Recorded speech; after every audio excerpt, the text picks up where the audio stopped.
All right. All right. All right. All right. All right. All right. All right. All right. All right. All right. All right. All right. All right.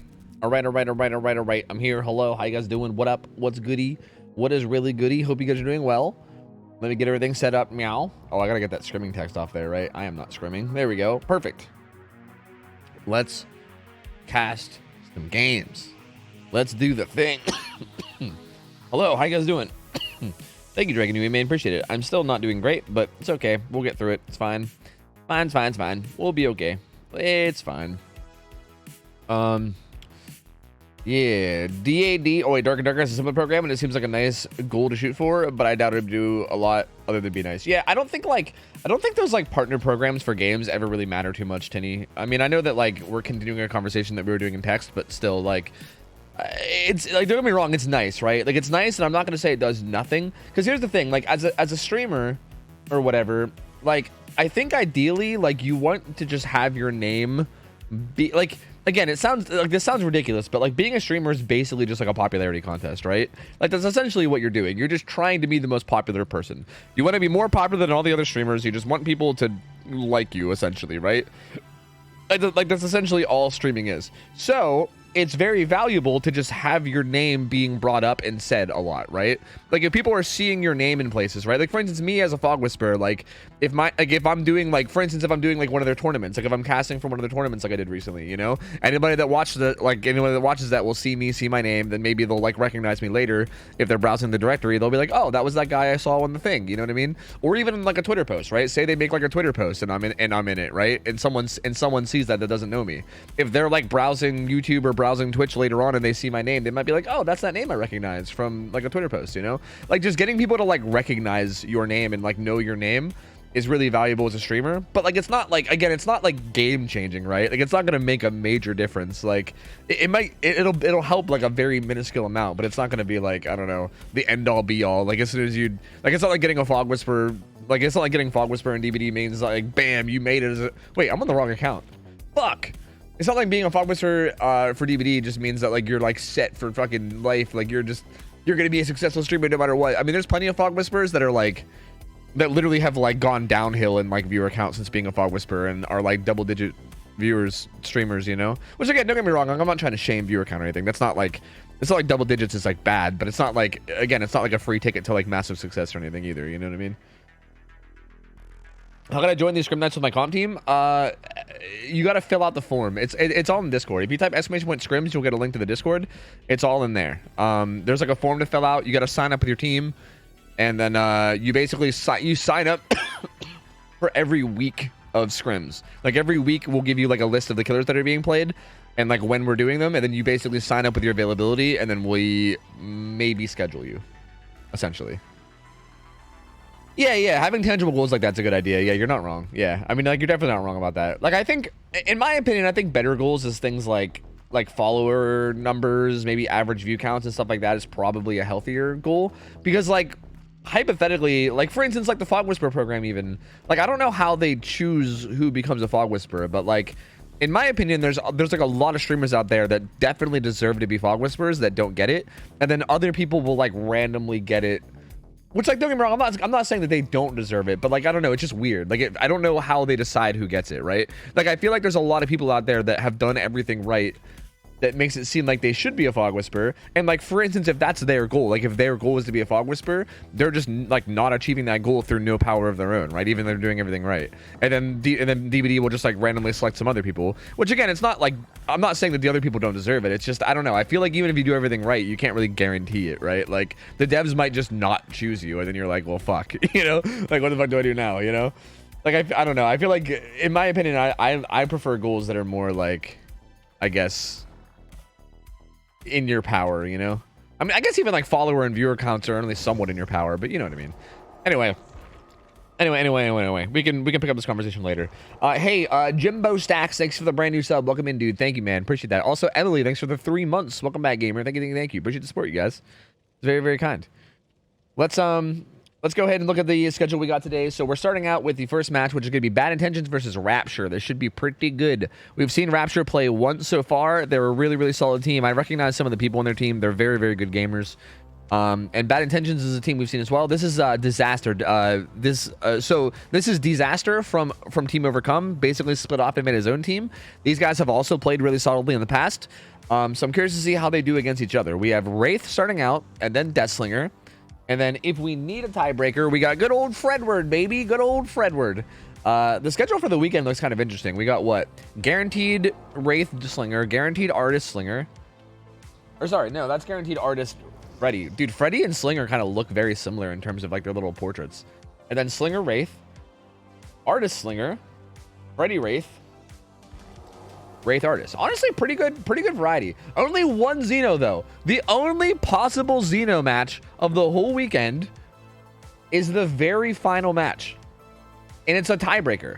Like, it's only a tiebreaker, and that's it. Like, that's the only chance we have. Dude, nobody wants to play Xeno, man. Like, literally just nobody wants to play Xeno. I don't know. I don't get it. I guess everyone just hates Xeno, so I guess fuck it. I don't know. So, yeah, we probably won't see Xeno on the weekend. Well, I mean, we might. If Effigy and Rats of RPD ends up going to game 3, then we might see Xeno there. But that's really our only chance. It's like the final... If we do see Xeno, it'll be the literal final game of the entire weekend. So... yeah. Either way, we're starting out with Wraith on Dead Dog Saloon. This should be really good. Wraith on Dead Dog Saloon is such an interesting killer and such an interesting set. Because again, Wraith is like generally known as like not a great killer, right? Like he's generally accepted to be not super strong. But on Dead Dog Saloon, dude, he fucks. Dead Dog Saloon, dude, he fucking wrecks shit on Dead Dog Saloon. Like he's a beast on this map. So this should be interesting. Again, these are some pretty solid EU teams. But we'll see. We'll see what ends up happening. Why is Freddy so overrepresented? I can see all the others. Wait, what do you mean? Or sorry, yeah, so overrepresented. What do you mean? Do you mean why did so many people pick him? Because yeah, I don't know. I don't know. I honestly have no idea. Like I honestly thought that, like, you know how there's only one Xenomorph from the whole weekend? I thought that's how Freddy would be. I thought that there would only be one Freddy for the whole weekend or something, right? I figured nobody would pick him. But like, I mean, to be fair, he's mostly tiebreakers. Like he's 4 tiebreakers. Like okay, only one team actually picked Freddy, and then he's 4 people's tiebreaker. No, wait, that's not right. Wait a minute, no, that's not wrong. Sorry, I'm actually wrong about that. 2 people picked him. Absolute Chaos picked him, and DC on First Down picked him. It looks like.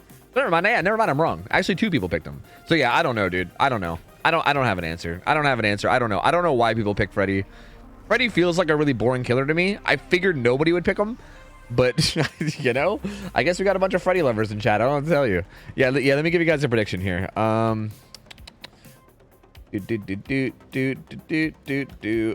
Nurse. Sorry, not Nurse. Wraith set. And this is Bad Intentions versus Rapture. I'm going to give you guys 2 minutes to Gamba. 2 minutes. So hurry up and get your Gambas in. Go on, get your Gambas in. Also... shout out to the staff for the mods of Scrims, because you guys fixed up the overlay at some point and I don't even know when you did it. Was that like was that fixed last weekend, or was that just fixed this weekend? Because I think it was last weekend that I was talking about how the overlay kind of stretched down a little bit too much and was taking up too much of the screen, and it's like already fixed up. It looks great now. Like it looks fucking amazing. Whoever did that, 10 out of 10. Love it. You did a fucking goddamn fantastic job. We did not pick Freddy, really? Did Schism pick Freddy then? Did you pick Artist? Or is that Slinger? No, that's Freddy. Maybe they're backwards. Okay. So it was Schism that picked Freddy. Dude, fucking weirdos, dude. Bunch of weirdos, man. I bet fucking Cole was in there like, Freddy the best comp killer, bro. Probably in there talking all kinds of shit. The fuck, Freddy, dude, Freddy. You guys are crazy, dude. I don't understand. Like, look, I can also understand not being a big fan of Xeno, right? Don't get me wrong. Like, I can understand that, but like, I don't know, man. Come on now, Freddy. Like Freddy. Ugh, man. Ugh. Anyway, Baker, thanks for the resub, 55 months. Thank you, man. They said, this can't be right. Who would watch you for this long? Fucking seriously. I feel like it's one of those like Stockholm syndrome things. You know what I mean? Like, I'm pretty sure you guys don't want to be here, but like you've already, it's like a mix of Stockholm syndrome mixed with like sunk cost fallacy, you know? Like you've already invested so much time that you're like, well, I can't just stop now. Like I've already been here for so long. I've already invested so much money in this like 55-month streak. You know what I mean? So yeah, I think I just kind of got you by the balls now. So unfortunate. Unfortunate. A lot of teams don't like Artist or Wraith that DDS. See, I find it interesting that people don't like Wraith Dead Dog. Because Wraith Dead Dog, like, don't get me wrong, like, it's difficult, but like, can I ask why? Like, why don't people like Wraith Dead Dog? Like, is it just because, like, I mean, is it just because he gets so much value and then he just gets like fucking Pop Goes the Weasels constantly and shit, and like, I don't know. I forgot you have scrims, but I responded about YouTube stuff and government. Oh yeah. I'm curious to see. Yeah.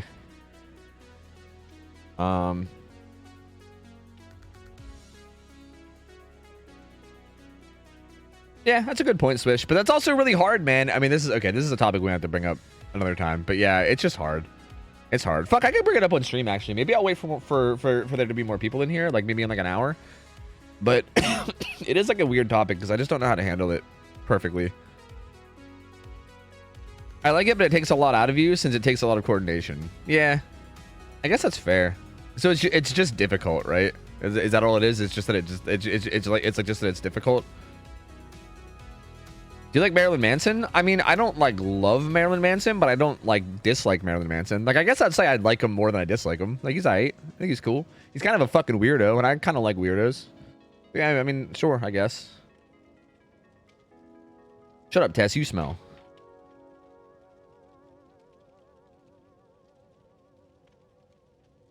One mistake can end the entire game. Yeah, I mean, that makes sense. I still just think it's kind of exciting. I think it's kind of exciting, and I feel like knowing that your killer can do the same thing is kind of nice. You know what I mean? Like, I feel like knowing that both of like it's basically like both of your killers could just run wild with Wraith, and then it's just like whichever survivor side can just play more tight and disciplined. You know? Like, I feel like, okay, maybe I'm wrong about this, but I feel like to me it's like less about like mechanical skill, right? Like Wraith Dead Dog Switch is not like, it's not like Blight or something where like there's like a ton of mechanical skill involved as well, or, you know, I don't know, any other killer like Wesker or whatever, where it's like, oh, like how good are your dashes or whatever the fuck. Like, I feel like with like Wraith Dead Dog, it's like, okay, I mean, assuming you're just like a good M1 killer, you're gonna be doing okay, and it feels like it's more about the survivor's ability to like do good, which in my opinion seems cool, right? Like, it seems like both sides are just like, all right, there's no like tricky mechanics involved. It's just like which survivor team can play tighter wins, which I think is, I don't know, I think it's super cool. I love it. It's like one of my favorite sets as a spectator. Wraith DDS usually has a lot of restrictions. Yeah, I know that you usually can't even run like exhaustion perks and healing perks and shit. Like, I'm pretty sure our Wraith Dead Dog is like way easier than like most Wraith Dead Dogs, as far as I'm aware. So yeah, I mean, that's like another thing too, which I feel like should make it even more appealing, I would think, but maybe I'm wrong. Yeah, like, I'm kind of curious. I kind of want to, like, I think we have a second while this is loading up. I kind of want to go look at, like, DVD leagues balancing for it. Because, like, yeah, I'm pretty sure it's, like, way different, right? Dude, where is Wraith? Am I dumb? Do I just not see it? Is he not tier 5? What? Where's Wraith? Am I dumb? Dude. I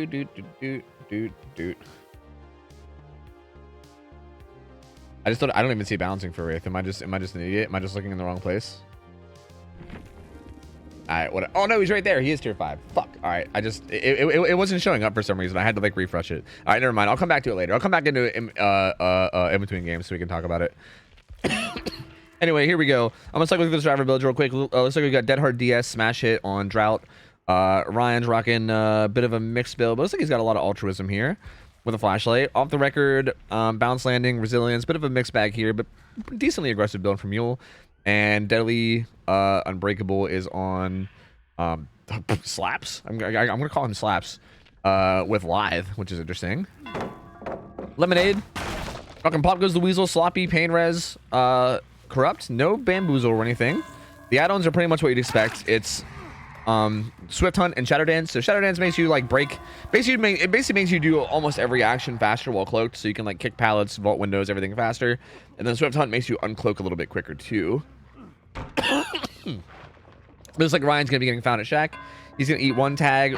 Ooh, kind of looked like he was gonna greed that for a minute. That was kind of tricky. Ends up getting the pallet throw. That stun didn't come through for whatever reason. He's gonna make his way back towards Water Tower. Ooh, he's gonna circle back. So I think he thought he was gonna get cut off and body blocked. So that was kind of a heads up play from Ryan there to try to avoid getting body blocked on the way to the pallet. And he is gonna make it the water tower. So far, Ryan's playing this chase really well, doing a really good job, making it difficult for Lemonade to get anything going. Definitely one of the power moves you can do from Wraith here is to like basically run out in front of somebody because of how fast you are, and then kind of body block the pallet that they're heading towards. And I think Ryan kind of sniffed that out and kind of like baited it and ran back towards the other pallet, which was a pretty smart heads up play. They finished Gallows. That's huge. Gallows gen is so important. That is that is such an important generator. Dead center of the map, pretty much in a dead zone unless you have balanced landing. I mean, it's like it's a really, really dangerous generator to do. So the fact that they got that done early and before a down even comes in is massive. Rapture is off to a really, really good start right now. Drought gets found at main. He's going to eat one hit. They do manage to get the reset on Ryan, so they're back to doing okay. Lemonade going to be able to block this window, and I think Drought will be in trouble here. He's going to be dying. Down he goes. Ryan's here. Looks like he was maybe coming in for a body block. He does have a flashlight too, but I don't think he's going to be able to make anything happen with it. Yeah, the pickup's gonna happen. He has live, so like I think he was trying to see if he can. Or no, sorry, he doesn't have live. It was. Wait, yeah, no, it was the Deadly Survivor. It was slaps the head live. So never mind, I was wrong about that. But that's gonna be the first hook coming in behind main. So the hook spot's not even in a great spot, right? Behind main is not like a great area because you can't really like patrol gens super easily with that and like pressure the map without really walking away from it a lot. But he does get a pain res off of it, and a pop goes to Weasel, so the gen at main regresses by a good bit. Ryan getting found again. Vaulting the window, denying the vault from Wraith. Makes it to the pallet out front. The unhook also comes in behind main. Lemonade not going to opt to go back, is instead going to stick to Ryan for at least a minute, but he's going to leave. Ryan playing these chases really well, doing a really good job on these chases. Again, these pallets and windows and like this map in general is not easy to play on Survivor, man. These pallets are like not very safe. It's a bit awkward. Sometimes you like, I don't know, like it's very hard to play versus like a strong M1 killer because they're not like incredibly long and like it's just very, very difficult. They're not like extremely safe. Lemonade does find Drought though and gets the redown, but DS is in play, so Drought's gonna hit that DS. He's gonna have Dead Hard up now too. It comes in onto is his name Slap? I'm gonna keep calling him Slap. If his name's not Slap, feel free to correct me. Maybe his name's supposed to be Slops. I don't know. Either way, gen number 2 pops. Looks like they finished this gen on pretty much the bottom of the map. Drought still being chased here. Is playing pretty much the bottom side of the map, heading up towards Gallows. Just throwing pallets, trying to do his best to stay alive. He's going to be heading back towards main. Looks like Ryan is here to take a hit if he needs it. Or no, was that Ryan? No, I can't tell. That might have been Slaps. Again, still has some pallets up though. Still doing a really good job of playing these. Has Dead Hard if he needs it too. Lemonade can't quite seem to get these downs fast enough. These chases are going really well. Super well played there as well. Like, oh, he gets stuck. What the fuck just happened? It looked like he was running in place. That was so weird. He got stuck on something, but he ended up getting a clutch Dead Hard that saved him, so he ends up being okay. And yeah, again, these chases are going for a while. Like, these are just some really, really strong chases from Rapture. Oh, Drought tries to get in front and greed the stun. Split Wraith. Tries to get in front and greed the stun, but can't quite do it. And he's going to go back down. Ryan's going to get caught out and get hit. He was kind of setting up for a flashlight save. Currently, 3 gens left. They have the gen at like the bottom of 6 at like half, and the gen on the bottom left side of the map at like 8 o'clock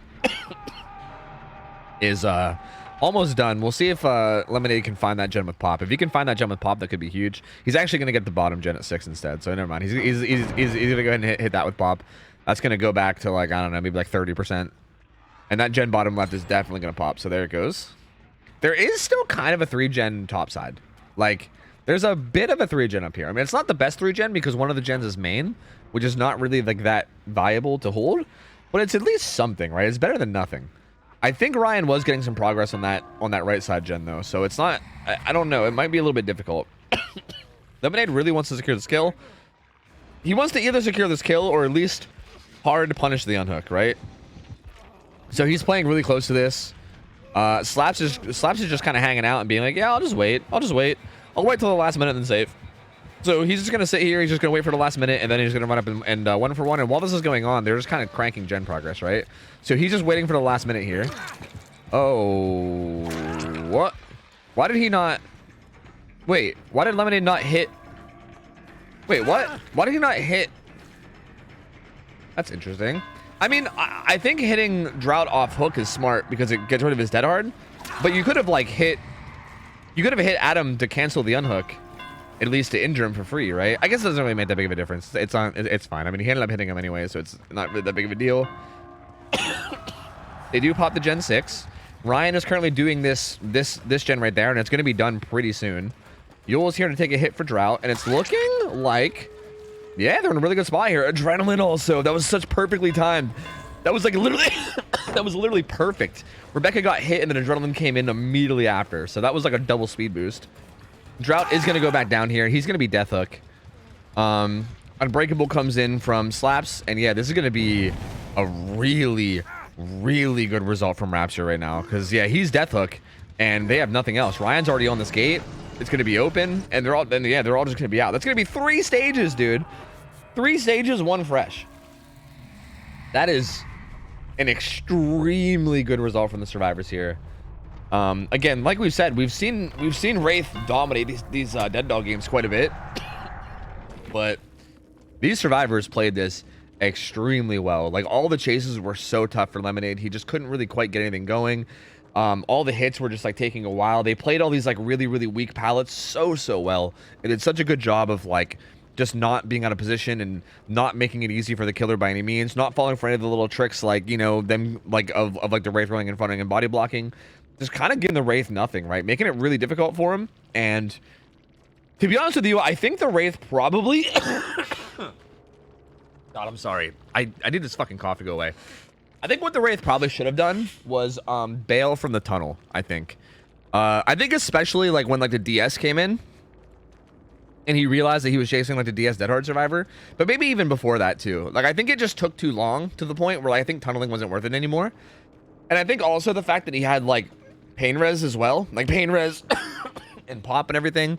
I think it would have been a pretty good idea for him to just maybe like try to get some fresh hooks, activate his pain res as like many times as he could,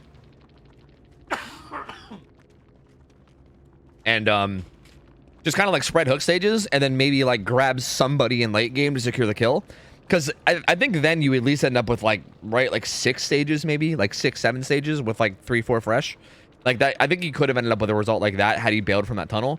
I think committing to that tunnel at that stage is just not really worth it. It's just a little bit too far gone, especially that second hook stage, right? Like the way you play that second hook stage where you kind of just like tried to secure the kill and then kind of just let them get a bunch of gen progress at the end for free.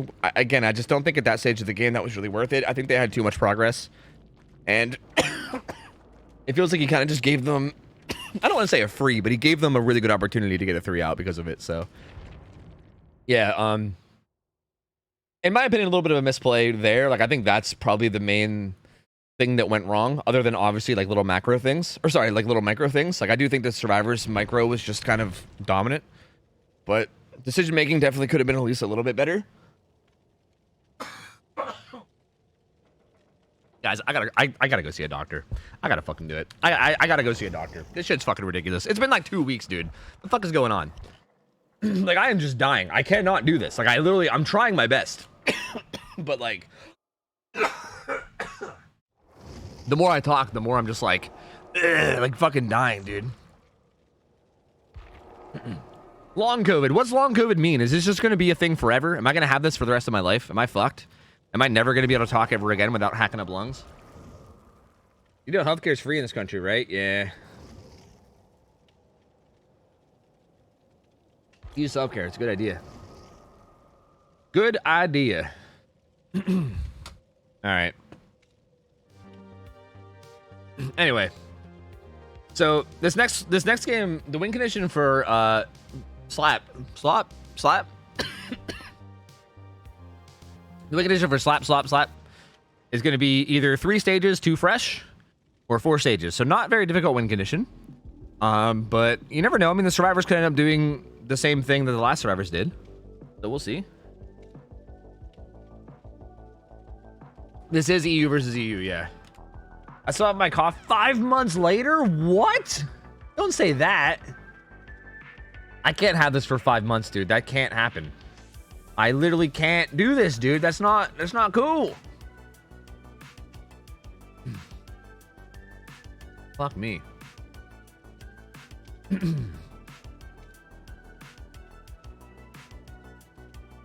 Dude. Oh my god, look at this list that... What the fuck is this? So this is the list that Cole gave me for bans. This is the bans against Wraith in DVD League. So Wraith on Dead Dog Saloon with all of these bans on Survivor. All of these bans. Look at this. Like, these are all the general bans up top for just like general like global bans, right? Like all of these, which is a ton, right? Like a lot of good perks here, right? Clearly. So like, again, like we allow like off the record, like we allow like kinship. There's a lot of strong perks here that we allow just in general, right? Prove thyself. So like just tons of strong perks here that we allow on a general basis. Even like circular healing against Wraith is really not terrible. Autodidact is the best perk in the game. But again, like, yeah, like no botany, no dead hard, no deli, no unbreakable, right? No DS, no will make it. Like, they're so, like, look at this. You're not allowed to run anything. No balance, no resilience, no sprint burst, smash hit, live, adrenaline. Like, dude, there's like nothing. Like, what do you even run? Like, legitimately, what do the builds look like? Can you actually, is there like, do you have like an image that shows like a set of builds for Wraith Dead Dog and like DBD League? I'm curious to see. Like, literally, what are the builds? What do you guys run? Like, I generally don't even get it. Like, it's crazy. Okay, so this is the pool of perks right here, right? Like, this bottom is what you can run. So, like, what do you run, dude? Like, built to last, maybe, probably. Flashbang? I don't even know. Quick and quiet? Like, what? I mean, you got Lucky Break, you got Iron Will Lucky Break, you got Head On. You got Head On Quick and Quiet, so that's an option. For the people, still an option. So there's at least, I mean, Distortion, but I feel like there's not that much. No, I don't think there's really any orbiting on Wraith that you'd have to worry about. Yeah, like I genuinely don't even know what the fuck you'd run. That's crazy. I'll put them in the server. Okay, I'll go take a look at them after this. Anyway, here we go. Game 2. We got Slop, Slap, Slap, Slop, Slop, Slap, Slop. Playing Wraith. He's got Bamboozle instead of Pop. So this is pretty much the same build that we saw last game, except instead of Pop, it's Bamboozle. After playing a few scrims myself on Wraith Dead Dog, I have seen the light, and I now understand why gamers run Bamboozle on this map as Wraith, because it felt really good. At first, I was like, Bamboozle? Oh, Dead Dog? I don't think you need that. And then I played with it, and I was like, okay, never mind, I get it. And I think you're going to see it right here, because basically all these windows, you can just immediately vault in with Bamboozle, and then just follow them through, and then you just get so, like, they get so little distance. It's pretty often that you can, like, get a hit because of that. Jake kind of taking a bit of a risk there on that pallet. I mean, again, you kind of have to sometimes. You gotta play his pallets a bit interestingly, but Slap's not falling for it at all, and he's gonna get the better of him here. Jake heading back towards this pallet. This pallet is like okay in strength, and he should. Oh, I actually didn't make it. Oh no, that's a really fast down. That was close. Like, he was very close to being able to make that, but didn't quite have enough distance. And that's a very quick first down, which is definitely not what Bad Intentions needed. Because that's going to be possibly a pain res on this gen. Where's the hook? Where's the hook? Is it coming in? Yeah, pain res on this gen. So this is the bottom left gen. Or sorry, the bottom right gen. That's like the 4 o'clock gen. It just got pain res, so it's going to regress a bit. And again, remember, the win condition is 3 stages too fresh or 4 stages.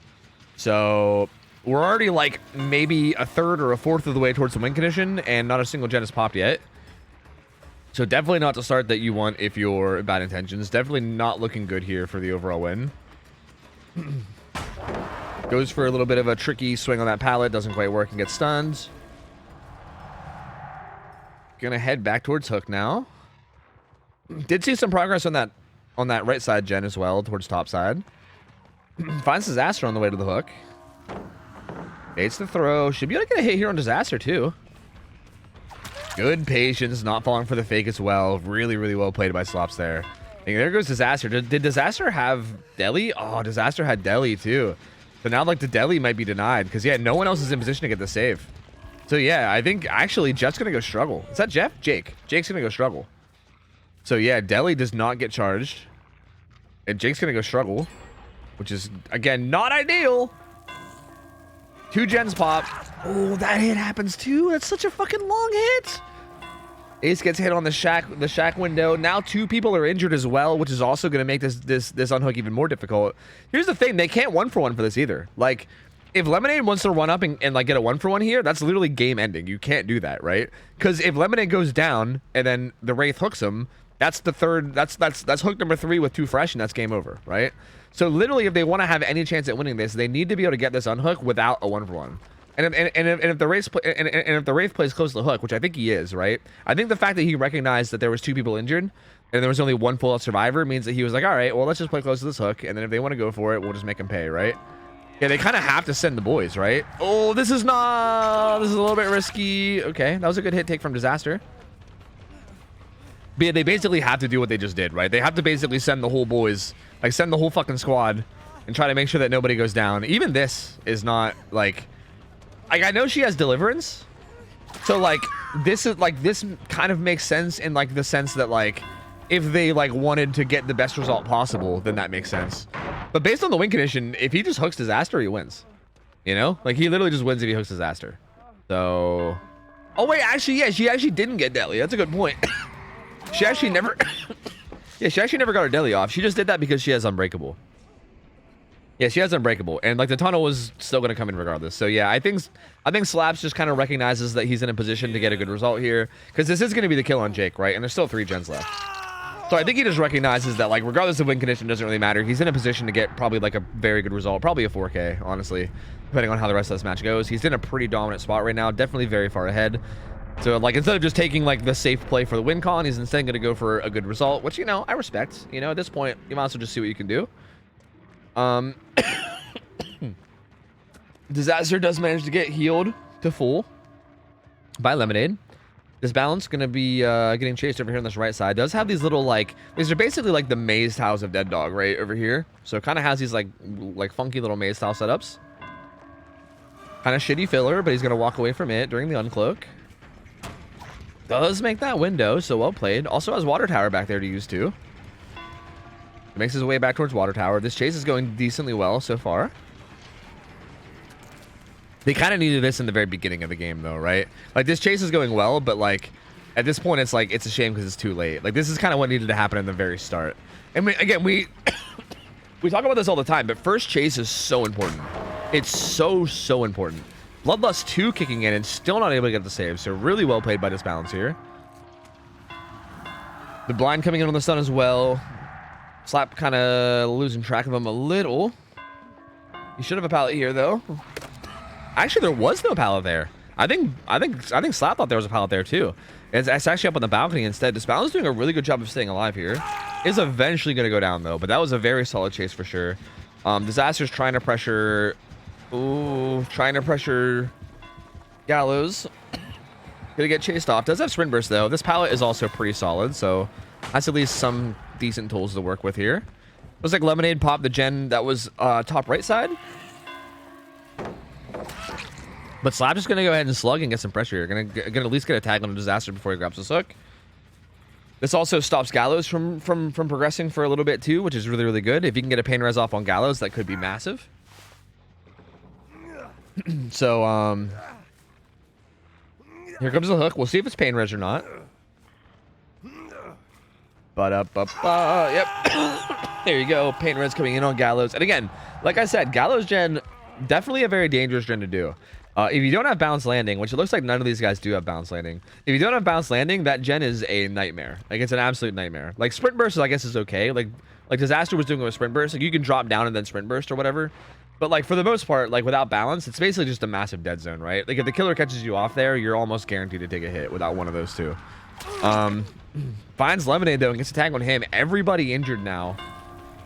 Everybody injured against Wraith on Dead Dog is definitely not a spot that you want to be in.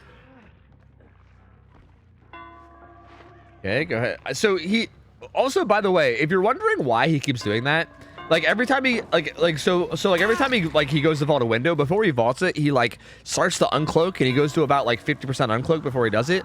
The reason why he's doing that is because there's a pretty common like play you can make on Survivor. I think you might have seen Rapture survivors doing it, where basically if you think that the killer is about to vault through the window after you, you can like spam vault the window, right? Like you can just sit there and spam vault to like deny the vault from him, right? Because obviously the killer can't vault a window that you're currently vaulting. So essentially what he's doing is he's like threatening to make sure that they can't vault, right? Like he's like, go ahead and vault, pussy, I'm already on cloak and I'll kill you. And then once they don't, he like cancels it and vaults. So just in case you're like, what the hell is that weird quirky thing he's doing? That's essentially what he's doing. But essentially, or sorry, but again, regardless, he found disaster. Ooh, actually whiffs that hit. But this is going to be the game over anyway. Does get that down into disaster. And yeah, he's going to go ahead and grab the hooks. I think he was getting ready to DC, baby. I think at this point is where people would usually just DC from a scrim. But yeah, that's going to be it. I don't think disaster even got deli, right? So yeah, no deli in play. Nothing to save them at this point. This is just basically over. This is 4K, 2 gens left. So pretty big discrepancy here in terms of result. This Wraith set was definitely very, very dominant from Rapture. They won by quite a bit. So we'll see if this continues into set 2 or not. We're definitely gonna hopefully Bad Intentions isn't too like demoralized from this or anything, because they definitely need to come back in set 2 and have a pretty good result. And also it's gonna be their survivors first. So it's gonna be the killer from Rapture going up against the survivors of Bad Intentions. So hopefully they don't feel too badly about this. Hopefully morale can stay high. It definitely is a big thing, right? Like morale and like momentum in terms of like mental is definitely a big thing in games like these. And if you have like a rough game, sometimes going into your next game, it's a very difficult thing to do. Like it might not sound like it, but like just being able to like reset your mental and be like, all right, just whatever, fuck whatever happened, let's just start fresh and just do our best, right? Like it can be hard to do, but hopefully they do a good job of it. Because yeah, this set was definitely very one-sided, and we'll see if they can make something happen in the next set, which I believe is going to be Slinger. Was I not mistaken? Yeah, Slinger. Slinger's going to be up next. So, great set going to Rapture. It's gonna, they're going to be up going. They're going to be up 1-0 going into the second set, which is going to be Slinger. And we can go set that game up. Let's go ahead and go. GG's. GG's. What's up? Yo, what's up, Andrew? How's it going, dude? Lynx, what up? You, Billy, how's it going, man? Hello. Anyway, Slinger is played on. I would guess Records Yard. I don't know where did we put Slinger. I feel like we probably put him Records Yard if I had to guess, but I don't. I want to make sure before I put on the map.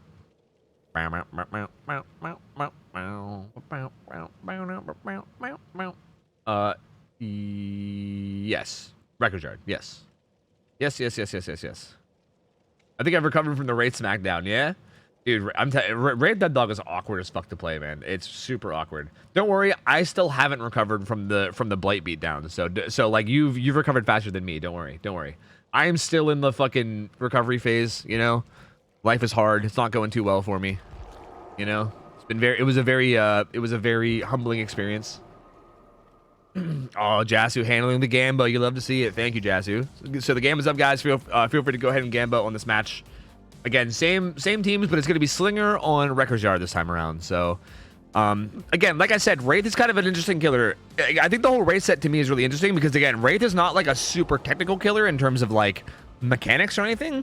Like, obviously, there still is some stuff there to him, but if he feels less like mechanical and more just like decision making and just like ability to play M1 killer, I guess. Whereas like killers like Slinger, obviously, there's a little bit more to it, right? Like your ability to hit shots, your aim. Your decision making when it comes to like zoning, there's a lot more mechanics involved. So this should be pretty interesting. I'm curious to see how this goes. Bad Intentions needs this set if they want to stay in this. So yeah, gonna be a big game for them. Okay, these are the builds. These are the builds that Cole gave me for Wraith Dead Dog. I kind of want to take a look at this because again, with all those bans, I was curious to see the builds that you guys ran. You ever recover from that Blight game? You started coughing since then. True, that's what got me sick. Yeah. Yep. Yeah, dude, exactly. I guess, Andrew. Yeah, it was brutal. I feel you, dude. I feel your pain. Trust. Wait, am I still on? My bad. I was on Survivor. My bad. Anyway, these are the builds that Cole gave me for Wraith Dead Dog, which is very interesting. Like flip-flop, tenacity, vigil for the people. Like, dude, we're gonna live forever? Or sorry, not we're gonna live forever. No one left behind? No one left behind is a perk that is being used. Like, what?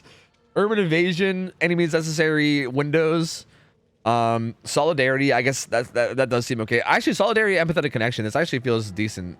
Lucky Break, and then what even is this? This is better than new, right? Isn't this a perk where like when you heal someone, they like do other things a little bit quicker or whatever? And then head on, that's parental guidance. Yeah, so parental guidance, head on, iron will. Yeah, such like, again, like I can see like the theme of each build, and like I kind of get like, you know, like it does make sense. Like these are builds that make sense given what's allowed. But like look at these perks, right? Like look at these perks compared to like what we see in our scrims, right? Like it's wild. Like no, again, like I don't think there's are any of these perks showing up on our builds? Like maybe Lucky Break, right? Like maybe. I don't know if any of these perks are really showing up in our builds at all, because like instead, well, actually for the people, we probably have for the people showing up. Because yeah, we'll have shit like Deja Vu, Prove Thyself, Exhaustion perks, DS Dead Hard, Deli Unbreakable. So yeah, that's wild, man. I mean, that's a whole different game at that point. Like Jesus.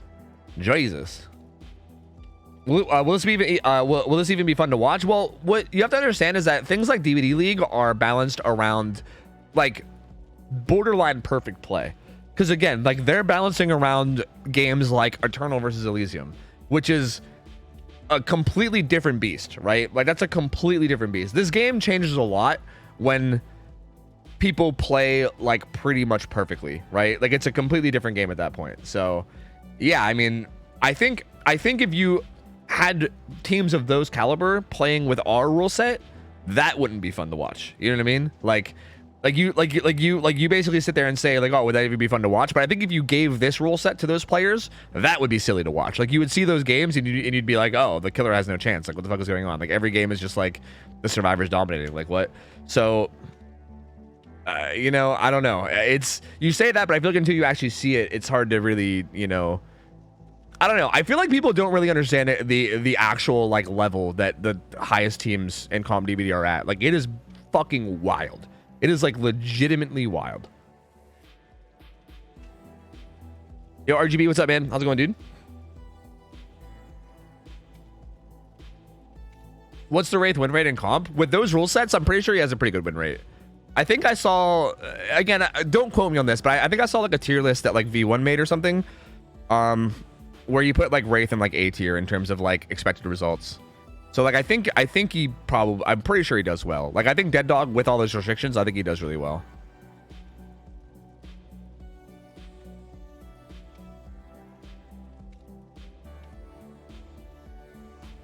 $2K7 8, dude. I feel like Laser says that every killer is $2K7 or 8. I don't know if I can trust him anymore. No, I can't trust Laser, but I don't know. I've heard the opposite too. I've also heard that they 4K a lot, so I honestly have no idea. I see multiple people in chat are saying that it's 4K1. I don't know. Hard to say. I feel like Laser, I feel like every time I ask Laser for expected results, he always says, like 2K7, 2K8. Like every single killer, no matter what. That's always his answer. I was like, hey, are you fair enough? Fair enough, man. Fair enough. 2K7, 2K8. Every killer, no matter what. Yeah, like we have some really, really good teams in scrims. Don't get me wrong. Like we do have some really, really good teams in scrims. Like I think we've definitely seen some teams that are like top 8, maybe like top 5 in scrims. Like we've had some really good players in here. As a matter of fact, Ryan is a name that I recognize on Team Rapture. Like Ryan is a player that I've seen, like I've been following. Actually, he's our killer right now. I've been following comp like loosely, at least for like years, like not like super heavily, but Ryan's somebody that I know that has been on like top teams for years. So like this is a name I recognize for sure. But like for the most part, like we have had some like pretty good players and pretty good teams. But again, like if you're talking like the literal best teams in the world, like an actual championship match of DBD, it is like the level of play is fucking wild. Like it is so wild and hard to even comprehend if you've not like, I don't know, played in it or seen it played like many times. So yeah, I don't know. But here's Ryan. He's got Force Hesitation. That's really interesting. Force Hesitation, Dissolution, Sloppy, and Pain Res. Actually, or sorry, no Corrupt Intervention. No Corrupt Intervention here. Very interesting. Lets him break free. He does have cigars, so the break free animation's a little bit faster. He does recover from that a little bit quicker. Lines up a pretty spicy shot, but doesn't go for it. That's exciting. The fact that he even lined up that shot makes me excited for what he might go for later in this game. Does get that shot. Very clean 2-tap there. So down goes Jake. That was a very fast down. Lack of Corrupt Intervention, not going to matter too much here. He does get this down very quickly. This could end up being a pain res. We'll see. Lemonade's got a gen at about 60. Disbalance and Claudette, I think, have a gen doubled, but they're going to get hit by pain res. Unfortunate. It's going to regress a bit. And Ryan's actually going to make his way down to it as well.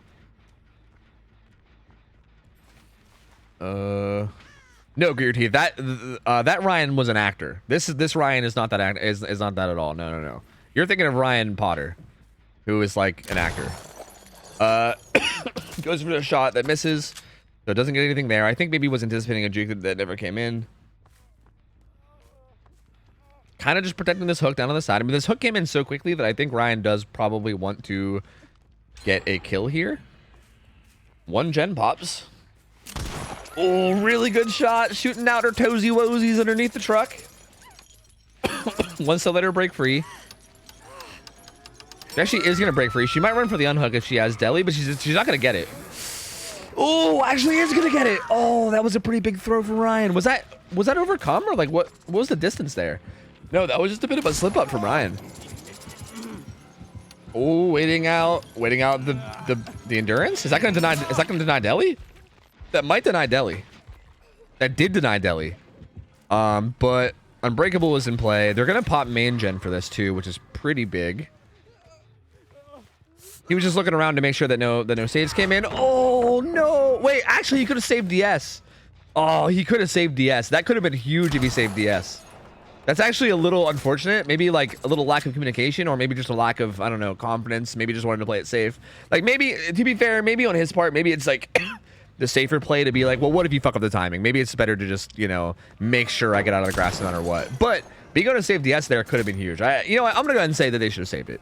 I think you got to be able to trust your team. You know, if you can't trust your team, who can you trust? You know?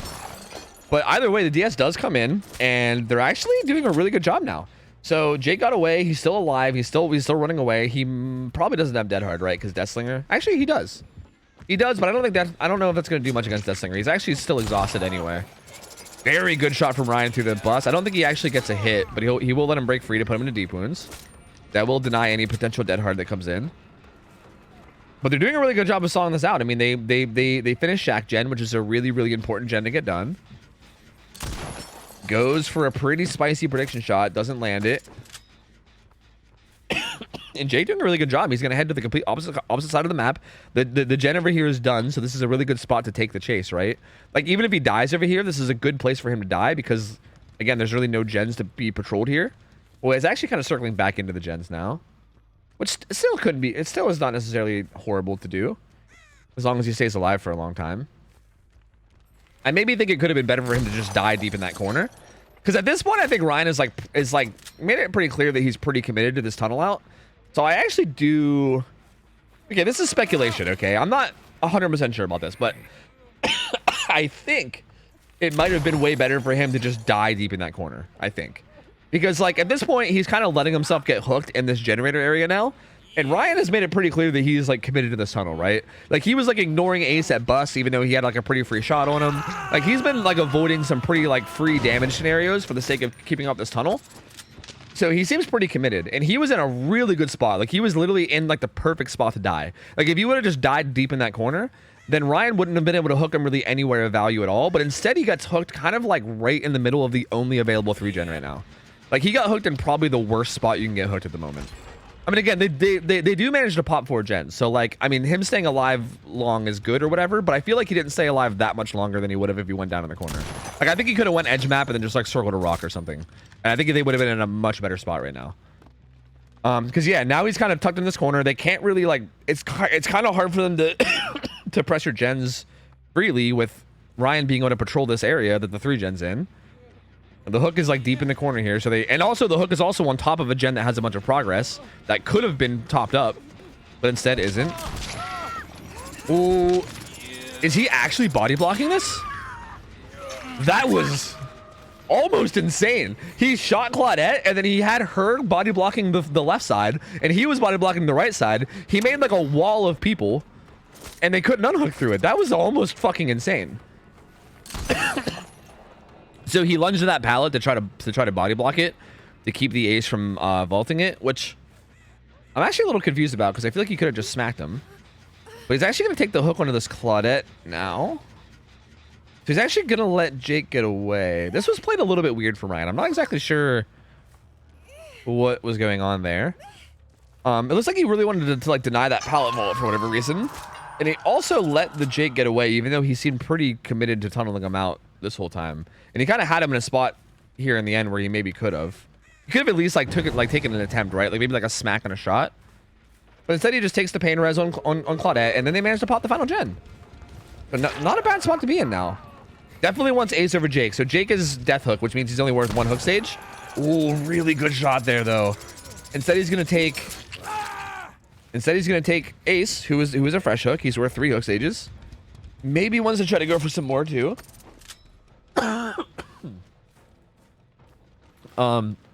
God, sorry.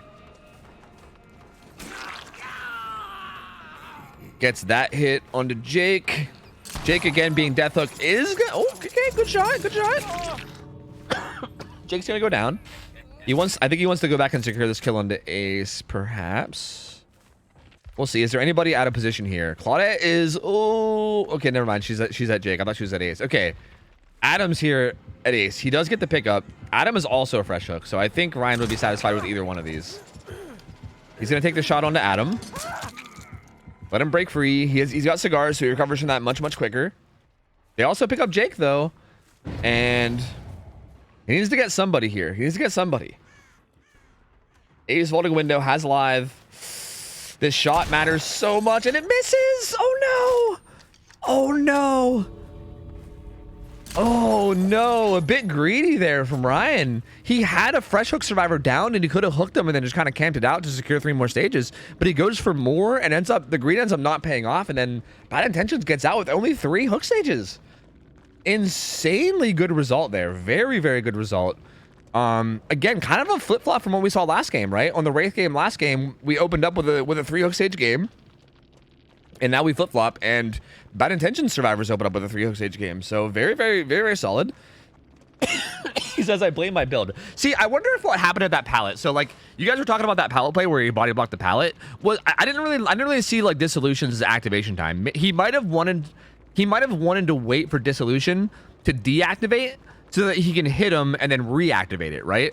Because like, if you hit somebody into injured and then activate Dissolution, it almost guarantees that their chase is gonna suck, right? Because it's like 20 seconds. It's like 20 seconds of this perk being active. So like, I think instead of like using Dissolution to get him from full health to injured, I think he wanted to block it, maybe get him to injured and then follow up with Dissolution. Maybe. I think. I don't know. I'd have to go back and look. I wasn't paying attention to his perks, but there must have been some thought process there that I missed. Either way, yeah, this was a kind of funky build from him, to be honest with you. Like, I mean, I don't think Dissolution's bad, but like Forced Hesitation was an odd choice. I mean, I do think it did get some value, but like it was kind of interesting. Regardless, I think he could have secured 6 stages at the end. Got a little bit greedy. Ends up getting 3 stages, 2 fresh. So really good position here for Bad Intentions to be able to tie up the set, and we might be going to game 3. Depending. But again, that being said, the last time we saw the survivors from Rapture, they played borderline perfectly on Dead Dog Saloon, right? Like, they played Dead Dog Saloon Wraith pretty much perfectly, which I cannot stress how difficult it is. Like, I mean, that's fucking hard to do. Like, that is, like, again, most matches we see of Dead Dog Wraith are like slaughters, where the Wraith will just completely slaughter people. Like, that's usually what we see.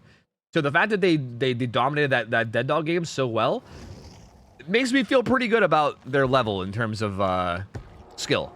So I'm not gonna say that it's over, right? I mean, definitely Lemonade has a pretty achievable win condition here, right? Either 3 stages, 3 fresh, so he can either hook 3 different survivors one time, or if he just gets to 4 hook stages, he wins. That's basically it. That's all he needs. So not a very difficult win condition, but again, you never know. If the survivors play this like insanely disciplined and tight, it could happen. Could happen, man. You never know. Could happen. I mean, we'll see. I don't want to call anything yet. I mean, we'll at least give them the chance. And, I mean, we've seen some pretty crazy shit happen before, so you never know. You never know.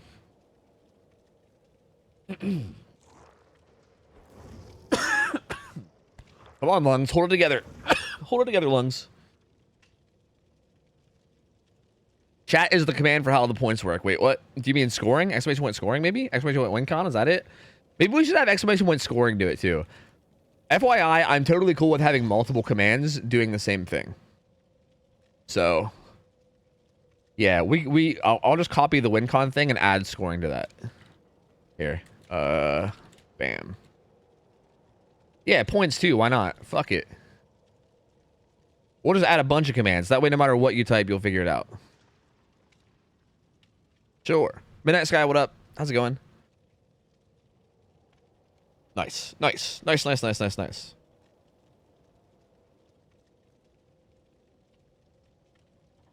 Perfecto. Did Rapture choose Slinger as their killer? I'm not 100%. I think, okay, I don't want to throw anybody under the bus here, okay?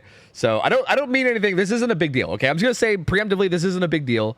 But I think whoever did these, whoever did this graphic before, maybe Dino used to do this, and since he's like kind of out of commission, maybe Kurt's doing it now. Is that what's going on? I don't know. But I think whoever did this graphic before would always make sure that like the first named team would have like the first killer. So like for instance, like Bad Intentions would have picked Wraith and then Rapture would have picked Slinger. I think that's how it used to work, I think, like consistently. So I would always be able to tell who picked what killer. But I think it doesn't work that way anymore because I said that DC on first down picked Freddy, but they said that they picked Artist and that Schism picked Freddy. So yeah, I don't know. I'm not actually sure who picked what. I'd have to go back into the Discord and look. But yeah, maybe. I'm not sure. Yeah, we don't really have like any Xeno. Yeah. People did not want to play Xeno. People did really, like, they really didn't want to play Xeno for whatever reason. I mean, I guess I say for whatever reason, Xeno's not exactly the most fun. So like, yeah. Yeah, okay, Rapture did pick Slinger. I went back and looked. Yeah, it was Bad Intentions that picked Wraith and then Rapture picked Slinger. Which is actually interesting because it's, again, I'm not calling the match over yet, but I think Bad Intentions definitely has a really good chance to win this set. And if so, that's really interesting because I feel like both teams lost to the killer that they chose, which again might lose the. I don't want to count. I don't want to call it, but like if Rapture doesn't pull out the win here, then both teams could end up losing the killer that they chose, which is kind of interesting. So I don't know. We'll see. We'll see. Bro, do you know if the game has any skill-based matchmaking? Whenever I play Survivor, it'd be looking like the team is full of guys because they were so full of AI guys. Yeah, this game has a really bad matchmaking problem. I've made like multiple videos about it. I've talked about this for like a million. I've talked about this so much. Honestly, chat's probably gonna get mad at me because they've probably heard me talk about this so fucking often. But basically the way the matchmaking works in this game is that there's a cap. Like there is matchmaking, right? Like you have like a hidden matchmaking score depending on how well you do. But the problem is that there's a cap. There's like a soft cap where basically once you reach a certain number, you get matchmade with everybody from that number and above. And that number right now is way too low. So for instance, like imagine if this game was like Overwatch, right? This game kind of has a system where like once you reach like gold rank, you get matched with everybody from gold rank the whole way to Grandmaster, you know? Like that's essentially how DBD works. Like everybody like in bronze and silver are kind of isolated and playing amongst themselves. But once you get to like a slightly above average level, you just get put in, you get thrown into the deep end with everybody. Like you're just like, hey, best of luck. You're in a pool now with every single player from average to above average to the best in the world. So yeah, if you're somebody that is really, really good at the game and you're just like queuing up for random matches, it's pretty common for you to run into people that are like, again, not to be mean, but pretty bad at the game. Like pretty just like average, not very good. They don't really know the game very well. It's a pretty common thing in this game, unfortunately. So it's a pretty big issue that this game has had for a long time.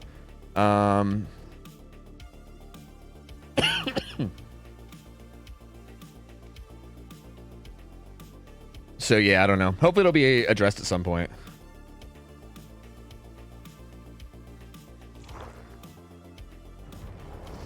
Give us patience to explain this multiple times. Bro, I love talking about it. I will literally...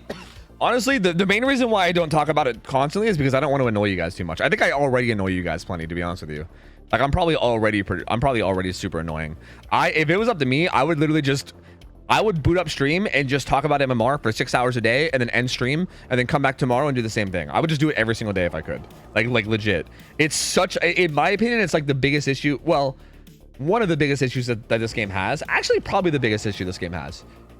And the more people that are talking about it, the more it's being discussed, the better, in my opinion. Like, I think the more it becomes like the more it becomes like the topic of debate, the higher of a chance that the devs might actually do something about it. Because yeah, I don't know. It's been this way for years, and like, it's just a shame. Like, I don't know. I really want it to be different. I really want it to be better, but it's just not been better for so long.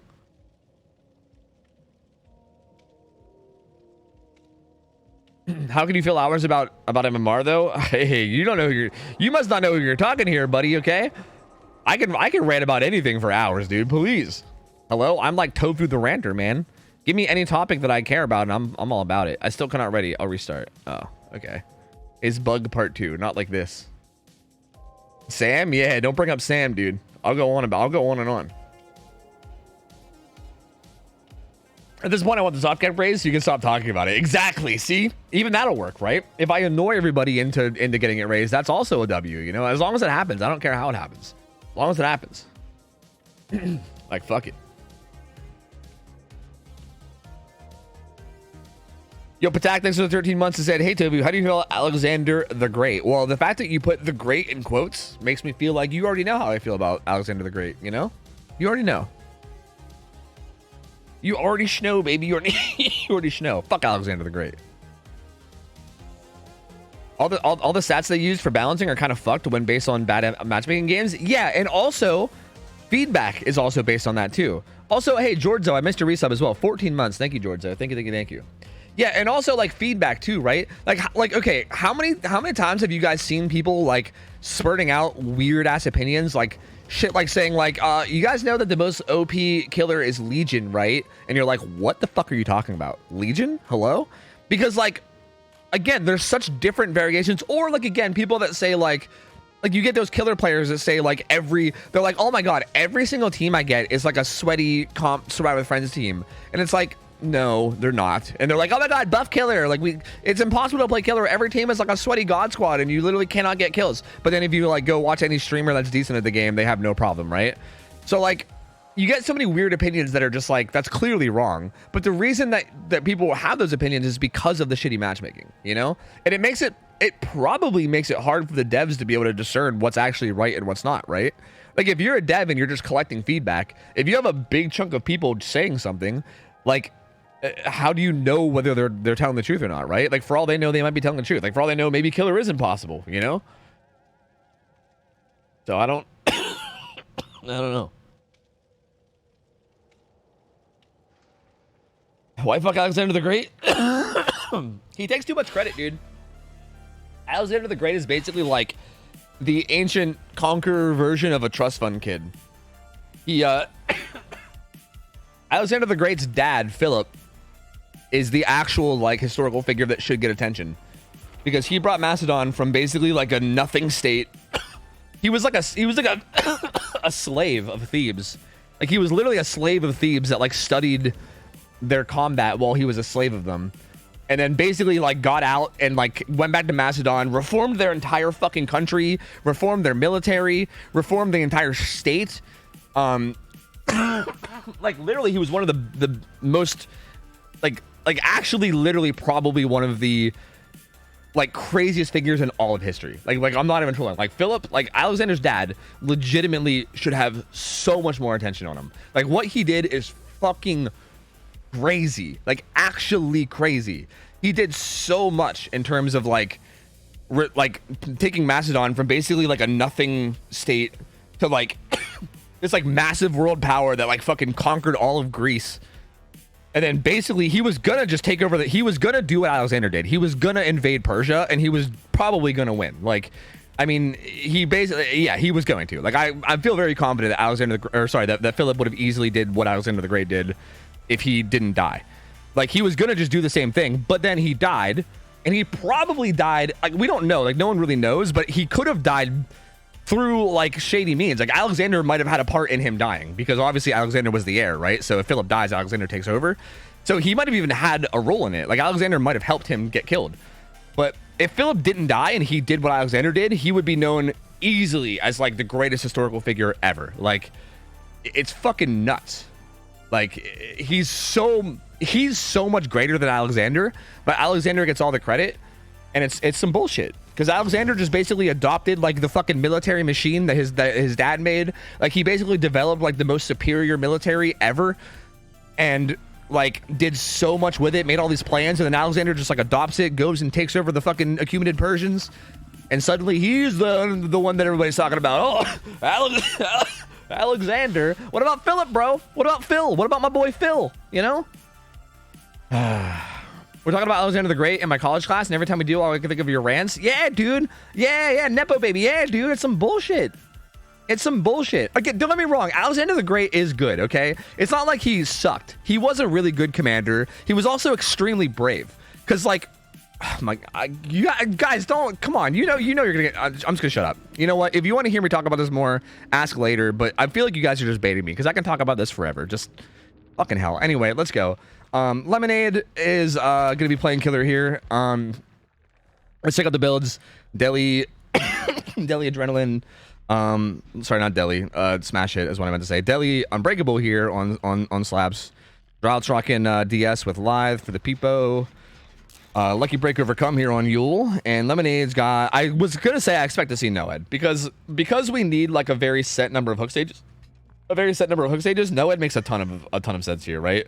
Like if Lemonade can basically just secure like, I don't know, like 2 hook stages before they finish all 5 gens, and then just get it down in late game with Noed, then that basically secures it, right? Like, Noed is really, really good here for securing the, like, small win condition that he needs as, like, a backup plan. I mean, he might even be able to get there before late game, but, like, in case he needs it, it's really good to have. He does find Ryan, gets an opening hit onto him. We'll see how long his first chase goes. Again, we talked about this before. These first chases are so important. Like, that Wraith game went so well for these guys because the first chase was so good.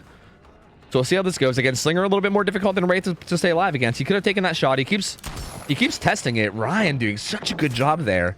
So Lemonade kept pointing the gun at him and kind of like testing him and being like, all right, are you going to juke? Are you going to juke? Are you going to juke? And then when he finally takes his shot, Ryan does juke. So very unfortunate. Ryan, a fucking mind reader here. Well played by Ryan right now. He's doing such a good job in this chase. Making it so hard for Lemonade to get this. Goes for a window shot. Doesn't fall for it. He's going to take the vault. A gen pops, though.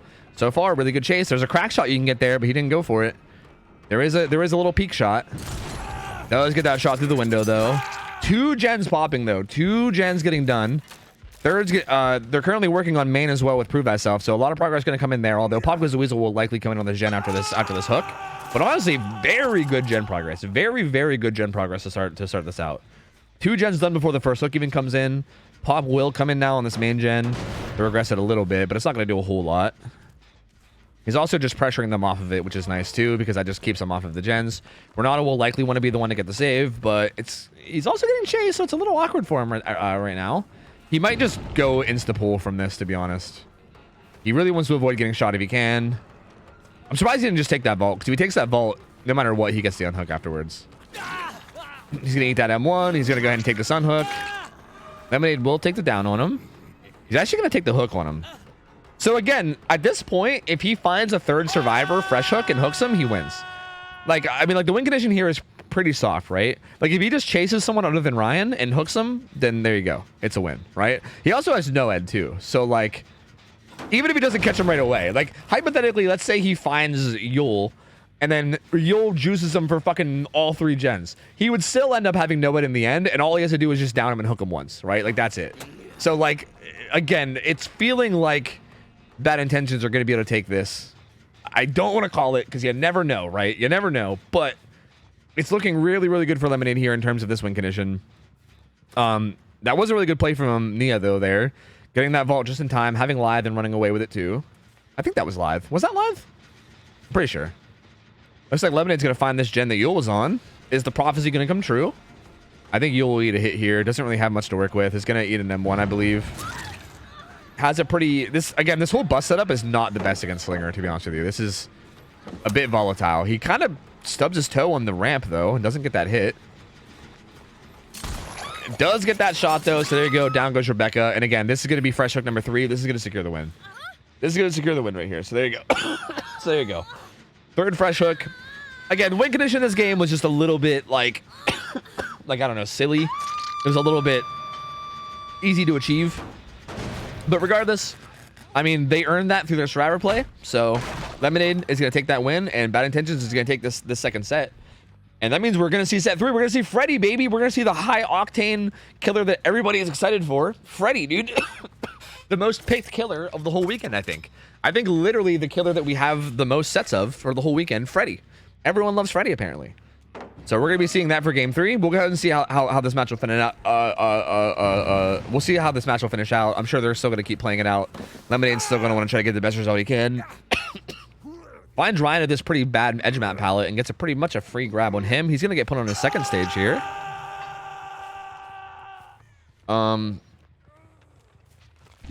Finds Renato off to the side too. Renato actually never got his deli up, so that unhook he got earlier didn't get deli, or he did get the unhook, right? Or no, he used it. Never mind, he used deli. I'm an idiot. Ignore me. I'm dumb. He got hooked and used deli. I'm a moron. Sorry. Ignore me. Good shot there from Lemonade though. Good shot. That's gonna be a readown on Renato. That'll be his second stage too. So now Renato and Ace will both be death hook. Looks like Lemonade wants to grab this Pop Goes the Weasel before he gets the hook too, so very wise. You're gonna regress that gen a ton. That gen was at like 95 or something, so that just lost a lot of progress. Looks like Ace is gonna be finishing a gen though, so it's gonna leave one left. Or maybe he's holding it for now. Oh, they have main almost done too. They're actually really close with main. Yeah, they have multiple gens progressed a lot. If Lemonade can break this up, good shot onto Nia. He will be able to break this gen up. Unless Nia runs back and finishes it. She actually might. It's really close. Yeah, I think she's going to run back and finish it. Oh, she tried to. Pop Goes the Weasel comes in, though. She almost did. If she would have ran back and finished that, that would have been pretty silly. Pretty silly, in my opinion. She does get some distance. She does get away. Did a good job of using the line of sight blocker timing there to like leave the tile and get some distance away. Doesn't have a pallet here, but again, there's so much gen progress, right? Like the gen at the bus was probably still at like 60. The gen in main is probably at like 70. So still lots of gen progress. Ryan does get found though. He's gonna be death hook. Oh, but adrenaline! The calculated adrenaline play from Ryan. He goes down right as they pop the final gen, and adrenaline gets him back up. And now Lemonade with Noed wants to find a survivor. He wants to find Nia. If he could find any survivor right now, he would want to find Nia, because Nia is the fresh hook, right? Nia would be worth the most. But Rebecca would also be okay too. He interrupts the unhook. He actually, yeah, I think he's just gonna take that Rebecca. That Rebecca's worth 2 stages. So the Rebecca is definitely the better target here over Renato. Renato's only worth 1 stage, whereas Rebecca's worth 2. Again, he would have wanted Nia if anything, because Nia's worth 3 stages. Nia actually is here with Firecracker. She might try to go for like a cheeky Firecracker save. Nah. Nope. Nope. He's not gonna fall for it. He's gonna take Rebecca to this hook, and they're definitely gonna leave her. There's no way they can go for the save at all. Like, she's 100% dead. So, well, yeah, there's still no way. There's still no way they can go. There's just no possible way. This dude, Nia playing a risky game there. I mean, I know that it doesn't really matter because like the set's over at this point. But like hypothetically, had he landed that shot, that's 3 more hook stages, right? Like that's literally 3 more hook stages right there. Well, probably 2 more because they probably could have unhooked. But still, that potentially could have. It was kind of risky, but obviously it didn't matter because the set's already over. Ryan's actually stealthing. He might. Is he gonna go for the unhook? Is he gonna go for the unhook? He's kind of stealthing around. He actually might have never opened that gate over there. So actually, I don't even know if he's going for the unhook or if he's just going for the gate. Or maybe he's going for hatch. He might actually have to do this. I didn't see if he opened that gate or not. He might have just not opened that gate. So maybe he has to do this. I don't think this is him like being silly. This actually might just might be him trying to survive. But we'll see. Nightlight's wondering if you can find a team for Nightlight to scrim for his subathon. Is he doing a subathon? Is his subathon right now? I think at some point maybe. Like if we end up having a set go 2-0 and we need to fill time, then maybe. Like okay, if you guys can tell them, they actually get the unhook. That's interesting. They get the unhook and they get out. Again, it doesn't really matter because he already secured the win condition, so it's kind of fine. Lemonade still takes it. Bad Intentions still does take this set, and we're gonna go to and we're gonna go to game 3 regardless. So GG's, really well played. Bad Intentions definitely came back, but kind of like I said, that first set was a little bit rough because I feel like Rapture just kind of dominated it, and I was like, oh man, I hope the mental wasn't too bad for Bad Intentions, but apparently it wasn't because they came in this set, played really well, and they end up getting a really good result, and we're gonna be going to game 3. Anyway, what you guys can tell Nightlight is you can tell them as long as like the offer is standing, like if I could just go hit him up at any point in the next like few hours, then maybe. Like, because basically we have a schedule, right? Like we have like best of 3s every 2 hours, but if the best of 3s end up just going 2-0, then sometimes we have to fill for like a half an hour or 45 minutes or so. So like if he's down to just kind of do it randomly at any point, like if I could hit him up in like 2 hours and be like, hey, we have like a half an hour to fill, do you want to play a couple games, you know, then maybe. But right now we actually don't have any time to fill. So if he's looking for a game right now and only right now, then I don't really have anybody at the moment. Like we're kind of on schedule at the moment, so we can't really do it right now.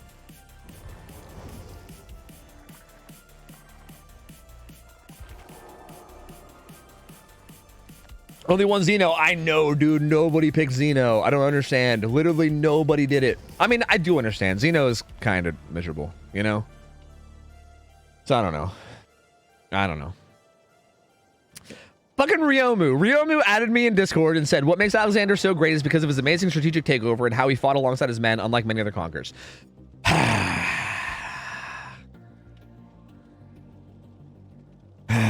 Anyway, so we're going to get into the Freddy set. This is for all the marbles. So yeah, Jasu, thank you for handling the thing. Ryomu, you're correct. Ryomu, you are correct. This is actually what I was going to say before the game started. The thing that makes Alexander actually a really good commander is that but in my opinion, Alexander was just kind of a bloodthirsty fucking like warrior type, right? Like he was a decent like tactician, but he had he had some of the best generals in like the history of any military, right? Like in military history, like the armies with the best generals are what, like Napoleon's army, Genghis Khan's army, and Macedon, right? Like Philip / Alexander's generals. Like it's literally like the best set of generals that you could ever have borderline, right? So honestly, like the only way that like tactics and strategy would be bad for Alexander is if he was like the type of person where he would just not listen to his generals and do like if he was Hitler. Like Hitler was a fucking idiot. Hitler was a complete fucking moron. Hitler was like the type of person that would not listen to his generals that knew what they were talking about. It would be like, I'm Hitler, I know what I'm talking about, so we're gonna do something else instead, and then fucking lose all of his men. Thank God Hitler was a fucking idiot, because he was also a piece of shit, so fuck him.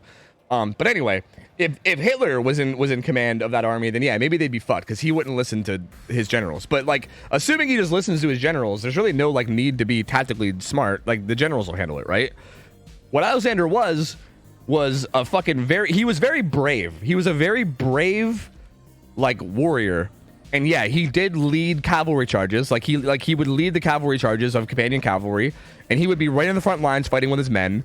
And oh god, you guys got me ranting. I don't even care. I'm just gonna go. We have some time to fill. I don't care. You guys did this. This is on you, okay? The way ancient warfare worked, the way that warfare worked for a very long time, actually, only up until like kind of recently with like the invention of gunpowder and shit. Well, I mean like more extreme inventions of gunpowder, I should say. The way that like warfare worked for the longest time was like, I feel like a lot of people that don't really know about history will think that like ancient battles are just like two walls of people colliding, and then it's just like a massive slaughter on both sides, and then like, you know, both sides whittle each other's numbers down, and it goes from like both sides go in with like 50,000 and they both come out with like 1,000 or something, right? Like as if it's like a video game. And that's not how it worked, right? Typically, like there would be some killing in like the actual clashing or whatever, but typically like the way it would go is you would just, your goal would be basically to make the other side rout. You would want them to flee, right? Because again, you got to keep in mind that like a soldier on an ancient battlefield, bro, that's fucking crazy.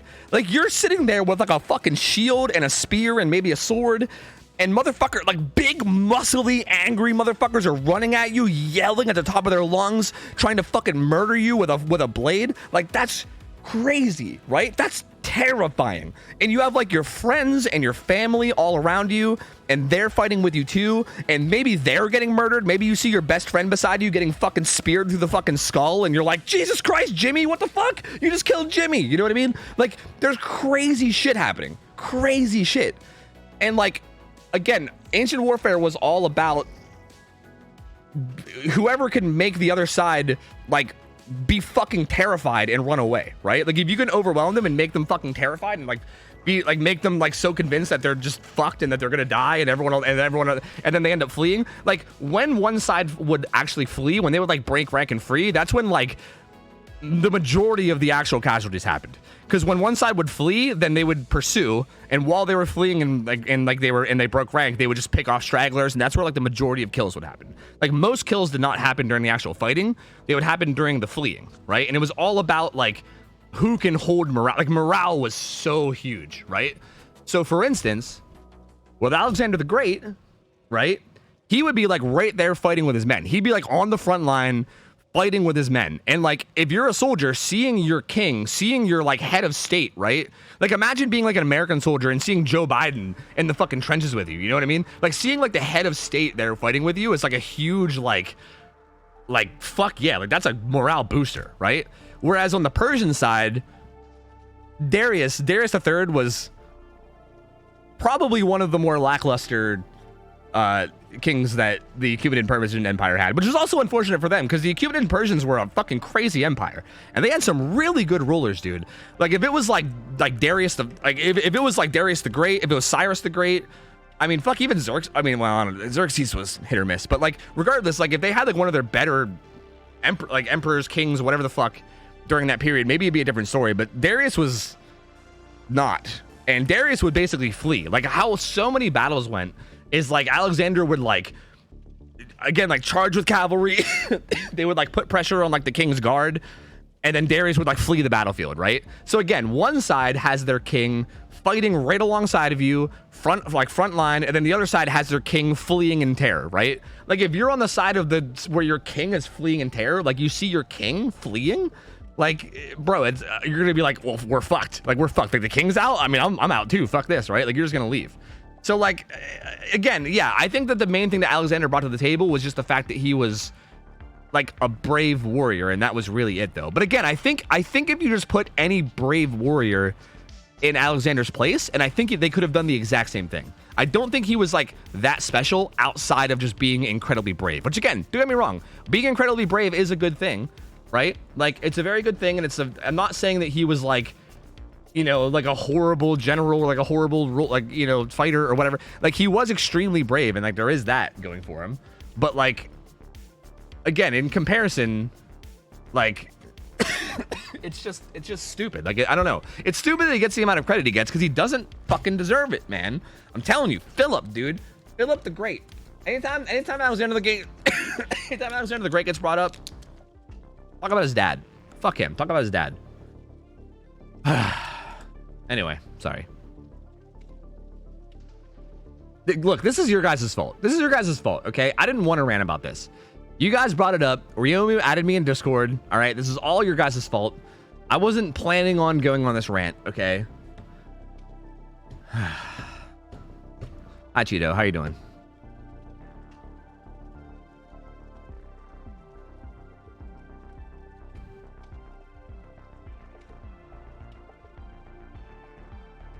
Tell us about how Darius III screwed it all up. I mean, he was just in the lineage to take over, and he just wasn't really. I mean, the whole Persian thing boils down to. God damn it! No, I'm not answering that. Never mind. I was gonna. Yeah, nope. I'm not doing it. Nope. You're not gonna make me rant about the Persians. Nope. No. Never mind. Nope.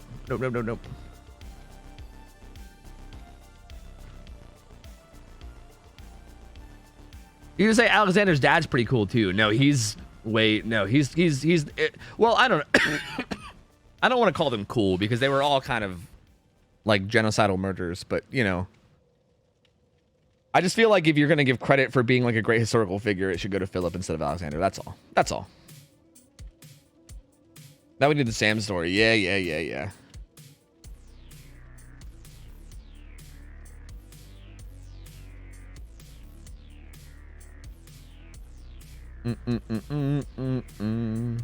Alexander's dad, he's got it going on. That's right. It's like Stacy's mom, but it's Alexander's dad. I'm gonna make that song, dude. I'm gonna make a cover of that's that song. Genghis just gave weird vibes. Yeah, you didn't like Genghis Khan's vibes. I feel that, man. I feel that. The vibes just weren't good, bro. You know.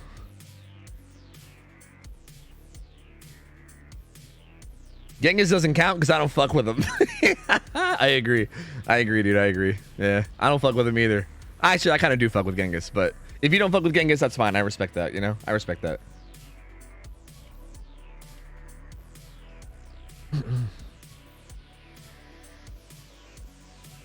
By the way, about deleting Pokemon saves, Sam did it on purpose because you got to push 3 different buttons on the load screen to delete a save. No, I know. But I mean, you say she did it on purpose. I just don't know if she even knew what she was doing. Like, dude, we were all like 7 years old. Like, I don't think she even realized. Like, she probably had never seen a Game Boy or a Pokemon before, She was probably just like clicking buttons and being like, I don't know, whatever, sure, you know. So yeah, I don't know. Look, man, I mean, Sam ruined my life, but like, if I'm gonna be real about it, bro, we were so young that like, I don't think she even had any idea. Like, I don't think she was like being malicious. Like, she was 7, dude. She had no fucking clue.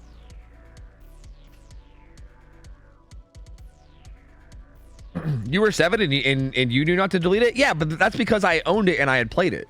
Like, I probably accidentally deleted a save when I first got it, right? Like, when I first got the Game Boy, I probably at some point made a new save and then overwrit my old save and was like, oh, that was dumb. I just started over. Oopsie. But I mean, I just probably wasn't at 149 Pokemon, right? Like, I probably was at like 5 or something, you know? Like, I'm sure I did that at some point because we were young and dumb and we were just clicking buttons. We didn't know what the fuck shit meant. We were just clicking buttons. Like, who cares? Like, it took me a while to figure it out because I was like goddamn 5 or 7 or whatever the fuck, however young I was, you know? What if the real Sam watches you every day? I don't know. That'd be neat. Bro, on the real, like, I meme about it, but like, dude, if I ever met the real Sam, that would be fucking awesome, actually. Like, that'd be so cool. Like, it'd be such a funny story, and she would probably be so blown away because she probably wouldn't remember it at all. That's the thing. I don't think it would ever happen because I don't think like she even know. Like, again, like, this is like a memory that's haunted my dreams forever. But I don't think that Sam even like would remember. Even if I met the actual person and if I told her exactly what happened, she would probably be like, yeah, I don't know what the fuck you're talking about. Like, who knows? Like, I don't think it was even like a significant event in her life at all. She just went to someone's house with her dad. She played with their toys for a little bit and then she left. That's all it was to her. You know what I mean? So like, I don't know. I think it'd just be a funny story, but I don't know. That's it. Anyway, wait. What map is Freddy on? Freddy's probably on Cool Tower, right? I'm gonna go ahead and switch it to Cool Tower. I'm assuming he's on Cool Tower. That sounds like the map we'd put Freddy on. I kind of forgot about the map change, but yeah. I sold feet pics for a shiny Pokemon. Are you proud of me? Did you actually do that? Because I don't know if proud is the word I would use, but anyway, here we go. Disaster playing Freddy on Cool Tower. He's got Bamboozle, he's got Pop Goes the Weasel, Noed. He's got red paintbrush and the purple block. The purple block? Wait, what's the purple block do again? Can someone refresh my memory? The red paintbrush makes it so that everybody starts asleep. And also you can't wake up by failing skill checks, I guess. Bounce landing up here on Slaps is upstairs. Also has head on. Deli Unbreakable is on Rebecca. And DS without Dead Hard on Ryan. Ooh, Disaster finds Rebecca first. This is the Deli Survivor. So this is pretty big. Definitely a good start for Disaster. Again, this is really huge because keep in mind, the first set was like an M1 killer, right? It was Wraith. And that match was dominated by Rapture. Like, they completely annihilated that set in terms of results. It was like a 4K2 versus like 3 stages, right? So they completely annihilated that set. This is another similar killer, right? I mean, Freddy's basically an M1 killer. I know he has like snares or whatever, but he's basically an M1 killer. So again, and with that really nice comeback on that Slinger set, Bad Intentions, this is a big important game, right? He needs a really good result here. He does bail from the Rebecca, so he doesn't commit to that chase. He finds Maria. He's gonna set up a snare. He kind of gets stuck on the tree. Let's get the snare to go off. I think he could have played this a little better. I think her playing the long side there actually should have resulted in a hit. He could have used that snare. He also could have set one up around the other side, and they could have just kind of circled back and forth and forced her to go through the snare. And I'm pretty sure he could have got a hit there. I think he actually maybe played that a little bit wrong. He's gonna double vault Shaq. She should be able to make it to the pallet here though, so she should be fine. Greeds the pallet. Interesting. It makes it to this pallet too. Very well played by Maria. A little risky, but also pays off very well. So save Shaq pallet for a little bit longer. Disaster faking some teleports, just trying to put pressure on the map. But so far, no one has gone down. Finds Jake and Rebecca, interrupts this hill gen, but this hill gen has a ton of progress. We'll see who he goes after. Ignores the injured Jake. Is going to stay on Rebecca. Ooh, good prediction on the vault there. Does get an injury on her too. And again, she is Deli, so that's definitely the best target for him.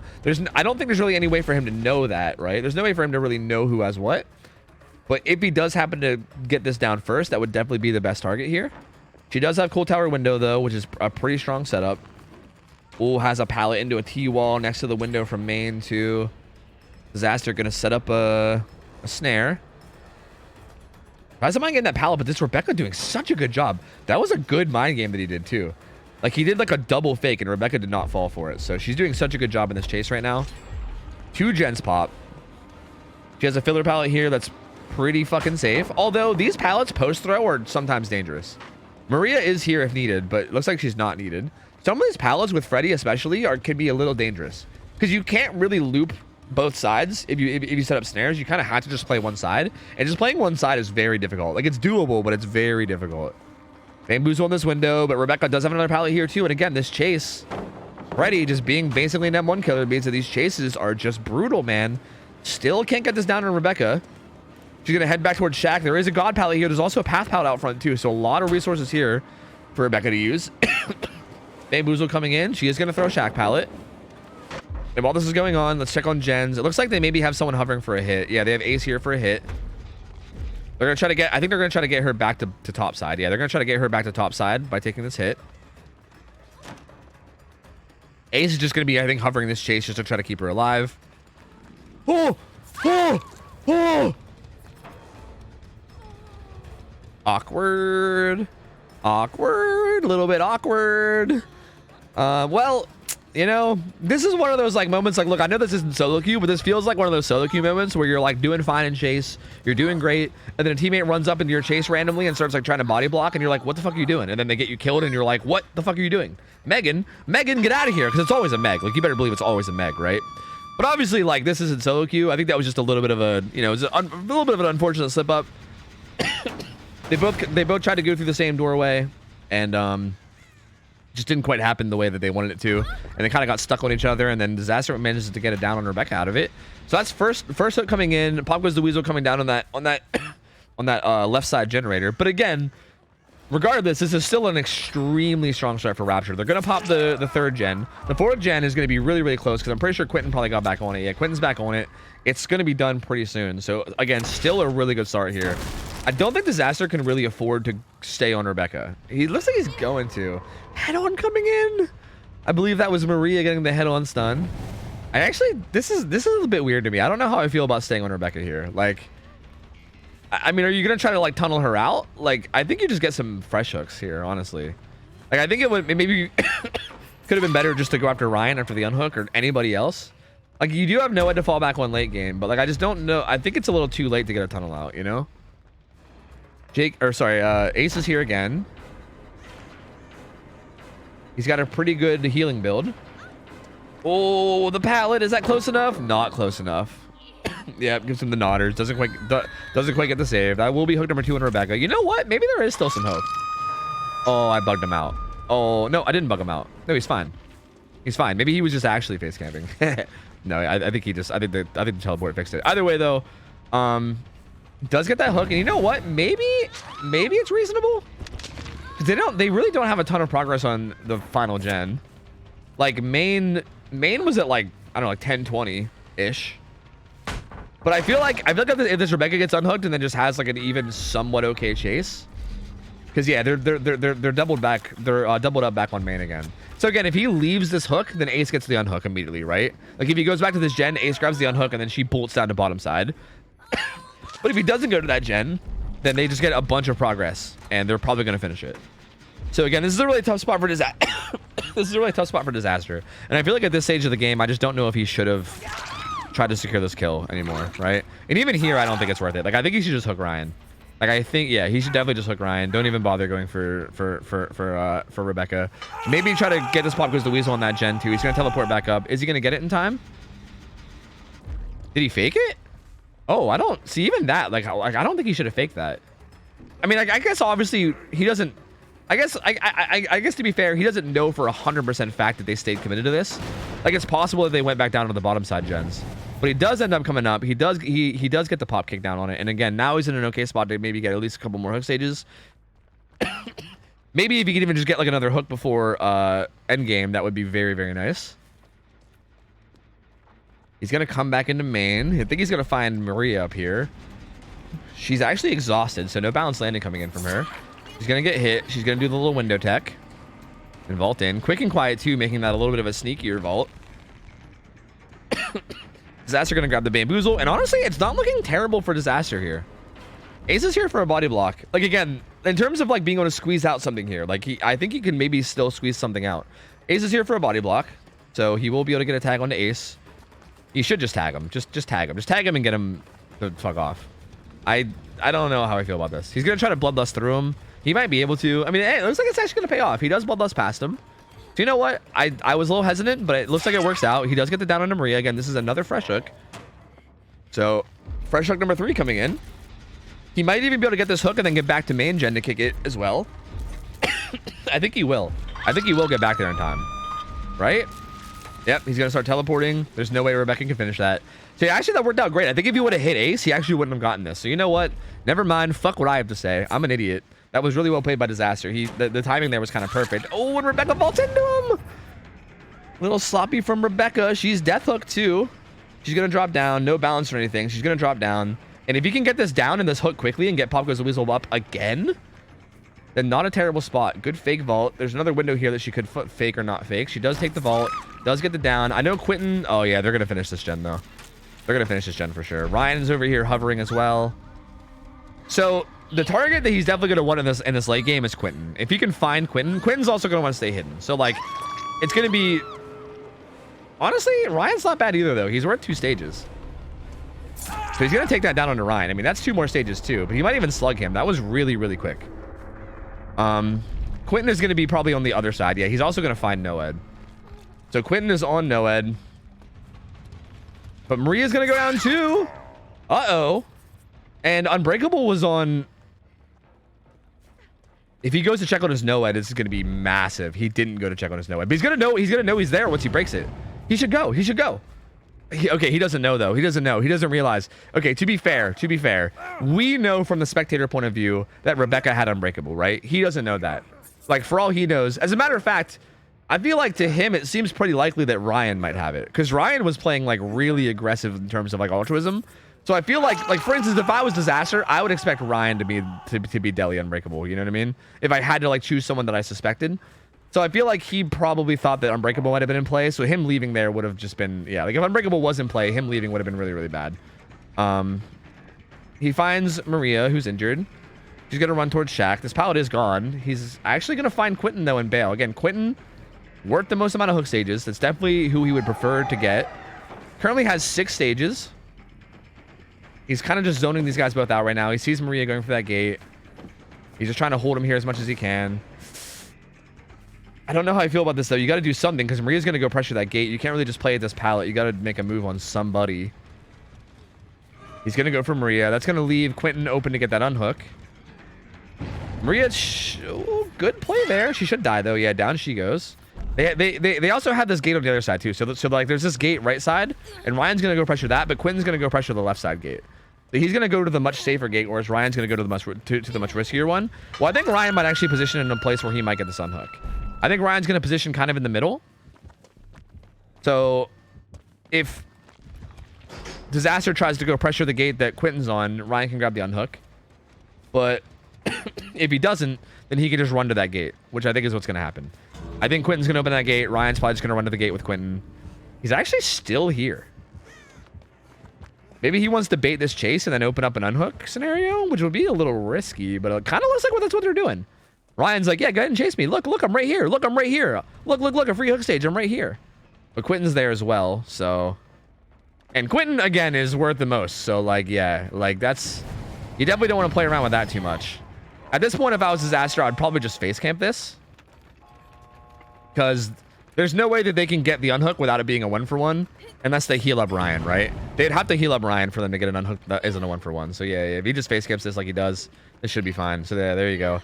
That's going to be 8 stages, 3 fresh. 8 stages, 3 fresh.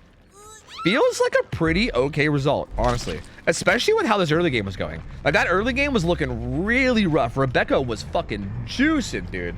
She was juicing. Like, she was really, really doing a good job in that first chase, and it was a really, really tough start for Disaster, but he really pulled it out at the end. He managed to hold on to that final gen for quite a while, got a bunch of Pop Goes the Weasel value. His timings were like perfect. There were so many downs that came in at the perfect moment for him to be able to get the hook and then make it to the gen with Pop.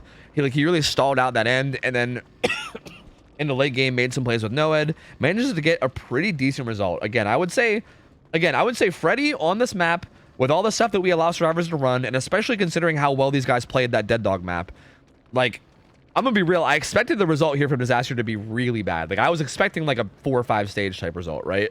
Like, just because of the caliber of play we saw from these survivors, not because of his killer play. Like, he's a very good killer, but like from the caliber of survivor play we saw from these guys on game 1, that's kind of what I expected, just because Freddy and, you know, everything. So compared to my expectations going into this, I think this was a really good result from Disaster. And we'll see. This still could go either way. I mean, we're gonna flip flop now, and this is gonna be really close.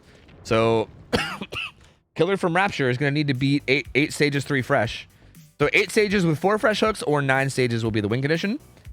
And again, I would say that this is okay. If Laser was here, he'd be telling me that this is on the survivors to lose, because this is one of those scenarios where if the survivors play it really, really well, and as long as they're not making a lot of mistakes, like if they hypothetically have like a 0 mistake game, or like just like a very few mistake game, then no matter how good the killer plays, they probably won't be able to match that result, right? Like, hypothetically. But obviously that's like borderline perfect play, which is almost never a real thing, right? Like, I mean, there's almost always some mistakes. Like, no matter how good of a team you are, there's almost always some mistakes. So it's really, I think it's definitely gonna boil down to like really how tight Bad Intentions can play this. If they can play this super, super tight and play really, really solidly, they could definitely get this win. But obviously, the killer from Rapture is gonna, you know, definitely try to make it as hard as possible. I have to play some ads, guys. I gotta get some ads through, because if I don't play them now, they're gonna play in 7 minutes, which is gonna be like right in the middle of the game. So I'm gonna play these ads. I'm gonna get them out of the way. I will make sure that the game doesn't start until they're done. Okay, I'll hold the lobby hostage. So if you guys do get hit by ads, don't worry. You're not gonna miss anything. I'll make sure that the game doesn't start until they're done. But I gotta get them out of the way now. Otherwise, you know, it's gonna cuck us. So let's go ahead and do it. Sham Ham Shack, thanks for the primer. Welcome in, dude. White Tiger, thanks for the 60 months, man. Thank you, man. And yeah, it feels nice to be uploading again. I feel pretty good about like making videos again. Like, I've been pretty happy with the stuff I've been making. And Space Monk, thanks for the 14 months. Welcome back, dude. Appreciate it, buddy. Thank you, man. Yeah, that's what I think too, Zombie. Yeah, that's what it seems like, especially with like this caliber of play, for sure.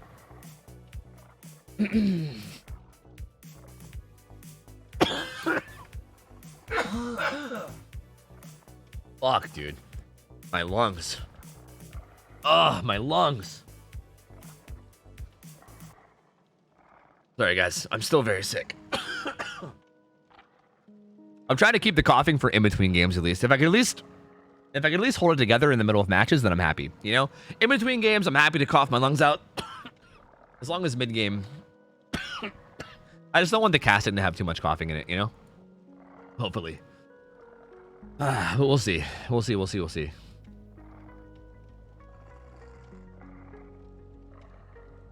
How you feeling after those Blight games? Bro, I need more practice. I feel like I need practice. That shit was awful, dude. I mean, kudos to you guys. You guys played really, really well. Like, I'm really impressed with how well you guys did and like how good you guys are against Blight. But God, I am so like, I'm so humbled by how much I suck at Blight. Like, I did not realize how bad I was, you know? So, definitely gonna have to like do some more like ones and scrims with Blight and like take the time to learn that for sure. Cause yeah, that was a rough day for sure. Oh, that was a whole a whole last day of roughness for me. Try getting a mixing bowl of steaming water and put a towel over both your head and the towel. And do a makeshift sauna to breathe. Yeah, I sometimes just hop in like a really, really hot shower. And I just crank the hotness more and more and more until I'm basically boiling alive. And then just kind of make that my sauna. That's kind of what I do sometimes too.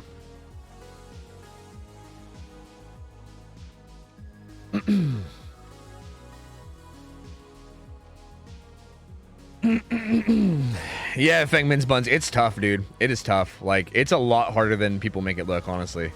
Especially like as you go against better and better survivors, man. Like, again, like I thought it was tough to play Blight even in like pubs at first, right? It took me a while to learn Blight even good enough to like do well in pubs. And then I got to the point where I was like dominating every pub game and I was like, all right, I'm like at least okay at Blight. Like, I know I'm not like amazing, but I'm like at least okay at him. And then I started doing scrims with him and I'm like, never mind, I'm not even okay at him. I'm actually just bad. I'm actually just bad at him. Like, this killer's actually so fucking hard and I'm actually just bad at him. Like, I don't know. I need to work on that a lot. Again, though, that's good. That's the exact thing I've been saying. Like, it's been years of me going against bad survivors.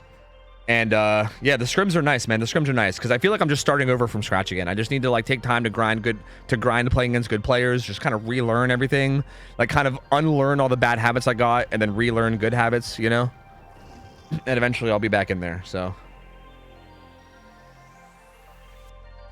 Yeah, Erica. Yeah, that actually does happen. That's kind of weird. Why? How do you know that? That's interesting. Because that kind of does happen, yeah. Those Wraith games were terrible. Yeah, the Wraith games were definitely really rough, but that's also just a really tough... Like, I can't blame you guys for that. Like, I think that's going to happen to most people unless they get a ton of practice on it, you know?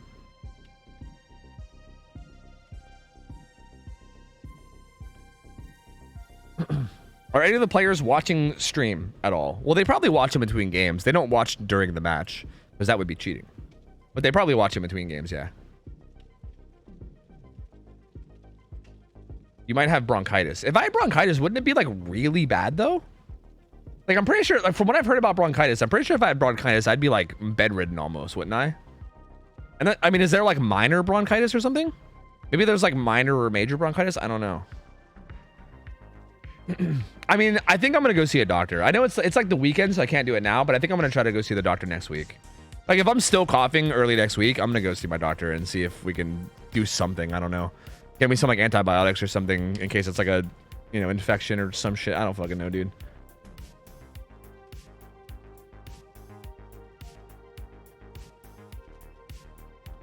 Bronchitis and minor key, that's right.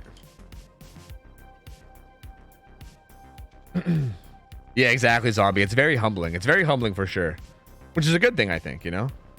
It's not always that debilitating. Okay. How do you... What is bronchitis? How do you treat that? Infection of the main airways of the lungs. Is it a bacterial infection? Like, is this just, like, antibiotics? Or is this, like... Is this a fungal infection? What kind of infection? Or is it different? Is it different every time? Inflammation of the lining of your bronchial tubes. Oh. Inflamed with mucus. I'm not really seeing. Antibiotics? Okay. Okay. Yeah, I feel like I just need to go get some antibiotics or something. I don't know. I feel it feels like that's probably the play.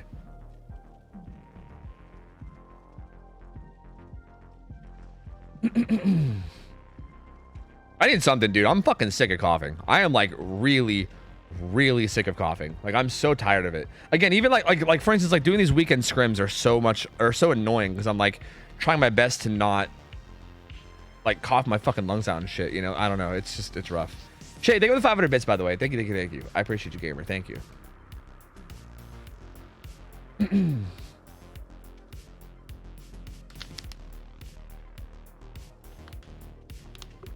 Wait, shit. What are the tests for bronchitis? Am I gonna have to do a bunch of annoying shit? Like, am I gonna have to go, like, get... I know, like, when I had really bad pneumonia after I recovered from surgery, and they made me do all kinds of dumb shit. I had to, like, go get, like, a fucking... I mean, I was also, like, all fucked up because I was just coming out of surgery, so they just, like, threw me on, like, a fucking CT scan and shit. Like, I did all kinds of shit. Checks x-ray? Oh, okay. Just an x-ray, though? That's not that bad.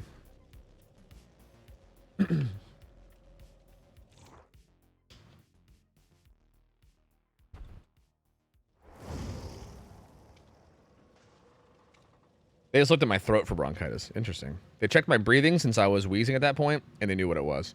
Yeah, I almost feel like... I know that, like, some doctors... And I think this is really bad to do, if I'm not mistaken. Because I know that, like, antibiotics is, like, a... Like, there's a whole thing about antibiotics where, like, it's really... Like, people are over-prescribing them, and it's, like, bad. But I'm pretty sure a lot of doctors will just, like, see symptoms like that and just be like, yeah, take some antibiotics. You'll probably... It'll probably cure you. Like, just go ahead and do it, you know? Like, I think that happens a lot. Which, again, I'm pretty sure, like, for overall... Like, overall, I think that's bad, right? Because, like, I think the antibiotic thing is, like, a big issue where, like, eventually there's going to be, like, antibiotic-resistant fucking stuff or whatever. But either way, I'm pretty sure that's, like, what a lot of people do. So my doctor might even just do that. He might be like, yeah, whatever you have seems like antibiotics will probably cure it. Here, take some antibiotics, you know? He might just do that. I don't know. So we'll see. Yeah, I think the biggest issue might be them not taking it in full, yeah. But, I mean, the more that they prescribe it, the more that happens, I guess, also as well. Either way, here we go. This game is for all the marbles. Ryan needs a pretty good result here. He's got pop, pain res, Bamboozle, Corrupt Intervention. He's got Nancy's Masterpiece, which helps the teleport cooldown be a little bit less, and then Red Paintbrush, obviously, which we expect to see pretty much all the time. It's really pretty good early game. Finds Jake, who gets a pretty good pallet, throws it early. Again, these pallets are kind of risky, but he also he has this pallet to. I don't like the way Jake played this, because again, this is what I was hoping to see out of Disaster. Was more like snare play around pallets that people try to loop, because I do think looping a lot of these pallets against Freddy can be kind of risky if they just have good if they have good snare placement.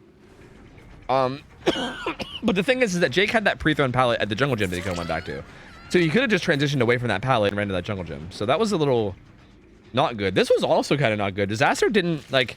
This feels like there's maybe a bit of like not tight comms here, because the killer ran Freddy to that gen that Disaster was doing, which again is definitely not like where you want to take chases, but also if you're gonna do it, you at least think it would be called out and Disaster would like pre-leave the gen.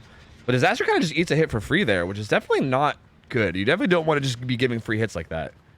Ooh. Ace kind of running into Freddy a little bit here. Does have this path pallet though, so he's going to avoid that one. He's going to get the blind off too. I know that it looks framey, but this is a spectator bug. It's not like the killer's playing on like 10,000 sensitivity or anything. It's a spectator bug. What is going on here? I'm so confused. Why was he like running towards the killer? I feel like, I don't know. I don't want to make too harsh of assumptions here, but it feels like this team has.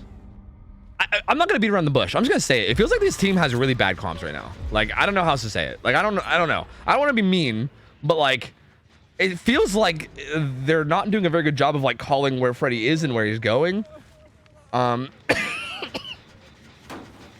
mean, I thought he was TPing to the gen, but still, like to run towards him like that. Maybe I just wasn't paying attention enough to that scenario. But it feels like multiple times this game, it feels like there's people just kind of like running towards them or being like really, really out of position. Again, maybe that last one was not as bad as I thought it was initially. Maybe I missed something. I don't know. But I still just feel like this whole match so far, there's been a lot of like mispositions, like a lot more than I would expect. So definitely a little sloppy, regardless from bad intentions here. They do pop one gen right as this hook comes in. This isn't a pain res. Ryan really wants to protect this. He's about to go struggle now, so if they want to get the save, they got to do it quick. Disaster's here. He's got sprint burst. He's gonna get body blocked. He's gonna make sure he gets it. Does get it. So he does get that unhook before struggle, and that's gonna be Deli up on Disaster. So unbreakable Deli here. He's actually gonna take this hook. Is he gonna try to get a scourge hook here? He's gonna try to carry him. Yeah, he's gonna carry him further towards top side, probably to get a scourge hook. So there you go. Yep, left side hook coming in. That's gonna be a scourge. So there you go. Some aggression coming in. That'll also be Deli. I think Ryan will probably have a pretty good idea that that's Deli based on how that happened, right? The fact that he ran up and just 1-for-1 at the last second. That's a pretty like obvious Deli play. Someone's upstairs. They blow a skill check. He's like, wait a minute. I'm gonna go upstairs. Probably bounce landing on lemonade if I had to guess. Oh my god, sorry. That one just came out of me. I couldn't control it. He's gonna bounce landing away and just stealth it up a little bit. Looks like Ace is gonna get found, but he's not gonna get committed to. Ryan's kind of just looking around, seeing what he can find, playing around with this teleport a little bit. Finds Claudette bottom side here at Shack. Oh, you can set snares through that window? That's interesting. Well, today I learned. I know you can set them like over pallets and windows, but like through that little gap, that's really interesting. Disaster though is awake, so that snare actually doesn't affect them. She does throw a Shack pallet. She also has this path pallet here still as well, so she's gonna be okay for at least a little bit. There's no way you're gonna mind game this, right? Unless Disaster plays this incredibly poorly, there's no way that gets mind game, because that's a really, really safe pallet. The Disaster staying up a little bit longer. Ryan trying to pressure the overall map, kind of faking some teleports around, trying to pressure different gens and keep people off of them. But so far, really good gen progress here. 3 different people cranking gens, and they all have a lot of progress. Claudette gets back on that gen. He's actually going to go up towards main. He's going to interrupt this gen, but Lemonade has balanced. He's going to drop down. He's going to get the speed boost. He's just going to run to the pallet out front. And again, Ryan just can't quite get anything going right now. And Bad Intentions are looking like they're in the clear to get this win.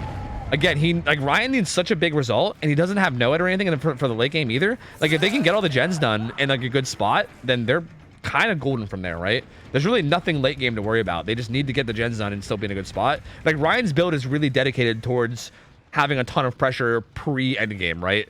Like pain res, pop, like it's built around getting a ton of regression and really getting a lot of stages before end game. So again, right now they're looking really good. They have a ton of gen progress. This Ace is doing a really good job on this pallet so far, playing it so well. Doesn't get hit there either. Ryan's trying his best to make something happen, but they're playing these chases so well. Gen number 3 pops. They're doubled up with another gen. Lemonade's gonna go pop this gen at 1 o'clock. Oh, again, what happened here? Like I don't understand what's happening with these hits. I'm switching around cameras a lot, so I'm sorry. I didn't actually see what exactly happened there, but like, again, there's been a lot of hits like this where like he just kind of walks up and hits people. It's weird because like Bad Intentions is like both playing this amazingly while also kind of playing it terribly. Is that weird to say? I don't know. This is so odd. Like they're doing simultaneously an amazing job while also doing simultaneously a terrible job. It's weird to say, but like they're still in a really good spot to win. This is great. This is the second hook on Disaster. So he's getting a little bit closer to death, but there's only one gen left. It's a pretty good split too. They're all along the right side, but there's one like way up at like 11 o'clock, and then there's another one down here at like 7. So like whole way up and down the left side of the gens. Pretty solid split. Ryan can't afford to stay near that hook or else he'll lose the game, so he has to leave. Gets a pretty good hit on the Jake here.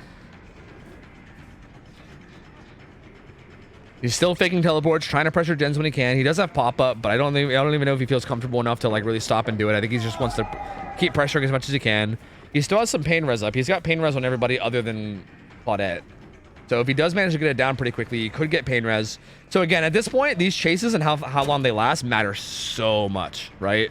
I mean, obviously that always matters, but this is like very vital. Like if Ryan wants to stay alive here, he needs to get these downs. Was that fast enough? I think that was fast enough. Because if Ryan wants to stay alive here, he needs to get these downs fast enough that he can get pain res procs and pop procs, right? Because look, that's pain res. So there you go. That gen's gonna regress a lot. And now if he can, he's going to the other gen too. So really good teleport. And then there's pop too. So bam, like both those gens now regressed a good bit. So again, if he can keep making that happen, then he could keep this alive. But all it's going to take is just to have some pretty solid chases from the survivors, and they still do have an okay amount of resources, right? Like main building here still has a good bit. The window obviously is really strong. There's still a couple pallets outside that are good. This balance running to this right side of the map has these double maze tiles with windows. It's an LT and then a double window tile, so pretty decent setup. He's going to just stay alive there without getting hit. The teleport going in on the gen. Did he actually teleport to it? I think he did. He did teleport to the gen. They actually weren't on it. Sorry for swapping so much. I really want to see what's going on. They're actually both here at the unhook. And they're going to double heal. And Lemonade's doing the gen at 11. So the gen at 11 is being... Okay, but Ryan's here. Ryan shows up. Goes for a pretty aggressive swing. Doesn't get it. There's no pallet here, but Lemonade can bait... Oh, there actually... This pallet still is here. Oh, no, never mind. I say there's no pallet here. This is an extremely safe pallet. And yeah, he's going to have to kick it. Yeah, I think it's too little too late for Ryan. I just don't think he's going to be able to do it. He's going to teleport to the hill gen. But again, Lemonade's going to get right back on that 11 gen and pressure it. And that gen had a ton of progress. So yeah, if we go look over here, it's going to be done. Yeah, it's going to get done. And this is only 4 stages right now.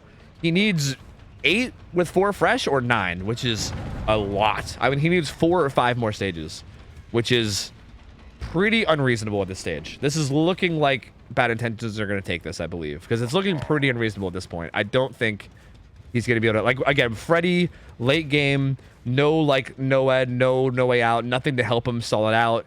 He's Freddy, so like getting 2 hits on any survivor is going to be very time consuming. There's no way. There's no way at this point, unless Bad Intentions, I don't know, unless their PCs all simultaneously crash at the same time or something. I don't think Ryan's gonna get this. So there you go. Very, like, honestly, again, after game 1 of Dead Dog Saloon, I was like, uh-oh, this might be just like a super dominant 2-0 set. Bad Intentions said, hold on a minute, and they fucking came back and played this so well. Extremely solid performance from Bad Intentions, and they're gonna end up taking the set. They're going to try to get this ace out too. Adam's here to body block. Ryan's trying to take a very wide angle on him. And actually, the angle might be wide enough. Ace is actually going to circle around Shaq. Ryan's trying to do his best to zone him, but they're doing a really good job of body blocking this. Adam heading out outer map and leaving Ace here. Ace might go for hatch now. Is that what's happening? He's coming back in. This doesn't really matter because even if Ace dies, they still win, right? That would be 7 stages, which is not enough, right? So yeah, he's gonna leave. And at this point, it doesn't really matter because even if Ace dies, they're still fine. Ace is gonna wait for the hatch kick, I guess. The hatch kick comes in. I feel like we're having a fucking hatch. I got a Shaq 1v1 now. Are we holding off rent game collapse? Let's go, poggers. I think he's gonna be dying. I think this balance is gonna die. There's no pallet here. Yeah, he's gonna die. He's gonna die. So that'll be, yeah, that'll be 7 stages, right? That'll be 7 stages, 3 fresh, which is again, that's 1 stage off of a tie. That's 1 stage away from tying the game. But just the perfect result, basically. The perfect result that Bad Intentions needed. They got just enough. And they're going to take that set by exactly 1 stage. Really, really good best of 3 here. Like, actually, such a good best of 3. Like, again, Rapture... Rapture fucking dominated that race set. Like, they dominated that race set. And I was like, oh, Lord, uh-oh. Like, is this not a well match-made game or something? Like, is this going to be a blowout? And I got a little worried. I'm going to be honest. I didn't say it out loud. But I was, in the back of my mind, I was a little worried. I was like, damn, this might actually end up being like a blowout set. But then Bad Intentions coming through, getting a really good result on that Slinger game. And then coming back on the Freddy game, too. And also securing this, just winning it by 1 stage. So just barely getting a better result. Both sides played very, very well, but they just played a little bit tighter. And there you go. 2-1 Bad Intentions over Rapture, and then take the best of 3. Very, very well played. GG's. GG's. Norm? What is that? What does that mean? Norm McDonald? Norm? I don't understand what he means. What is Norm? I agree. What is Norm? What does that mean? I don't know. Either way, GG's. That was a really good set. That was such a good set. That was super good. Very, very, very, very good games. Very exciting. Honestly, right down to the wire. Like, that could have ended either way. Like, that Freddy game at the end was so tight. That really could have gone either way, honestly. I never thought I'd be that excited watching Freddy games. But, like, that was actually... Like, that final Freddy set was actually really good. It was super close. And it was really interesting as well, the way they played. So I actually really did enjoy that, surprisingly. Again, like, I thought the Freddy set would be, like, the most boring out of all. But I actually... It was fucking sick and very exciting. Up next, we're going to have Schism versus DC on First Down. This should also be a really good set. I'm pumped for this one. We're going to have Artist and Freddy, guaranteed, with possibly a Deathslinger set to fill out the tiebreaker. This is going to be the only Artist set we're going to see all night tonight. We do have a guaranteed Artist set on Sunday, but for the night tonight or Friday, this is the only guaranteed Artist set we're going to have all night. So if you're an Artist liker, if you're an Artist enjoyer, this is your time. This is your time. And we'll see. Looks like we're going to have the killers. The killer from BC on First Down is going to be playing first. It's going to be Prion going up against the survivors of Schism. And this should be a really good matchup. DC on First Down, obviously a really solid team. We've seen them so much in scrims. They're one of those teams that we literally saw. Like, these guys were formed from a solo queue form a long time ago. And, like, they were a bunch of solo players that kind of just got thrown together from, like, a solo queue form. And they were just grinded their ass off, put in a lot of time, put in a lot of effort, have been grinding scrims, and they have gotten really good as a team. Like, they have managed to impress me quite a bit by, like, their level of improvement and just how solid they play. So we've definitely seen really, really good things from them. Obviously, though, in the learning phase, there is still some inconsistencies here and there, right? So, like, they play super solid, but there can be sloppiness sometimes here and there, but still a really, really solid team. Schism, likewise, is the same way. Schism, we've seen these guys be like some of the fucking juiciest of juicers, you know? They have played very, very well in the past. So this should be a really good matchup. Like, I think this is going to be a really, really good, like high level, very intense matchup, I think. So I'm pretty pumped for it. Yo, Grant the Ostrich, thanks for the 19 months. Upside Down Lex, thanks for the 40 months. And Henri, thanks for the 1 motherfucking year. I agree. With multiple exclamation points. I agree. Yo, I appreciate you. Wait, Watery Melon is on Schism now, which is interesting because Watery Melon used to be on DC on First Down. So that's interesting. Little mix and match here. Little pre-team rivalry, huh? He's a fail. Oh, okay, never mind. Never mind. I thought he like switched and is playing for Schism now, and this is like one of those like, ah, my old team, hey old friend, and okay, but never mind, he's just a fill, so we're good. Never mind.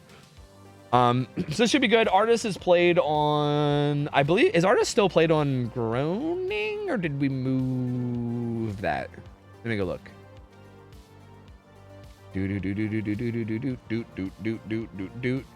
No, Azerov's ARP is what Artist is on. That's correct, right? ARP. Artist cannot run Garden of Rot. Sorry, Obnoxious Brownie. And they also can't run Deadman Switch. So no Deadman Switch, no Garden of Rot. Other than that, it's just basic bans, like all of our global bans. And yeah, it's gonna be on ARP. Interesting map. Very 3-gen heavy map. It's a very split map, right? 2 split sides with a choke point in the middle. Very interesting macro map. So yeah, we'll see how this goes. We will see how this goes. I think the Gamba's up. Yep. So the Gamba's up. I think Jassy's handling that. Thank you again. So feel free to go Gamba it up. Bet your hard-earned tofu bucks.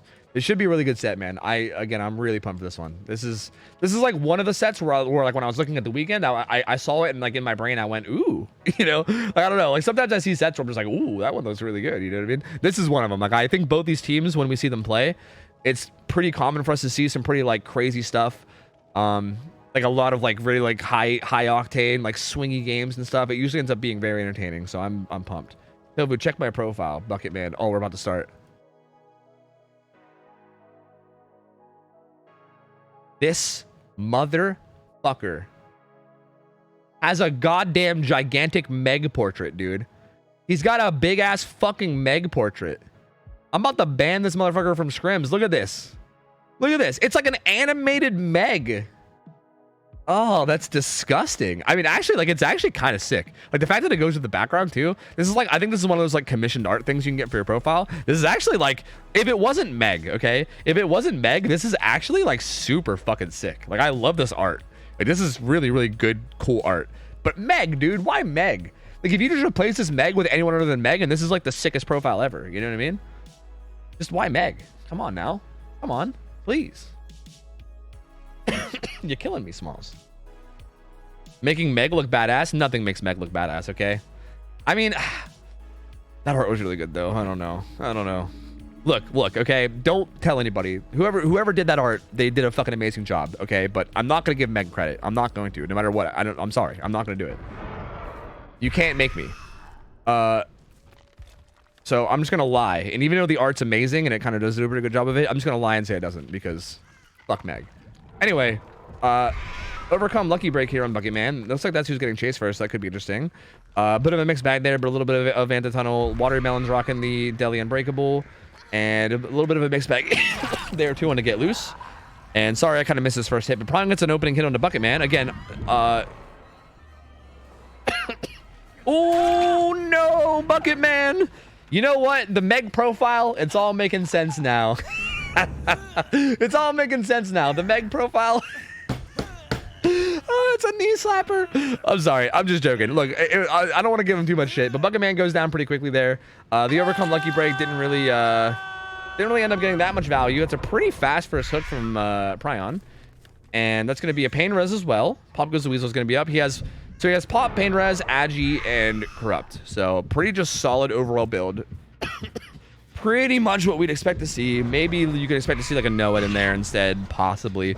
But I feel like this feels pretty standard, right? I feel like this is probably the build you'll see for both artists, with the exception of like maybe instead of like one of these perks, you might see Eruption or Noed, maybe. But maybe No Way Out, but I think probably one of those. So far, not a ton of gen progress, but they are trying to work what they can. Pyron's just harassing the gens as much as he can with birds, just trying to keep the gen progress to a minimum. His add-ons, by the way, are feats and hands. He's got hands and feats. So the hands makes it so that if you have somebody swarmed and they go near another survivor, they, I actually think Pryon here should have, okay, wait a minute. I think he could have denied that.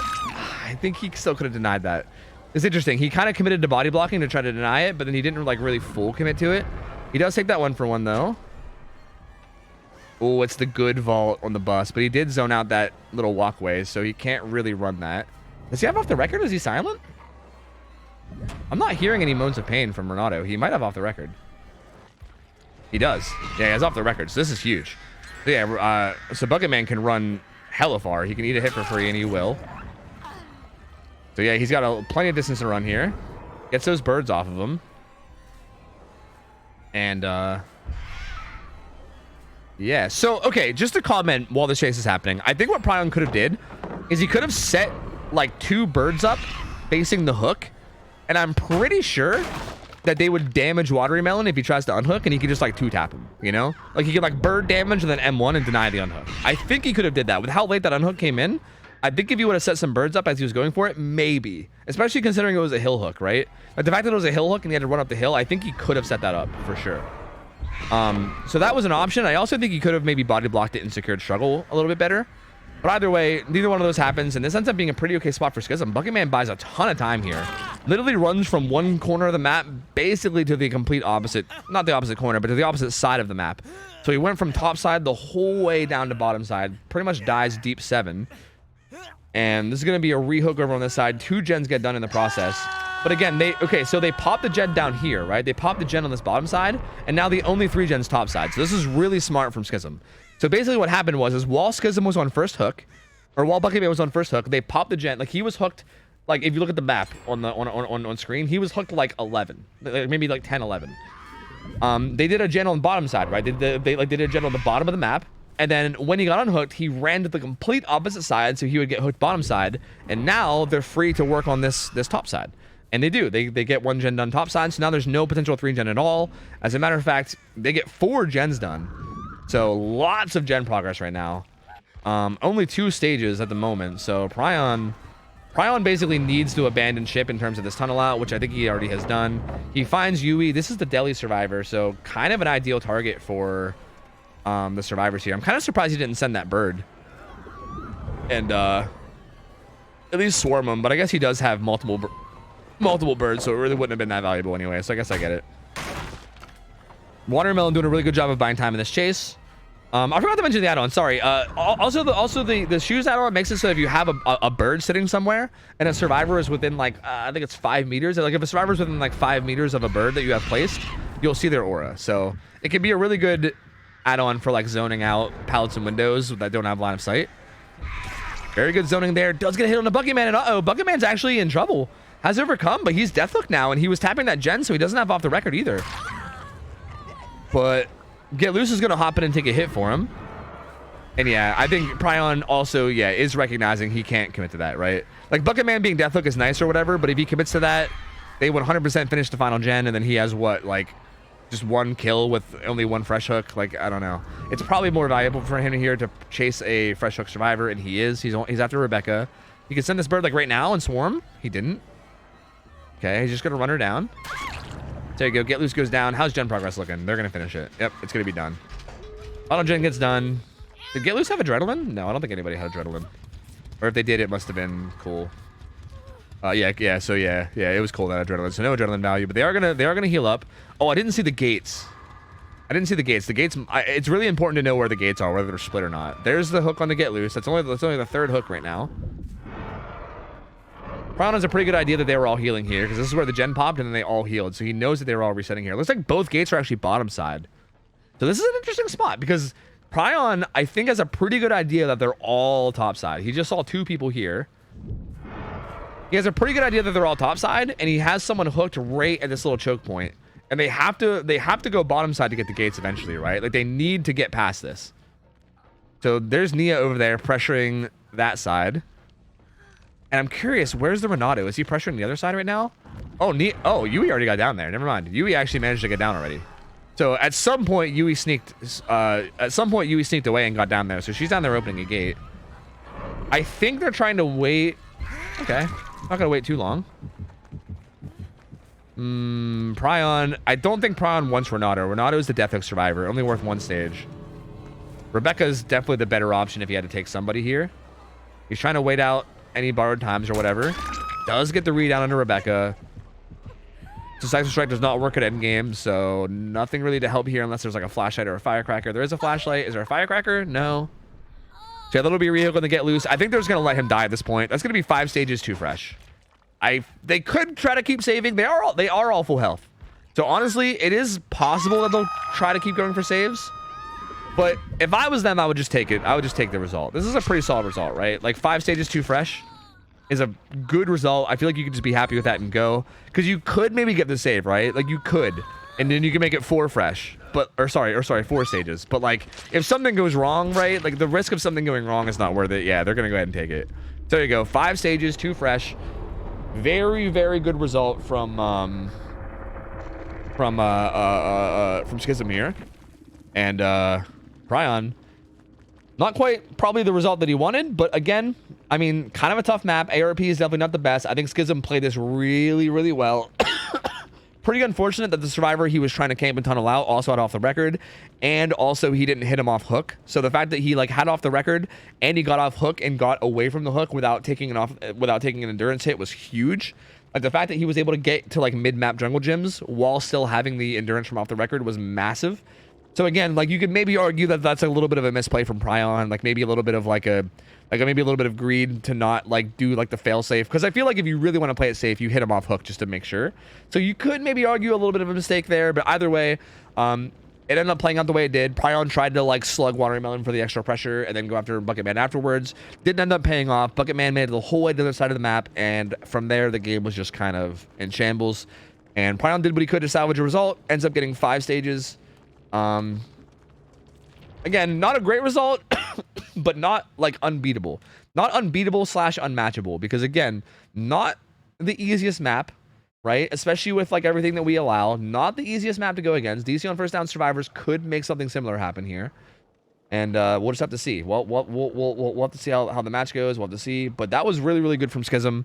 I felt like they were playing really efficiently too. Like that was one of those games where, like, okay, I say this a lot when I talk about like the best teams. Like for instance, when we see like X9 Clan play, or if we see like Tremor play, or like whoever, if we see those like really, really good teams play, like some of like the best teams in the world, it feels like the efficiency that they have is like on like another level. Like it feels like they almost have like a 5th survivor in terms of like gen progress. And that's kind of how that game felt, you know? Like that's kind of how that game felt. And it kind of felt like there was almost like another survivor. Like there was so much progress coming in, and like Pryon just couldn't quite keep up. Gens were just popping left and right. And yeah, there you go. Pretty I would say slightly below average result, but still, you know, not terrible. We'll see what the survivors from DC on first down can do now. This is Diabetes, right? Diabetes is going to be on killer. Diabetes is going to be on killer, and we're going to get DC on first down in here. And yeah, they basically... So Diabetes just needs either 5 stages, 3 fresh, or 6 stages. That's what he needs. So one of those 2 results is what he needs.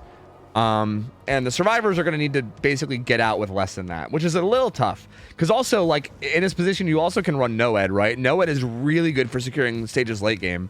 So hypothetically, if Diabetes runs Noed, gets just like 2 different fresh hooks throughout the game, and then just tries to find a fresh hook survivor to, you know, camp in late game with Noed, right? Like that's a pretty like kind of like quote unquote cheese way to get the result that he needs. That's kind of reasonable to do. So again, that's kind of a threat that they have to worry about. But we'll see. Did you see my message that I'll be playing Meg for you and the Meg main's in here? I'm disgusted. I'm actually disgusted. You should be ashamed of yourself. Kyle, good to see you, man. How's it going, Kyle? How's it going, Kyle? Kyle, I'm assuming you saw my message. Yes, I just saw your answer. I don't know what you're doing now or Sunday, but just saying the offer stands. I mean, I don't know. I mean, you might just woke up. I don't know, but just saying the offer stands. Are flashes allowed in scrims? Yes, they're allowed to run. They're allowed to run 1 med kit, 1 flashlight, and 1 toolbox, right? And then also a firecracker, and they can replace any of those other items with firecrackers. Like you can run an infinite amount of firecrackers, but they obviously would replace one of those, right? Like you'd have 1 med kit, 1 toolbox, 1 flashlight, and any of those can be replaced with firecrackers. You basically always see a med kit and you always see a toolbox, right? Sometimes you see double firecrackers, sometimes you see firecracker flashlight, but yeah, you kind of have the option. So we know what you think of Alexander the Great, but what do you think of Rollo of France? I actually don't know who you're talking about. Is that a D's Nuts joke, or is this just a part of history that I don't know?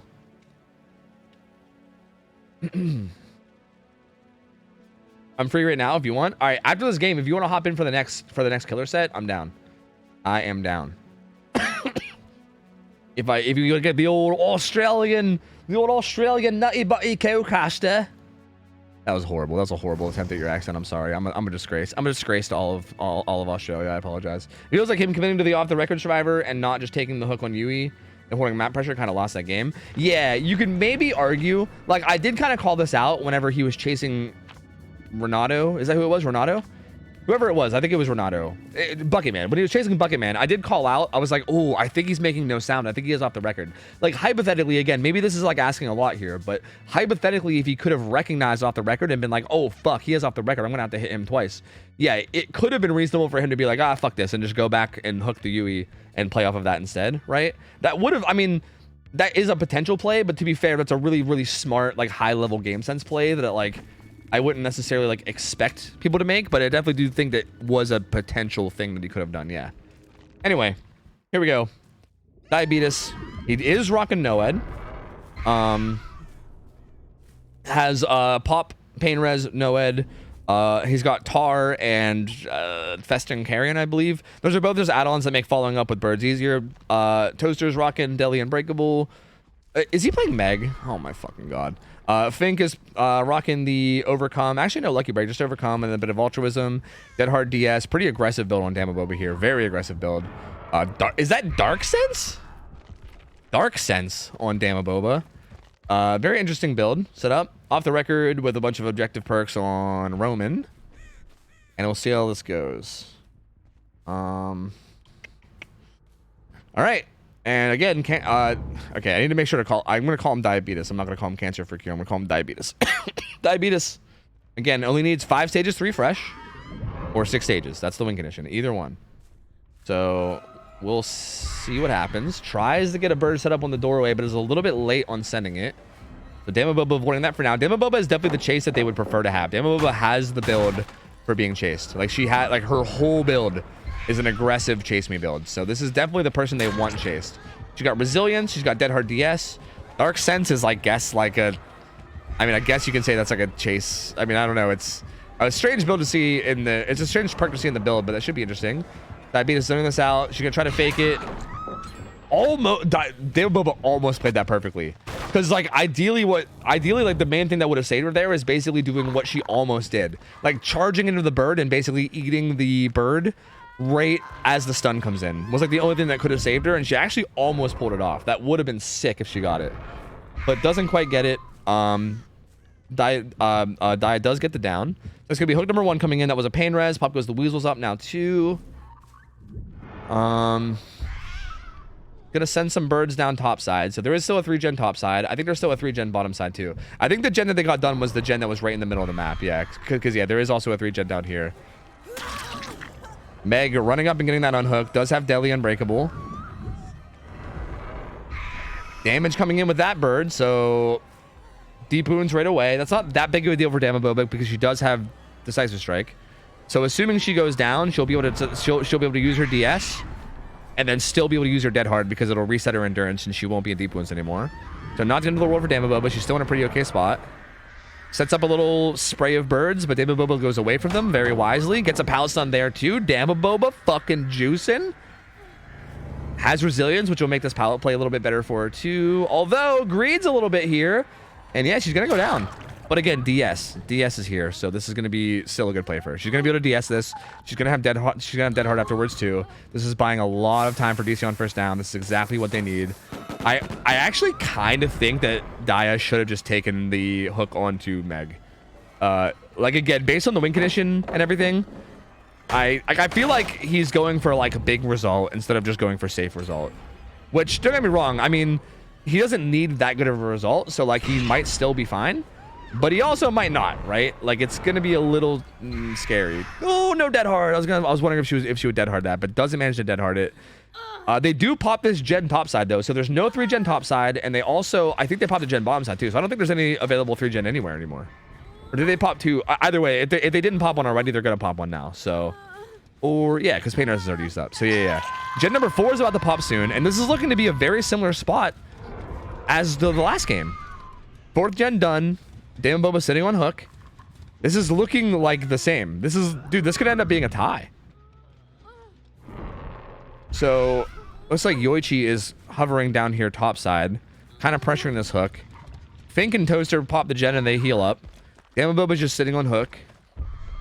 And Fink's gonna hop on Shack gen. And Rano's gonna hop on the gen topside. And Daya's gonna try to follow this up. Ooh, does not manage to do it. The unhook also comes in. Daya says, you know what, fuck it, I'm out. Let's just try to get another hook, which I respect. At this point, I think this is probably the right play. As a matter of fact, I think not even at this point, I think at all points of this game, this was the right play, to be honest, based on win condition. Damon Boba does get off hook. She's totally fine now. Ooh. Hit comes in on Roman just barely at the end of that vault. And again, Fink has been cranking Shack Gen this whole time. It's probably at about 50 if I had to guess. Yep. A little bit under. Damon Boba gets swarmed. Again, Damon Boba is actually like the ideal target for survivors right now. I know that like it might seem weird because I'm very often like, oh no, she's death hook. Like if you're death hook, you got to play all careful and play safe. You don't want to die. But like that's only relevant in like early mid game, right? Like if you're getting towards the late game, like at this point, if Damon Boba can just have a good chase, well, this is a little aggressive here. She dead hards. This is maybe a little aggressive because we're not quite there yet. Actually, I guess we are there yet. Never mind. The final gen pops. So there you go. We actually are there. And Noah activates. And he can't quite decide what he wants to do. He can't be decisive right now. This is huge. He's going to hook Damon Boba. So again, if he hooks Damon Boba, and now if he just gets another down and secures another... He's not going to be able to, though. He was too indecisive. He was too indecisive. These two first down's going to take this. They're going to take this. They're going to open this gate. They're all here. No, wait, they're not all here. Yoichi's set up for Hatch, but he might leave while Hatch is spawning. Wait, he might die.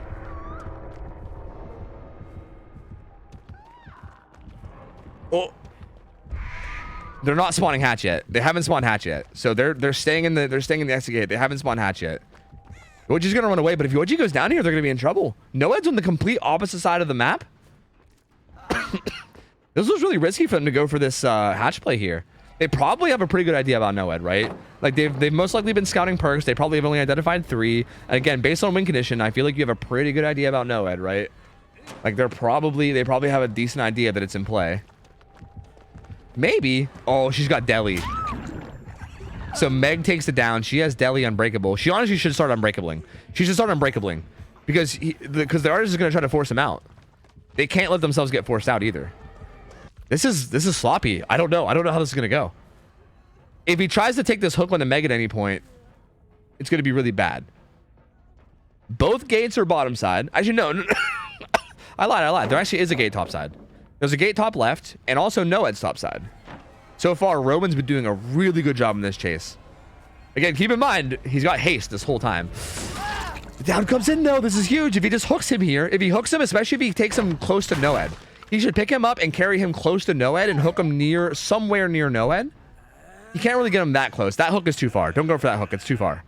Don't go for that one. Just take this one. Just take this one. Just take this one. This is looking pretty over, I think. They can't let Roman die. They can't. They lose if they let him die. But they need to find Noed. They literally, that's their only option now is to find Noed. There's like nothing else they can do because they can't unhook this without Noed. I mean, maybe Meg can, but she can't 1-for-1 if he plays close. I mean, Meg has sprint burst, so it's possible that if he leaves an opening, she can sprint burst up in 1-for-1. Otherwise, they have to find Noed. Those are the only options. Sprint burst, either sprint burst taking advantage of a misposition, or finding Noed. If they're paying attention to where the crows are going, they should have a pretty good idea of where Noed is. He did misposition though. I don't know about that, man. They're actually kind of in a bad spot though. Fink is kind of close. Oh no, and Fink's gonna go down too. Oh no, I don't know. It's all over the place. I don't know. Fink's gonna go back down, and yeah, this ends up being okay. So this still ends up being, that's gonna be the win right there. This is gonna be 5th hook, third fresh. So at this point, this is the win no matter what. This is the win no matter what here. This is looking in. Actually, even Meg getting hooked there would have been the win actually. So yeah, never mind. Actually, you know what? No matter what, it's the win. Because even if Meg got hooked, that would have been 5 stages 3 fresh. So I think it's the win no matter what. It doesn't actually matter in the end. The unbreakable. He denies it. And there you go. Wow, what an end game. What an end game. They had it too, dude. They had it. I didn't quite see Roman's positioning there in terms of where he was. Hypothetically, if Roman was like too far away from the exit gate at Shack, maybe he could have just went to the top side and exit gate and opened that instead. But yeah, that's so unfortunate because they almost had it. Dia was a little indecisive about whether he wanted to hook Damage Bomber or not, and they managed to open the gate, and 2 of them got out. It's just that Quentin didn't, Yoichi didn't quite make it. And my lord, that was so close. God, that was so close. And yeah, Schism is gonna take that just barely squeezing it out of the end. Schism gonna take that, and that's gonna put them up 1-0 going into the second set. And DC on first down again. Really good job. They played that extremely well. They did so good the whole match. Just at the very end, at the last minute, a little bit of a slip up, and unfortunately, that's all it takes, right? I mean, they needed such a strong result that they had to play basically perfectly the whole way throughout.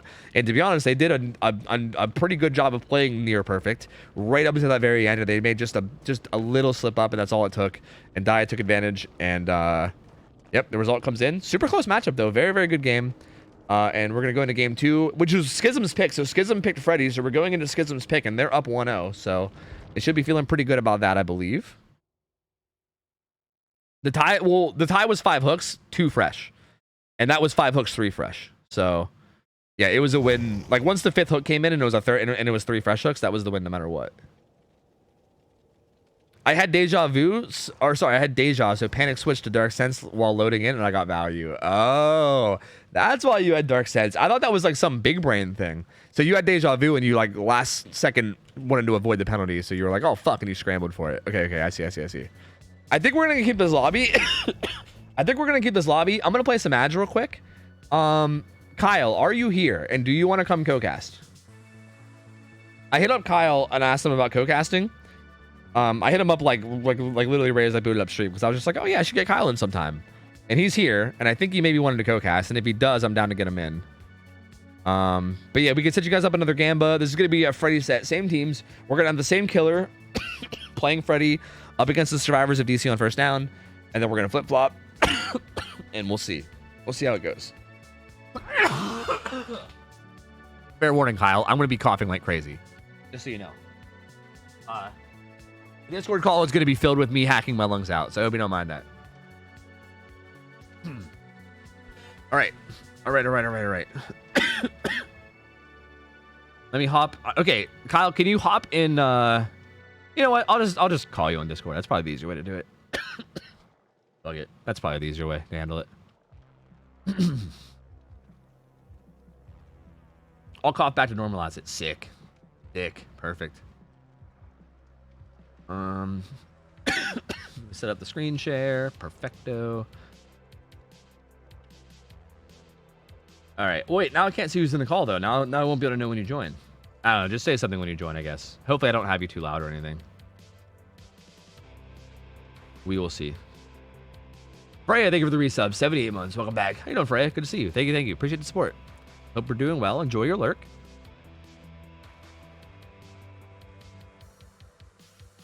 Hello. Hi. Sorry. How's it going? What up, gamer? I just made a fresh coffee, and I've walked out of the room for seconds, and my cat decided to start playing with it, and now it's all over my desk. So. Oh, rip. Yeah. And a little kitty cat footprints all over my desk with coffee everywhere. So life's good. That's kind of adorable, though. That is kind of cute. Sure. I mean, subjective. Yeah, from my point of view, it's cute because I don't have to deal with it, right? So, like, yeah. Yeah, and now she's trying to beat the shit out of me as I'm trying to clean it up. So life is great. I'm kind of wishing I got a mature cat at this stage now because she's hateful. Like, I think it's actual spite. Trust me, it'll go away, dude. Well, maybe. I don't know. I say that, but like so our cat we got recently, Freya, is like a little Sphinx cat.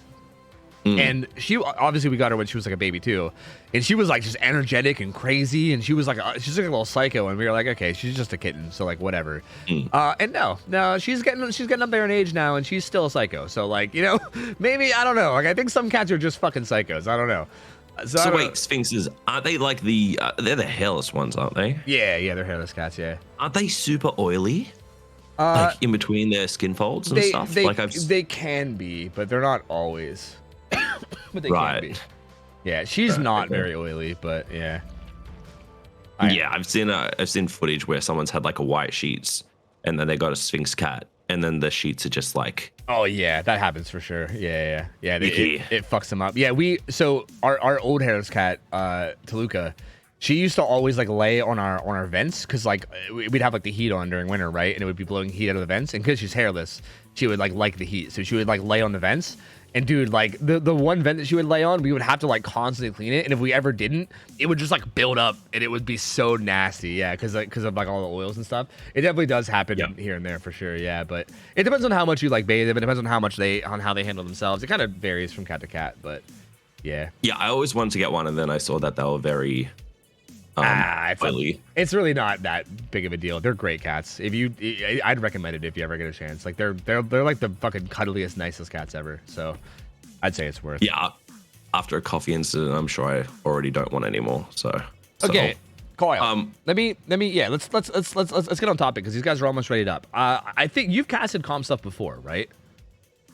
That's what I was about to talk to you about. I haven't really jumped into like the heavy competitive side of things. The only scrims that I've actually casted was the community cups, and that was for the people that were hosting it. So I've never really jumped into like the private sector or like the DVD league stuff. So I've been more a spectator occasionally than I have been a caster for it. So if you've got any feedback or tips or anything, just feel free to throw them at me as we're going. Yeah, it makes sense. I wasn't sure how much you like understood about like I guess like the metas and everything, but yeah. I just wasn't sure. Learn as we go. Yeah. I mean, I'm sure you'll do fine. I mean, I started out knowing nothing about this shit, and like I've just kind of picked it up as I've gone. So yeah, I mean, trust me, I'm fully aware. And I'm as long as you're just enjoying gassing and getting hype when cool shit happens like I do, then I'll be happy. That's all I give a fuck about. Yeah, no, trust me, I'm on it. I'm on that shit like white on rice, baby. More importantly, I'm here for the memories and for the friendships we make along the way. Okay, buddy. Okay, I'm not. I'm here for the Freddy gameplay, baby. Actually, you know what? Are we getting any like Freddy today? Or right now? No, we're seeing Freddy right now. So we're going into the Freddy set. So here, let me catch up to speed. These are two really good teams. We've seen both these teams play amazingly, especially on Survivor side. Both those last two artist games were pretty like low result hook stage wise. This is DC on first down on Survivor. We're gonna quickly go through the build just so we can see real quick. There's like a couple important things, right? In terms of like who has like anti-tunnel. Like Gucci has some anti-tunnel here with like DS Decisive Strike. This is Deli Unbreakable. This Survivor never wants to be found first because Deli Unbreakable is extremely good, as you know. Yeah. This is a pretty aggressive build too. Has off the record, has resilience, like pretty good chase build. So Daya here has Bamboozle. Actually, no Corrupt Intervention is really fucking weird to see. No Corrupt Intervention. Coup de Grace. This is an interesting build. Bamboozle, Brutal, and Noed feel pretty normal, but Coup de Grace in place of Corrupt is very interesting. Is there like a limitation on aura perks, like Ultimate Weapon? Ultimate Weapon is Gonzo, yeah. You can't run Lethal, Ultimate Weapon, or Darkness Revealed. Darkness Revealed is basically there because it's like a discount Lethal, but we basically don't allow Lethal because it makes early games uninteresting. And Ultimate Weapon is fucking the most busted perk to ever exist, so fuck that perk. Like we're never like fuck that, never. Okay. All right, no worries. So yeah, based on like the results we saw from the artist games, I would expect pretty low results here from Freddy. So we'll see. What do you mean Freddy's SD? I don't know what you're talking about. True, dude. I've encountered. I'm getting dunked on a 5 gens. Let me live. True. What do you mean? God tier. But Toaster's getting chased. He's doing a really good job, getting some good stuns, and we'll see how Daya handles this. So based on this first chase is gonna set a pace for this match, right? If he can get Toaster down pretty quickly, he can think about going for a tunnel out. Because if you can get a 3v1 with like still decent gen progress, you can snowball that into a massive result, right? But the problem is that with a killer like Freddy, it's not really hard to do that. Like a lot of times, by the time you get your tunnel out, it'll be like too late, and like all the gens will be done, and then you end up like ending the game with just like 3 stages, and that's it. So of course. So your reaction to no corrupt is kind of catering to the fact that it could have slowed the game down a little bit, but now that we've had this chase go for so long, who knows how many gens are being progressed on, and Yeah, who knows yeah. how much we've It gives the survivors definitely a little bit of a better head start, and it also makes it a little bit. It makes it a little bit harder for him to know the gens that are being worked too, right? I feel like when you have corrupt, like even after you take your first chase, you like look back and you're like, okay, these were the 4 gens that they had available. I can have a pretty good idea on like which ones are being progressed, where they are. Yeah. Yep. Whereas like with all 7 of the mud blocked, you're like, well, who fucking knows at this point, right? You kind of like figure it out as you walk around. So yeah. Yeah, so a little bit of a rough early game. He does lose 1 gen. He's now on Damaboba too. Damaboba did have one of those more aggressive builds for being chased. She had off the record. She had, I think, balanced landing. So again, this is an okay chase target for DC on first down too. They've been doing a really good job so far. Which was why she was working on the gen upstairs. Okay. That was coup de grace, baby. Coup de grace value right there, actually. Huh. Okay. Here's another thing too. This Freddy is running the pallets add-on. More coup de grace. Oh my god. We're not doing puddles. Straight into the pallets. Yeah, so palace is an interesting one because I don't know actually how this is gonna go. I think pallets with good comms from the survivors should be pretty. Did he see her? He did see her. Oh yeah, the highlight from being in Dream State. Yeah, Valley, so dude. Fink's just gonna 1-for-1 for this hook because I'm pretty sure she has Deli Unbreakable, so she's just gonna let herself die. Because yeah, I mean these perks mean that she can just save herself no matter what, right? If she gets hooked, she pulls herself off with Deli. She doesn't. She picks herself up. And it's very so I've always found when I've spectated these sorts of games that the Deli players are very smart in their ability to not only hide but to make it very obvious that they have deliverance like that.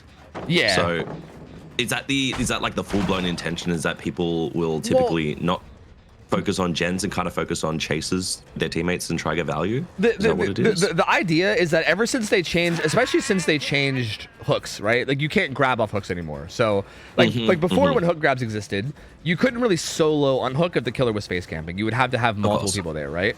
But ever since they changed that and you can solo unhook for free now, essentially Deli is strong. Yeah, like it becomes insane because when the first hook happens, the non-Deli survivors can literally just crank gens and not give a fuck. They don't have to worry about the hook whatsoever. And then as long as the Deli survivor stays hidden and doesn't get found, they can basically just run at the hook at the last second and then just like trade and then they're good. So yeah, like they don't really have to hide it because they're just like whatever. I'm just gonna walk up and what the fuck are you gonna do about it? You know what I mean? Of course. So yeah, it's not really like intentionally not hiding it, but it's kind of like, you know, they don't really have to care as long as they don't get found early, right? As long as they're not the first one chased is really all that matters. Which is why Freddy didn't really want to stay at the hook, because they would have insinuated Deliverance was in play and decided to push pressure elsewhere. Yeah. Well, that's why they were hiding their hook. They were hiding their hook to pressure the unhook. But once they got found, they were like, "Fuck, I have to just go get it now," right? Like if they would have ran away, that would have been a bad spot. They basically had to force it at that point. At this point, though, he's got 3 different fresh hooks on 3 different survivors. They have 3 gens done. Yeah, balanced on the Ada. That gen top main though had a lot of progress. It sounded like it was at maybe like 90-ish. And again, this is where the build from Daya is a little strange because again, like options here were like pain res, pop goes the weasel, like pop eruption is an option, pain res is an option. Like there's really no regression on this build whatsoever, right? This is not trying to control position for gens. But I mean, now that he has a hook on these 3 gens around main, could he not simply just stay in proximity to this area and try and force trades or force hook stages while checking on gens? The problem is that as long as the survivors are positioned well, if you go to check on a gen, they can just run up and unhook for free and then run away, which is not really ideal. He does force a 1-for-1 here though, which is honestly pretty solid, especially considering this is the Deli survivor and she already delied. So another thing about Deli is that typically the survivor that has Deli will usually not have any anti-tunnel in their build because usually they'll have sprint burst. Of course. And then usually something like will make it or for the people as a 4th perk. Sprint burst being super valuable because if the killer ever mispositions and like gives a little bit of room for an unhook, they can just bolt up and get the unhook like unpunished, right? So of course, yeah. Yeah, so the fact that he knows this is Deli means that he probably has a pretty good idea that there's no anti-tunnel. They do pop that gen top left side though. So that breaks up the 3 gen now. And I don't... Oh, that's a big split. That was a massive split. Yeah, I don't know how I feel about him camping this hook out. He does know... So he knows that top gen has a bunch of progress. So I think he's just kind of banking on the fact that the bottom side gen doesn't have any progress. Which I think he's actually right about. So this is actually kind of an okay spot. They're going to double on hooks. So this is to try to avoid anybody going down. Which they did that excellently. Coup de grace again. At this point, we're going to be tunneling. Is death stages worth more than hook stages in this sort of fresh setting, hook is, or is it just fresh hook is better? Basically, the way the win condition works is like, okay, so if you don't 4K, right? Like if you 4K, it just comes down to like who 4Ks with the most gens or whatever, right? If you don't 4K, it comes down to, first off, the total overall hook stages. So if one person gets 9 and the other person gets 6, 9 hook stages wins. If you get the same amount of hook stages, then there's an additional tiebreaker, which is fresh hooks. So for instance, if one person gets 9 stages, but like it's just only 3 people hooked. 3 people? Yeah, and like the fourth survivor never got hooked. Yeah, and the other person gets 4 fresh. Coup value again. How? That was coup, right? I'm pretty sure that was coup. Was he out of that was coup. That was coup. Yeah, yes, that was like, oh. That was really good. So, okay, this could actually be a really big result here. So, again, his build is kind of based around this. I kind of like what he's doing here. This build is based around kind of like no regression. It's really aggressive. And he has Noed now, too. And if he's been paying attention, Toaster is the survivor that has not been hooked at all. And everybody else has had quite a bit. Yeah. And if you can find Toaster now with coup de grace and Noed and get it down on him, that's a lot of stages, right? Because you can just kind of camp him out and secure the stages there. So we'll see. I feel like they're probably going to be expecting Noed, considering they didn't scout all of his perks. But Noed is right next to this hook too. It's just off to the side in the corner here. So I mean, like, would you try to be aggressive and pursue Toaster, or would you simply try to confirm the death? Like, I think he's misplaying this. I think he should pursue the gates a bit and pressure them. Because here's the thing: if you find someone other than Toaster, like Roman only has 1 more hook stage, right? If he dies, you get 1 more stage out of him. If you find any of these other survivors, same thing. You get one more from Think, you get 2 more from Damaboba, right? You get 3 more from Toaster. So like, I think pursuing other chases is probably worth it. Obviously, you got to be a little bit worried about your Noed, but I think camping this out, I think he had a chance to get more here. I was gonna say the other 3 should probably just pressure out and leave. Yeah, they're gonna be definitely happy to just leave here and not risk anything. Damaboba, yeah, she's gonna be going too. And yeah, there's gonna be 6 stages, 3 fresh. It's gonna be the final result there. So this was interesting. I think 6 stages, 3 fresh is honestly pretty, like, I'd say that's a pretty average expected result, to be honest, for Freddy. Like, I was gonna say, it doesn't seem terrible. The fact that Ace was the only person not hooked may pay some punishment at the end of this, like, next game, but I mean, like, after seeing how you're talking about how the set rules are and everything, maybe it was better to, and the doors weren't terrible either. Yeah, I think there was one behind main and then the other was off to the side there, I think. Yeah. On the top of my head, I think. So, yeah, there was, I mean, maybe. There was basically, like, if you look at the little map, I don't know, like, I don't know if you have my stream open or not, but if you look at the map, there was basically one at, like, 11, and then there was one at, like, 3. It's essentially where they were. Yeah. And yeah, he had him hooked, and he had the hook around between near top mid. So yeah, like, I feel like he could have, I don't know, I think he should have, because he also got that hook, like, kind of early on in endgame too. So I feel like the gates, like, he should have been pretty confident the gates weren't open yet, which means that, like, it's not like if he walks away from the hook, they're going to instantly unhook and then all just storm out of the gate, right? Like, I think he had some time to look around, play a little risky, try to find somebody. He had Noed and coup de grace, right? Like, his build was based around, very aggressive. Yeah, it felt like his build was based around making that play in the end game, right? Like, Noed coup de grace, like 5% or 4% speed boost or whatever. Plus, actually, do you still get the speed boost from Noed? Yes, you do. Yeah. Yeah, you still do. Yeah. So yeah, like, speed boost from Noed and extra lunge range on Noed, like, that's.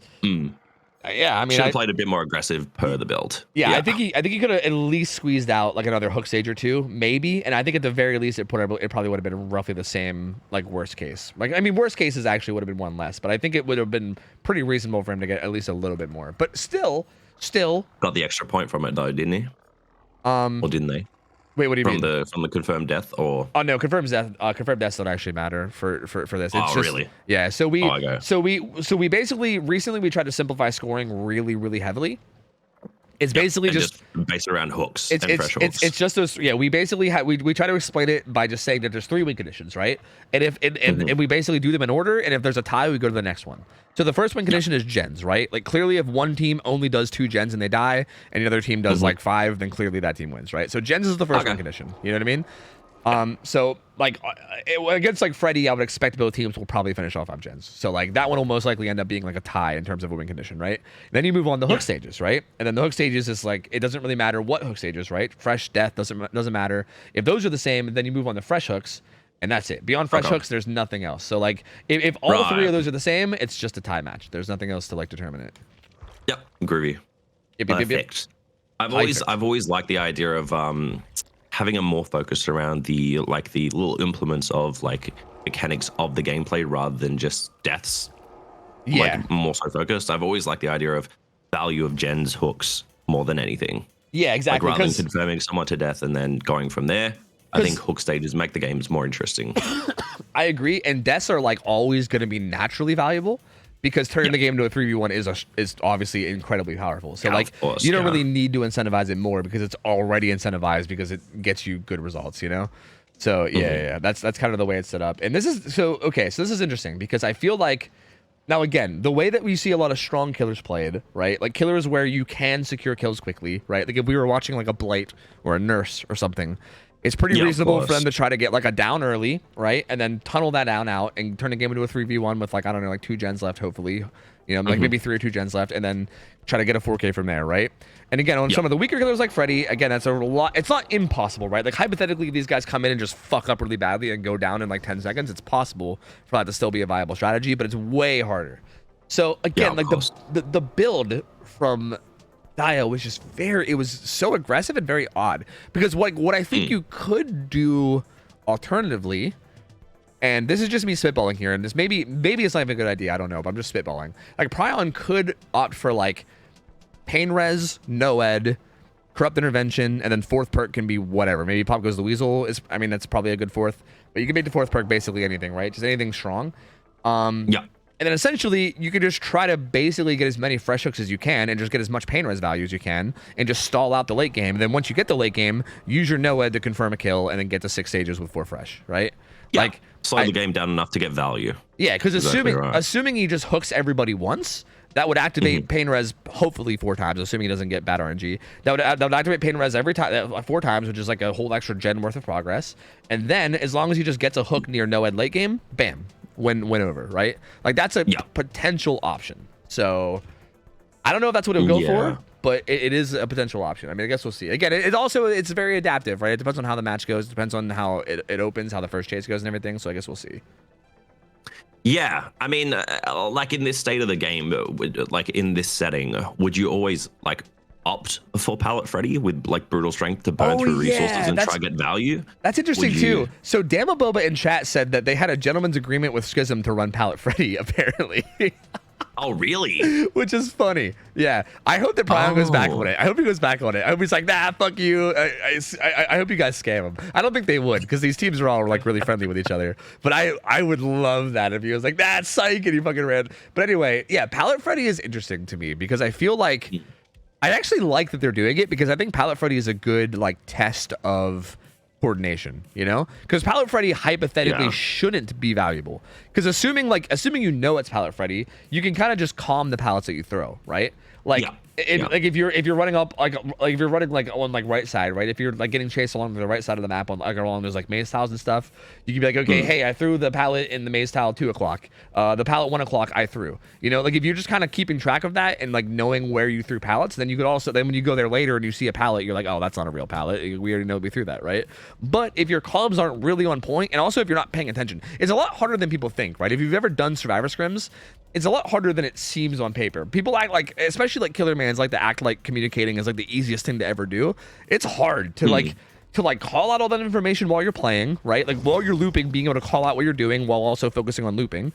Also, the people that are like to digest that information as well. Exactly. Like the people listening also have to be able to like really understand it and remember it all. It's a lot because you're also worried about other things too. You're worried about what gen you're working on. You're worried about like, you know, like you know, scouting perks. Like there's so many other things that it's tough. So I do think for someone like me, I'm forgetting instantly. Like honestly, you'll be like, yeah, pallets down at 3. I'm running straight to 3. Like in the next 5 minutes, I'll forget straight away, dude. Like I'm not gonna remember shit. Sorry. Yeah, there's been so many times that I've played Survivor Scrims and like someone will say something to me and I feel like it just like goes in one ear and out the other and I'm like, sorry, can you repeat that? I didn't even fucking comprehend it at all. Like my brain just didn't even capture it. Like it can be tough because you're thinking about so many things while you're in there, you know? Yeah, I'm trying to hit skill checks, man. You think I'm gonna remember what like gen or pallets you've been using? There's not a fucking chance. I'm sorry, dude. Like skill checks are hard. But that being said, I do think this will be a good test, right? Assuming he's running pallets too, I think it's a good test of team coordination. Yeah. I kind of like that they did the gentleman's agreement because I think it's a good idea. I think it really does push these guys and test them really well. So here we'll just cover builds. This is a really good aggressive build. overcome with Lucky Break off the record with Adrenaline, very aggressive build. Cool's got a less aggressive build, very heavy gen doing build. Watermelon's got Deadly Unbreakable, and Rebecca's getting chased at Shack immediately. She has a kind of a mix. She has Metal of Man. Is interesting. She's got Metal of Man and a med kit, but she's getting chased first, so we'll see what happens there. Very interesting that we've the metal. Like as soon as I saw it, I was like, well, I mean, if it comes to endgame, you could get some pretty good metal value, right? No, it is. If you need to protect a certain player. It is actually so like. So, okay, sorry. Sorry for interrupting. My fucking ADHD, no, you're bro. fine. I swear. My God, I feel like You pop off. Yeah. Anyway, I just wanted to cover quickly against like killers like Freddy that are a bit more low tier. Yeah, of course. It's very reasonable, especially if they're going for like a tunnel out or something. It's very even if they're not going for a tunnel out, it's pretty reasonable to like call for hits, right? Like you'll see this with like a lot of like really high level teams. Like for instance, say you're at a really bad spot. Like say you're at like an isolated tile, kind of in like the corner of the map, where you know you're gonna get zoned out and you know that you're not gonna get away from it. Oh no! That was really well played. I'm sorry, but that was like a real that was few mind games in there, but that was really well played. Bit misplayed from Get Loose. I feel like those pallets, you really should be getting hit there. I think that's it was well played by Prion, but I would argue pretty big misplay from Get Loose as well. Yeah. Anyone there? No. All right, so I guess I'll just continue. Very fast first hook though.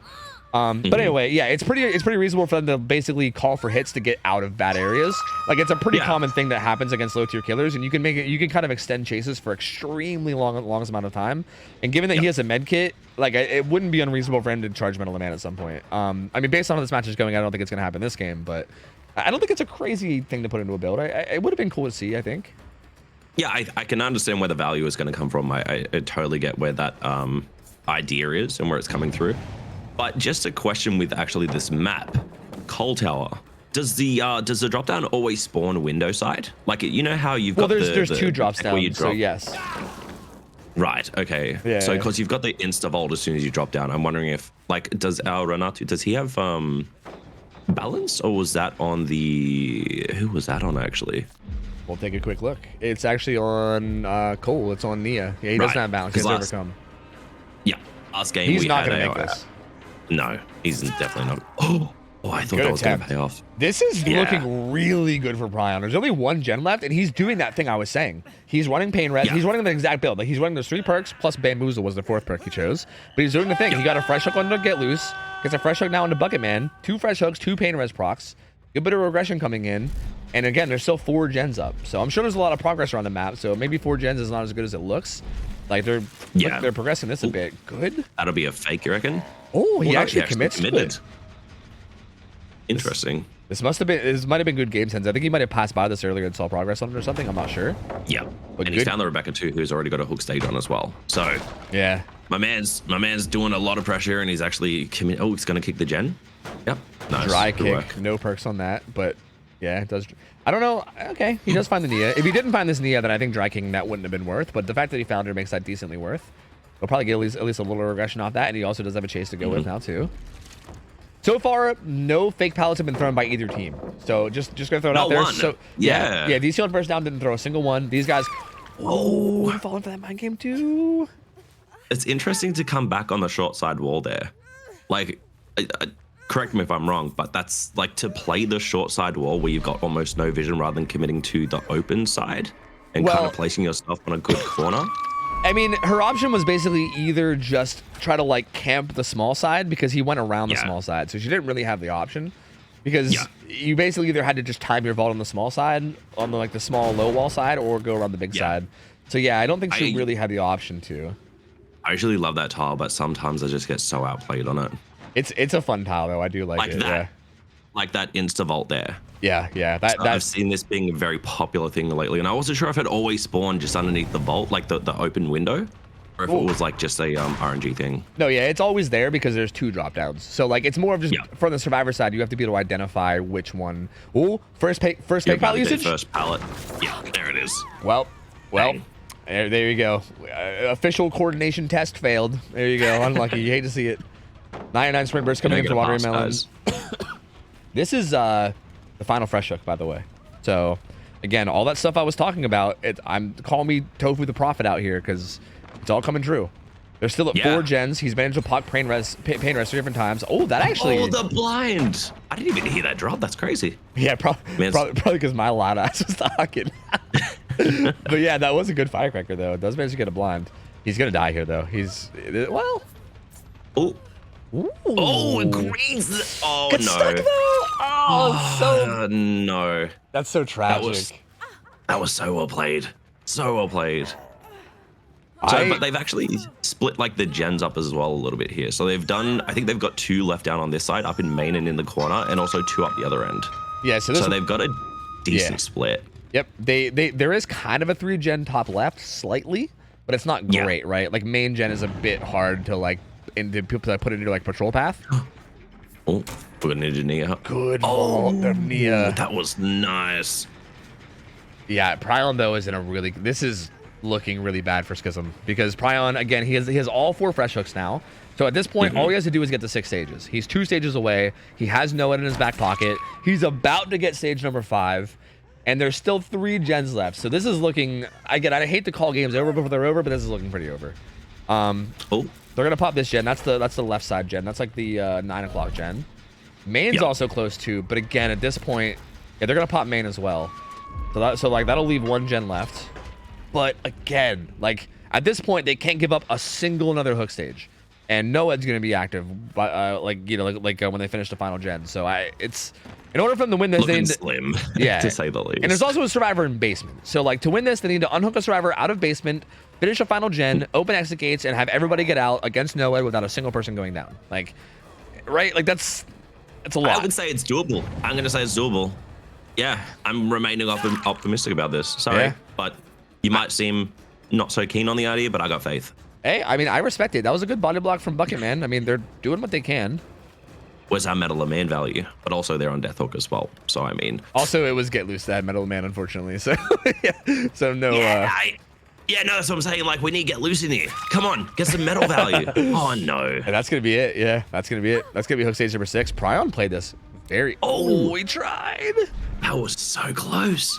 Yeah, I mean, he had to try, right? That's the only thing that they could do to save it. And that's going to be it. These young first down's going to take this. That's going to tie up the set, too. So, I don't know how much you saw set 1. I think you were kind of just waking up and hopping into stream. But set 1, so this is interesting because the first best of 3 had the same thing happen. So, Schism picked Freddy, like that. Like this was their killer pick. And DC on first down picked Artist. And then both sides lost the killer they picked. Schism is losing the Freddy set, and DC on first down lost the Artist set. Yeah, isn't that weird? It happened in the earlier set too, where the team that picked the killer lost the killer they picked. It keeps happening. It's very strange.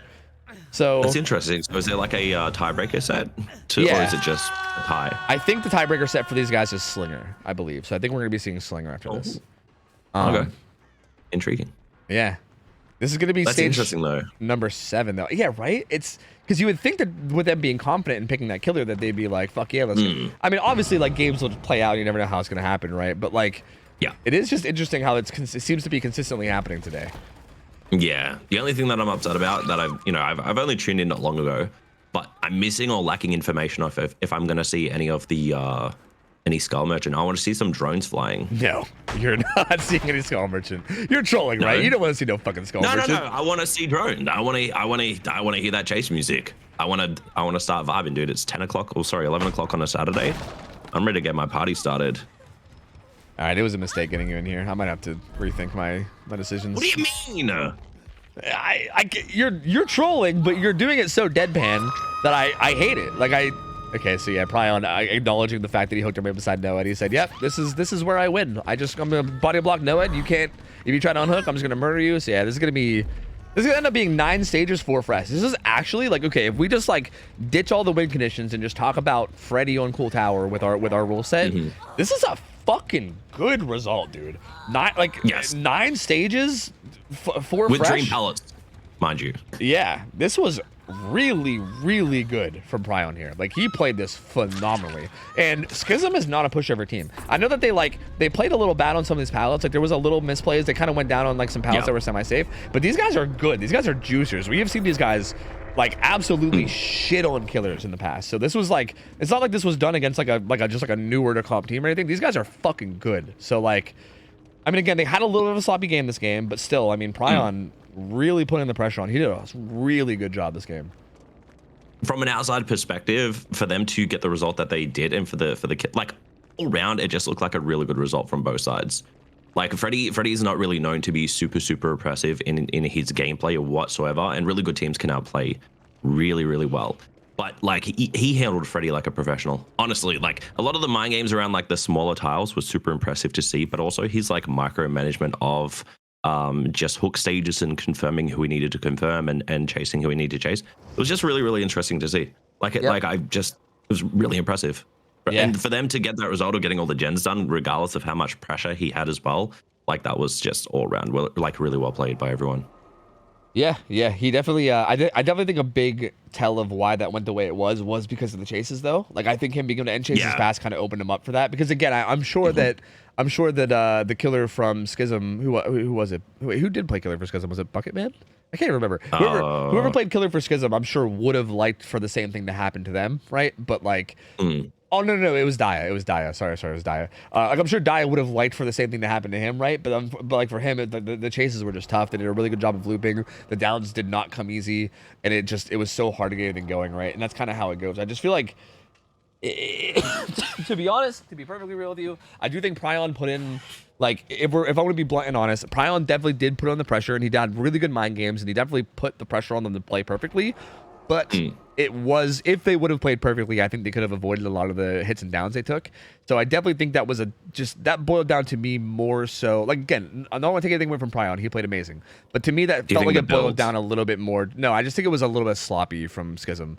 It was uncharacteristically sloppy. So like, I'm not trying to like be hard on them or anything. Maybe I am trying to be hard on them. I have high expectations. They're good players, okay? Like I want to compliment them and say they are really good players. I do have high expectations of them because they're really good.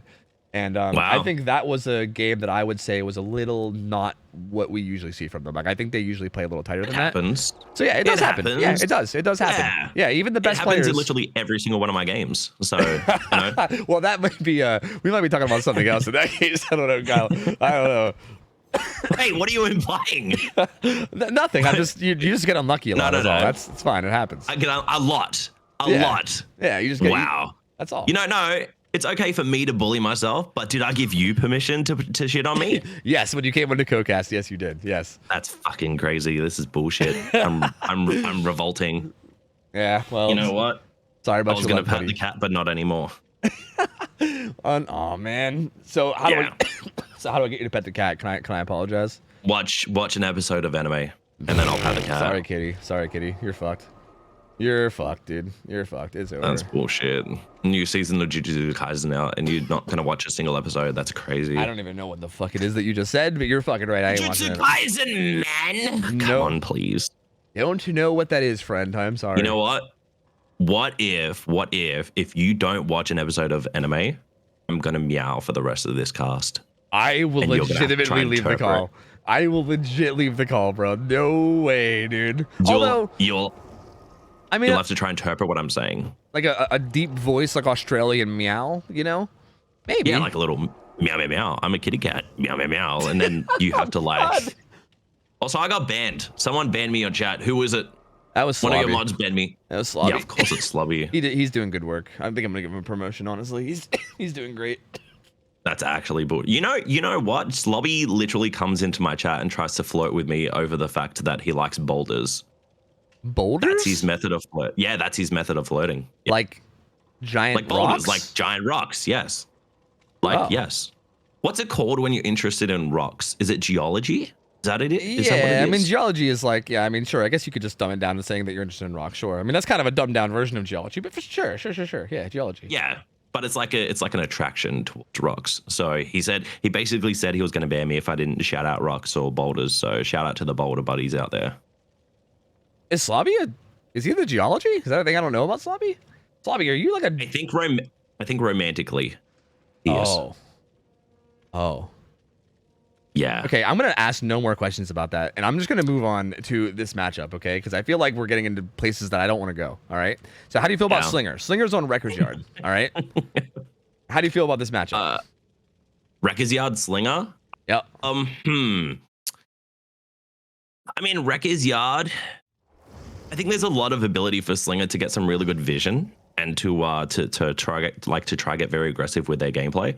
So I mean, I want to see some crazy shots, but again, is this like, am I expecting results from this match, or are we expecting some crazy cool shots? Like what Results? Yeah, I mean, you might see a cool shot here and there, but I feel like you're probably gonna go for safer shots more. Like in a competitive setting, like cool shots can be really strong if you catch people out of position, right? Because like that's kind of what makes them so good, is that like you catch people when they're off guard. But depending on the level of play, a lot of the more like you have to do really crazy shots, I think, to catch people to catch good players off guard, because good players know of most of the crazy shots.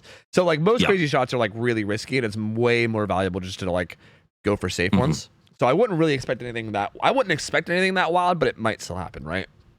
So we'll see. Yeah. Okay. Well, as long as we're doing like, I feel like Wrecker's Yard has got a lot of so many like high wall tiles anymore. I feel like it's kind of just got a lot of low tile, like low walls and everything to get like a lot of easy vision. So I'm expecting some decent and early, very oppressive chases here, but we'll see how we go, kind of thing. It's a very like I'm trying to see. Watermelon definitely doesn't want to get chased first, by the way. Just that's like the main important thing here. We'll check on builds as it happens, but this is where Watermelon was. No way, does he know? Watermelon was right behind that dumpster, I'm pretty sure. Yep, he just didn't know. Running. So very lucky for Watermelon not to get found. Good shot through the window, dude. Oh my god, I feel revolted by that. That is. Oh baby. Okay, goes for another one. That was a juke though. See, like that, that was one that was like kind of risky. Like he had just like full sent that one. Like those are the shots that I kind of I'm like, yeah, okay, he's full sending all of them. Get loose. He got behind the hook held him in place. Yeah, he might have held him close enough though that he doesn't. No, I think he makes his pallet. There's no pallet there. Never mind. There's not. It's in that tile. Yep. Well, this pallet it can spawn a pallet. It can spawn it here. Yeah. But there's a hooker right there as well. Go ahead. Sorry, I was saying it was actually pretty smart of him, but because like I don't play into like the smaller mechanics of Killer a lot of the time, but I noticed like little things. But he had a really bad angle on his shot on the Rebecca, and he, instead of letting the chain break and having that recovery from the chain being broken, he swung intentionally because the Rebecca was sort of on the outside of the tile, and it gave him time to catch up to her quicker, so she couldn't get to the pallet. So by him swinging there was actually like a genius. Yep. From my perspective, like, that's insane. He's gonna try to wait out borrowed time here, but what he doesn't know is that I think she has actual borrowed time. Right? I think. Wait, let me go look. Yeah, she had actual borrowed time. So that was like a 20-second endurance. He was trying to wait it out, but it just wasn't happening. She's not going to be too safe about this because of decisive, as we can see. Otherwise, you would think that Shaq would have been thrown, but she decided not to play around Shaq. So yeah, she didn't really need to. She's just gonna get the fuck out of here. And you are right, decisive is there to fall back on. Still a really good start from Pryon. This down came in really early, and that's why like you're seeing this tunnel out at this point, because the down came in so early. Pryon feeling pretty good about his chances of being able to get her out. Dead Hard kind of way less viable in this killer too. Normally DS Dead Hard is what you see together because it's a really disgusting anti-tunnel. Good down there, but he'll get hit by this DS and he'll be like, fuck. And then he will probably just keep. Did she miss it or did she? What? Did it run out? I don't know. I don't think. That wasn't 60 seconds, was it? Hey, he blinded this driver on the shoulder. Let's go. Accomplish something at least. And that's basement. I'm intrigued. And the gen was pretty far progressed up here. So this is going to get kicked. This is such an important gen, like macro wise too. Like there's gens around the map that have more progress, right? But like keeping Shaq gen up is so good because it's so easy for you to like patrol it, right? Like you can tie it into pretty much any gen patrol because it's dead center of the map, and you can almost turn any like gen setup into like a 3-gen, not any gen setup, but you can turn a lot of setups into 3-gens with it because it's just kind of right there in the middle, right? So really important gen, and he has a survivor underneath it right now in basement, and it's regressing. So. Yeah, so if they want to pressure the save here, they're probably either going to have to trade, which is going to give either it's definitely a fresh new hook, or they just let their teammate die and just focus on gens. Like what would be the choice here? You let him die. There's no way you can get this. Because like the thing about this is you'd definitely have to send more than one, right? They can't even just send Deli, because if you send Deli, he hits you and then he follows you down with his gun loaded and he just shoots you off the hook and you don't even get the unhook, right? You'd have to like send multiple people. One person would have to like get a hit while the other person like sprint burst. Like one person would have to take a hit while the other person sprint bursts in real quick. And it would be difficult. You would take multiple hits to do it, and it would also be risky because if something went wrong, you would just get 4K right then and there, basically. So it's just not worth it. It's not worth it. You definitely just let that guy die, and you just try to crank gen progress, which is what they did. Yep. Ooh, that's actually smart. I thought he was going to play pallet side, but that was really smart to cut in. Yeah, he's just going to take the free injury here on the pallet throw. Ooh. Oh, what the vault? Wait, is this a life? Or is that just damage? It was live. I'm assuming that his team is probably doing gens over there, so he wanted to keep the slinger away, which is what's going on, yeah. Yeah, genius. Oh, that was insane through the door. Oh my gosh. That was a good shot. He's going to get that down too, yeah. This is another. He's got to get this pain res fast though. This is the last gen right here. He's got to get this pain res quick, and it's got to be a pain res. If it's not a pain res, they pop that. Okay. Oh, nice, good value. Saves it. If you can manage to find this with Pop Goes the Weasel now too, you can regress it even more, which would put him in a really good spot. He's going to find for it. Yeah. Yeah. Well played. Very smart by the it was Renatu, wasn't it? Ooh, good shot. Really good shot. Yeah, that was a heads-up play from Renato. Yeah. To try and drag them away, but, you know, our slinger just played that so well. Doesn't care about the chase, pops it. Really good position now. He's got two people over by hook. He's got the Neo who's booking it to the other side of the map, trying to also drag away. So at this point, do we worry about healing or do you worry about getting that last gen popped? But he's also cutting back to where that hook was. So very smart, very good micromanagement. You definitely try to heal, but the thing about this is Prion probably knows that, and he's probably going to try to catch them off healing. Watermelon is pressuring the Jed solo right now, which is interesting. But yeah, he's trying to find them resetting, and he's actually pretty close to them. He might find them. Yeah, he's going to find them. And if you can get this down on Cole and get the pain res before Watermelon, like again, it's all timing is so important here. These chases, like good juke from Cole. Very good juke. Bought a bit of time. Gonna go edge map to corner. I think should have circled that rock actually. Like it seems dumb, but circling that rock and buying maybe an extra like 5 seconds could matter. Yeah. No, you're exactly right. Like this might be like a 2-second difference. It depends on if a pain res is nearby. If a pain res is nearby, this is gonna be massive. It's gonna be. It's not a pain res. Oh, it's not pain res hook. They get it. Yeah. Oh no, that was. Oh geez, that's unlucky for the pain res hook not to spawn there, but well done by these guys getting that gen done. Currently, Watermelon is fresh but he's got deli, so it's like not a great fresh survivor to go after. Yeah. Oh, that baby. was so nasty. Ooh. Aimed for the juke and not for the player. That's actually such a well played shot. Holy dooly. Yeah, he should slug here. He's going to. Watermelon might. Oh, he's not going to get it. This is gonna. Yeah, he has to go for the unhook. But if he gets the right shot, he can maybe interrupt it. I think he could have interrupted that. I actually think he could have interrupted that with a shot. Oh, the adrenaline on the Neo, by the way. Yeah. I just noticed. Cole was body blocking because Cole still has a little bit of borrowed time too. Even right now, even that was still endurance because Watermelon has borrowed time, so that's like 20 seconds of endurance. So Cole probably just now losing borrowed time. Cole also only been hooked once. Is worth 2 stages. Is gonna just try to buy time and let them pick each other up and try to get out. Good shot though. Again. Very good shot. Prion's not gonna want to just take this though. I think maybe you will. Do they have time now? I think they do. I think Bucketman's gonna immediately hop on this gate, and I think Bucketman and Watermelon are just gonna take their stages and leave at this point. I think they have time to too. I reckon Slinger could get there. Actually, no ad value might come in handy. It's gonna be really close. It's so close. It's so I think close. he's gonna hop off of it. He doesn't commit. Oh, no. The no ad value there is insane, dude. Yeah, the speed. Yeah. Oh, good shot again. Great shot. That is insane. Bucketman's worth 2 stages too, so this is good. Watermelon was trying to debate on whether these guys will be able to get out this. These two will be able to get out this gate though. So that does get him 2 more stages at least. So instead of just killing Cole and getting like the 1 more stage there, he gets 2 more on a Bucketman because these guys are 100% out. They are 100% leaving this. You don't want to give that fresh hook stage for Watermelon. Oh yeah, that's gonna be 8 stages, 3 fresh. Not bad at all. Definitely not bad at all.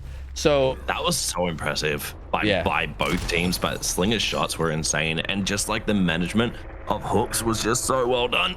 Well done. So one thing to point out here is I think you complimented the shot, but it was like that. So Ronaldo made that play where he lied the way, right, and he ran to the other side of the map. That shot he got on him on the other side of Shaq was massive, because had he missed that shot, Ronaldo gets away, and then they pop that final gen, and all the gens are done with there only being like 3 or 4 hook stages at that stage, and then Pryon just is scrambling for something, right? But the fact that he hit that shot, got that down, and got that pain res, perfect timing before that gen got done, was so huge for securing that better result. So yeah, those shots were so important. And Pryon had a very, very good accuracy this game. I mean, he was also just kind of full sending them too, right? Like he was going for risky shots. He wasn't like playing safe and like getting really close. Like he was going for like borderline max range shots pretty often. Like he was just sending them, and he was landing a lot of them too. A lot of slingers will like fake their ability to try and zone you into a spot where you aren't really like safe and to guarantee shots. But he was going for shots like at the buses, like the double-sided buses. He was trying to nail that to get that quick down. He nailed through windows. He was going for everything, and he nailed a lot of them too, which was super impressive. Super impressive. Yeah, he played that extremely well. Like he did a really, really good job there. So this is interesting, because Slinger is a killer that like it really can go either way, right? Like it's kind of like you said, his chase is pretty oppressive, right? Like assuming you're landing shots, he can get kills pretty quickly. So I think the big story of this next game, the big thing I think to pay attention to, is going to be the first chase. The first chase here is going to matter a lot.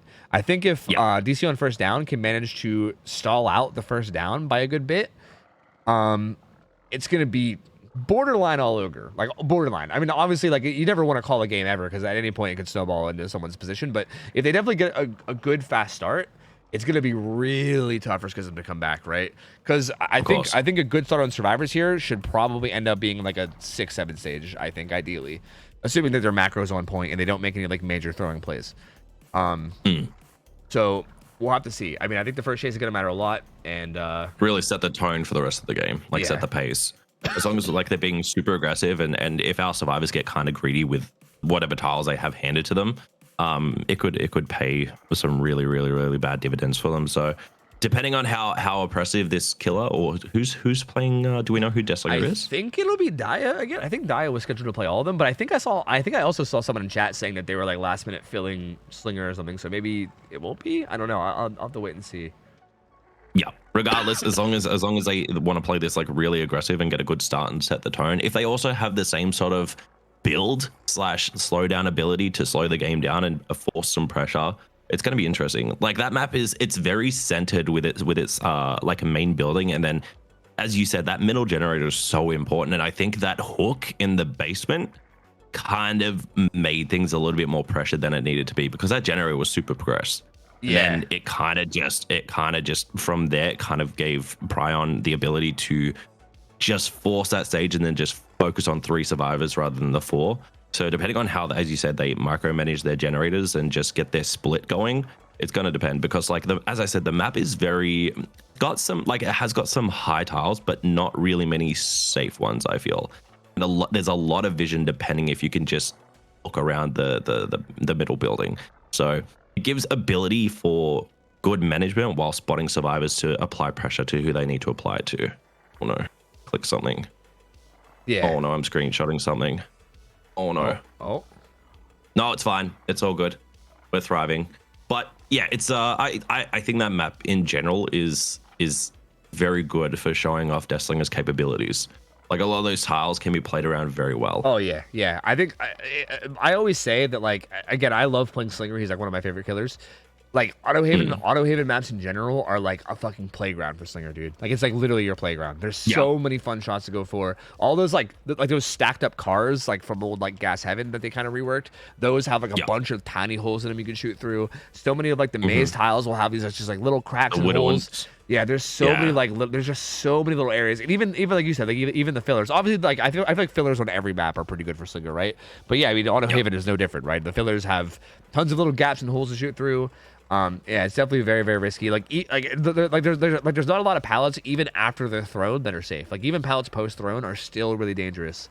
And 100%. Yeah, 100%. It's definitely like, but I will say also like Slinger is definitely not necessarily one of those like free down types, because you do have to like have good aim, and if they just like time their jukes correctly and stuff, it's also not unreasonable to like take too long on a chase just because you're kind of like whiffing shots here and there. Like it's definitely possible for the survivors to make it hard on him, and if he just fucks up a few times, again, because like it's kind of like I said, like had Prion say like miss that shot on Renato at the end there, right? Then the final gen gets done, and then the whole game ends up changing, right? Like it's not that hard for it to go the opposite way, where you just miss a couple shots, and then all of a sudden you're just snowballing in the complete opposite direction because downs are coming in too long. So yeah, exactly right. And it's not a very generous hitbox on Slinger compared to, you know, Huntress or whoever else. So you've got to show some dedicated skill to land those sorts of shots. And that's the thing, like as I said before, like a lot of Slingers will just fake their power and force you into M1s in order to get like a lot of value. But Prion just like used his ability to its full potential and showed a lot of really interesting and great shots, which is like, as you said, those tiles, those safe pallet tiles, you know, like your L-shaped walls that are like double stacked to each other with a pallet on the side there. There's still abilities to shoot through a lot of those tiles to land some interesting shots.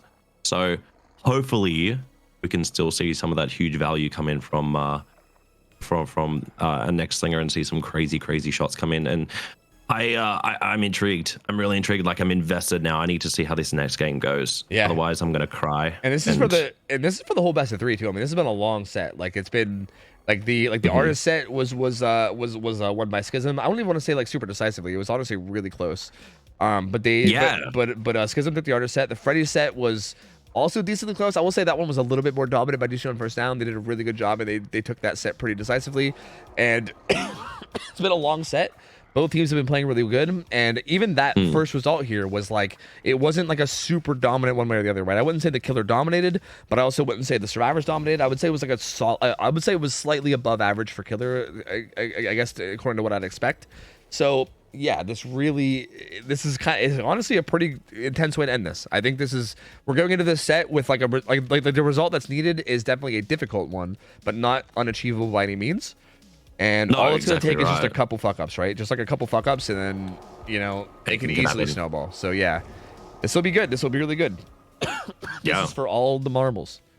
We finally got the lobby going, so we should have it set up soon.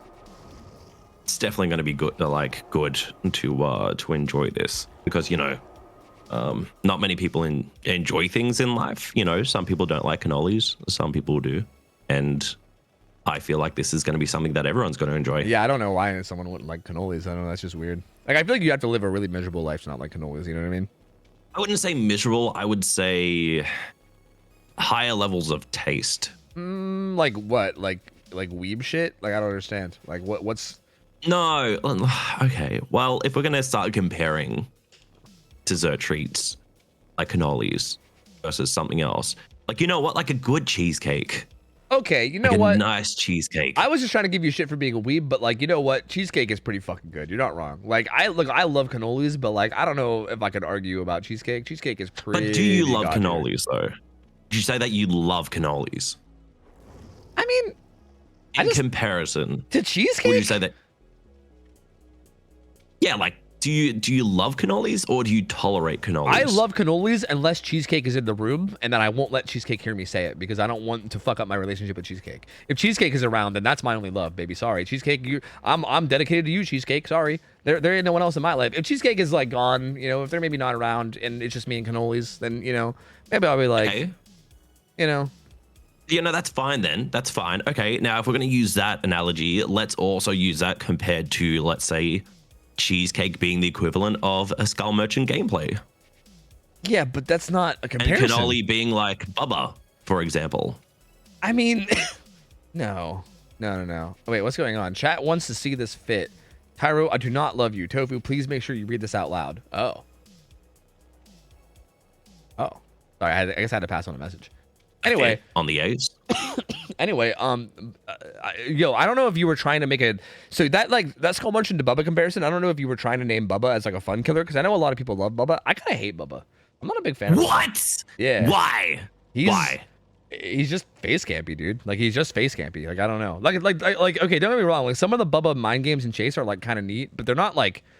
To me, it just feels like an M1 killer, but just slightly faster and with a chainsaw. It's not like that crazy. And I feel like, especially in comp, he's just very like face campy. Like, it's super boring. Like, you just like get it down, you like deny chances to unhook. Like, maybe you can like quick unhook, but like, I can agree there. I can agree to that. Yeah, it's definitely. I feel like in comp, especially, every Bubba game I've seen has just been like boring as shit. But even in like pubs, I don't know. I don't like. I feel like most Bubba is just fucking face camp, and I'm like, okay, it's Gen doing simulator, yay, you know? Like he'll like down my little baby Meg teammate and then face camper, and I'm like, okay, cool, now I just do gens. This is great. So I don't know, I don't get it, man. I mean, I know that like if you find a fun Bubba, sure, but I just feel like most Bubbas aren't fun, so I don't know. Okay, well then, Skull Merchants, at least they move around and check on their generators. So would you say that a Skull Merchant game is more interesting than a Bubba game because they're just sitting on hooks? Or a Skull Merchant patrols a certain area? So Daya's playing Slinger into this match. I'm not even going to acknowledge what you're saying. I'm just not even going to do it. I refuse to even acknowledge.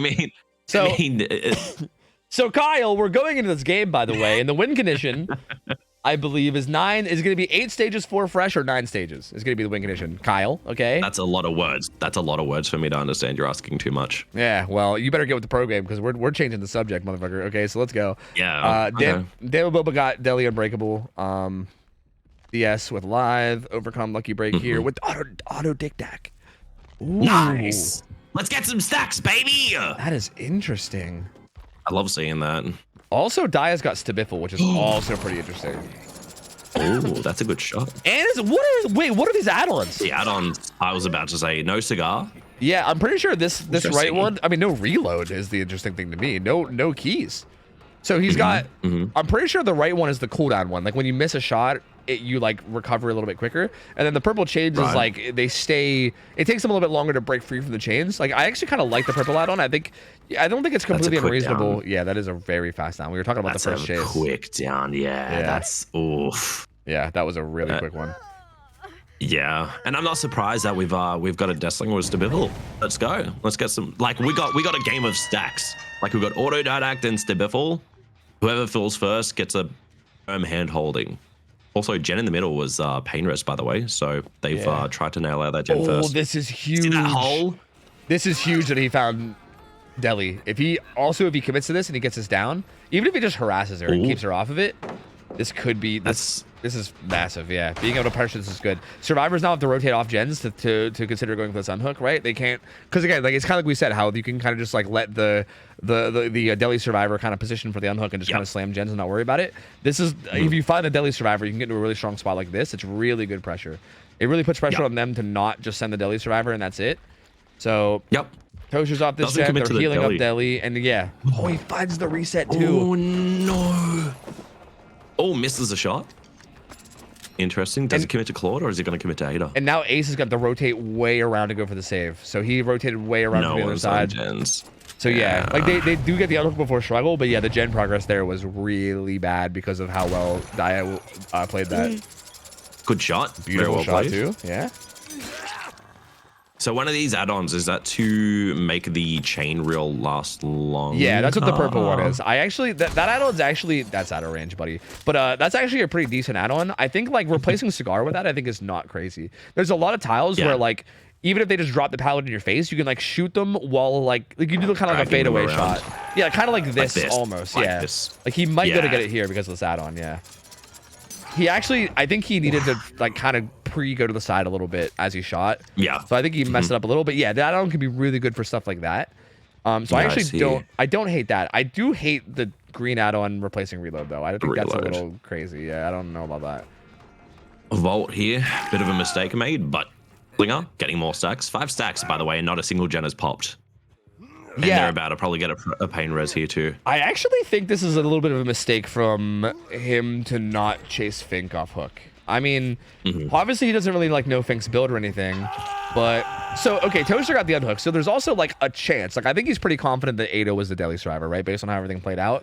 Like if it like just through game sense, he probably has a pretty good idea that Ada's Deli, but he can't know for sure, right? Like Toaster was the one that got the unhook, so he could just have Deli. So he might have just committed to the Deli survivor. But also with that hook happening so fast, and also with the play after the hook going so well and him pressuring the map so well, like he should have had a pretty good idea that like there wasn't a lot of gen progress like for that first stage. And I think he really could have committed to tunneling Fink out and getting like a 3v1 going. Like I think that was a kind of a missed opportunity, especially with her not being Obsession either, and not just kind of being free Stabiffle stacks at the same time, you know? So yeah, of course. Oh, unlucky paint tin rejecting it. Yeah. And they really need this. They really need some good chases here and to stay alive. Damaboba playing this edge map palette. Oh! Wait, that hits? That hits? That's crazy. That might have been like a spec like delay thing. Like I feel like a clip on the heel. Like I feel like he flick shot and on our screen we like didn't see the full flick that he did or something. Cause yeah, that didn't look like it should have hit for us. Yeah, I feel like that was like a spectator latency thing or something. Cause yeah, that was a little funky. Using rock. Yep. There you go. Buying time, staying alive. Third fresh hook coming in. This will be another pain res. So it feels like Dia is playing this similar to the way Prion played the Freddy game, where he like has pain res and Noed, and he's kind of just like taking fresh hooks, just trying to pressure like the overall 4v1, and then try to like secure stages late game. But I don't think that's a good play here. I don't think that's a better way to do that, especially with how that first down came in and how fast it was and everything. Like again, he needs he needs either 9 stages or 8-4 fresh, which is way different. Like the Freddy game was like 6 stages, right? Like it was like 6 stages, 3 fresh or something. So like this is a much different situation, and I don't know if I like the way he's playing this at the moment. He does have a lot of stabiffle though, and again, I was gonna say maybe I push back towards the hook and try confirm like an unhook or something. Like, I don't know. It's a little early right now. I think he's gonna do that in a little bit, but it's a little early right now. There's still like a good like 25 seconds on that, like 25, 30 seconds there, which is a lot of gen progress if he really hugs it close. But I think he's gonna wait a little bit. Yeah, he's kind of holding this gen here and trying to see if anyone cuts through. I don't need sound a little. I think he didn't take a shot, so he hit that without taking a shot. Stabiffle, 8 stacks now. Yep. Oh. Oh yeah, Damaboba had deli, so actually they didn't even need anybody to save him. They were just buying time. Yeah, that's right. And gen number 3 pops. Again, Shackton has a ton of progress. Damaboba might even rotate around in. She's injured, so maybe not. But maybe if they can confirm this, which they are now, Damaboba might be swinging around to finish that gen. Ooh. Hook comes in. No, Damaboba was actually doing a different gen. It was Roman. Yeah, this feels better. I mean, the full health survivor doing it probably feels like the better play. I think Toaster's going to run down to where Damaboba is, which is way down in this pocket where she got hooked. And these guys are probably going to reset, or at least they're going to reset Toaster, obviously, Damaboba being broken. They could also just pressure this, yeah, because this hook is in the complete opposite corner of the gen right now. Or sorry, yeah. But yeah, I think they probably made the call out that Dia is leaving, and they're going to like, yeah, fuck this, we're going to heal up. Yeah, that's, what was that? Missed skill checks? Yeah, that's really unfortunate, because he actually wasn't going to go over until they fucked it up. Yeah, now we can actually pressure our Ada here, but Ada has sprint burst. So, at this point, do you commit to the Ada and risk... Ooh. I mean, you've got really no other choice at this point, do you? Yeah. That's shot. I mean, the gen that has the most progress is right behind you, so this really isn't terrible, right? Like, he can hook her basically right on top of that gen. Right next to the gen. Yeah. Give it a kick and then kind of like force anyone to... Oh, no, he's not going towards it? Really? This is also... This could be pain res. He's missing a pain res stack from somebody, so that's true. Okay, yeah. There it is. So he's taking the pain res instead, which that's fine too. I don't hate that either, because that's also kind of dead center of the gens as well. So like, assuming they start pressuring another gen, that's a good hook position for all 3, right? Yeah, like if you if you commit to that deep gen, like if you would have hooked beside the deep gen, then they just start pressuring this gen, and then you're so far away from it that you can't really like do much, right? So yeah, this ends up being a little bit better for him. Yeah. Yeah, I was kind of like bedazzled at the fact that they were going into the corner away from it, but I've just noticed that, yeah, again, you're right, the 3 gen is like right parallel to where that because this is a hit. Just gonna, I would say, let it snap.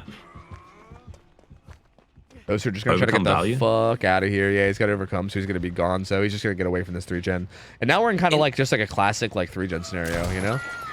Yeah, in spectator mode, you can see stacks, right? Look at the extra stacks. He had 0, right? I'm pretty sure he had 0. He's got none. Yeah, he's got 0. They've not really had much of a chance to make it happen. I mean, I think he was like he was like the second person chase. So I think it was the early game. Very unfortunate how it went. Like ideally, like Damaboba would have gotten the unhook with Deli, and then he would have been in a spot where he could just reset people and everything. But yeah, because he was the second person hooked, I think it made it a little bit awkward to play around. And he's really committing to this. I mean, Roman's fresh hook. So this is, and interestingly enough, this would be what 6, 7, 8. Away from the gens, this would actually, if he could hypothetically down Roman, and he that's a good shot. Oh, and they also finished the gen. Okay, if he can get this down, he didn't get the down. If he can get this down and then hook her near Noed, that's GG. Oh, because that would be 8 stages 4 fresh. Yeah. Do we see our? Damn, no, was it's- literally trying to die for him. Yeah, damn. It's in. Damn, was just like, yeah, go ahead and kill me. I don't give a fuck.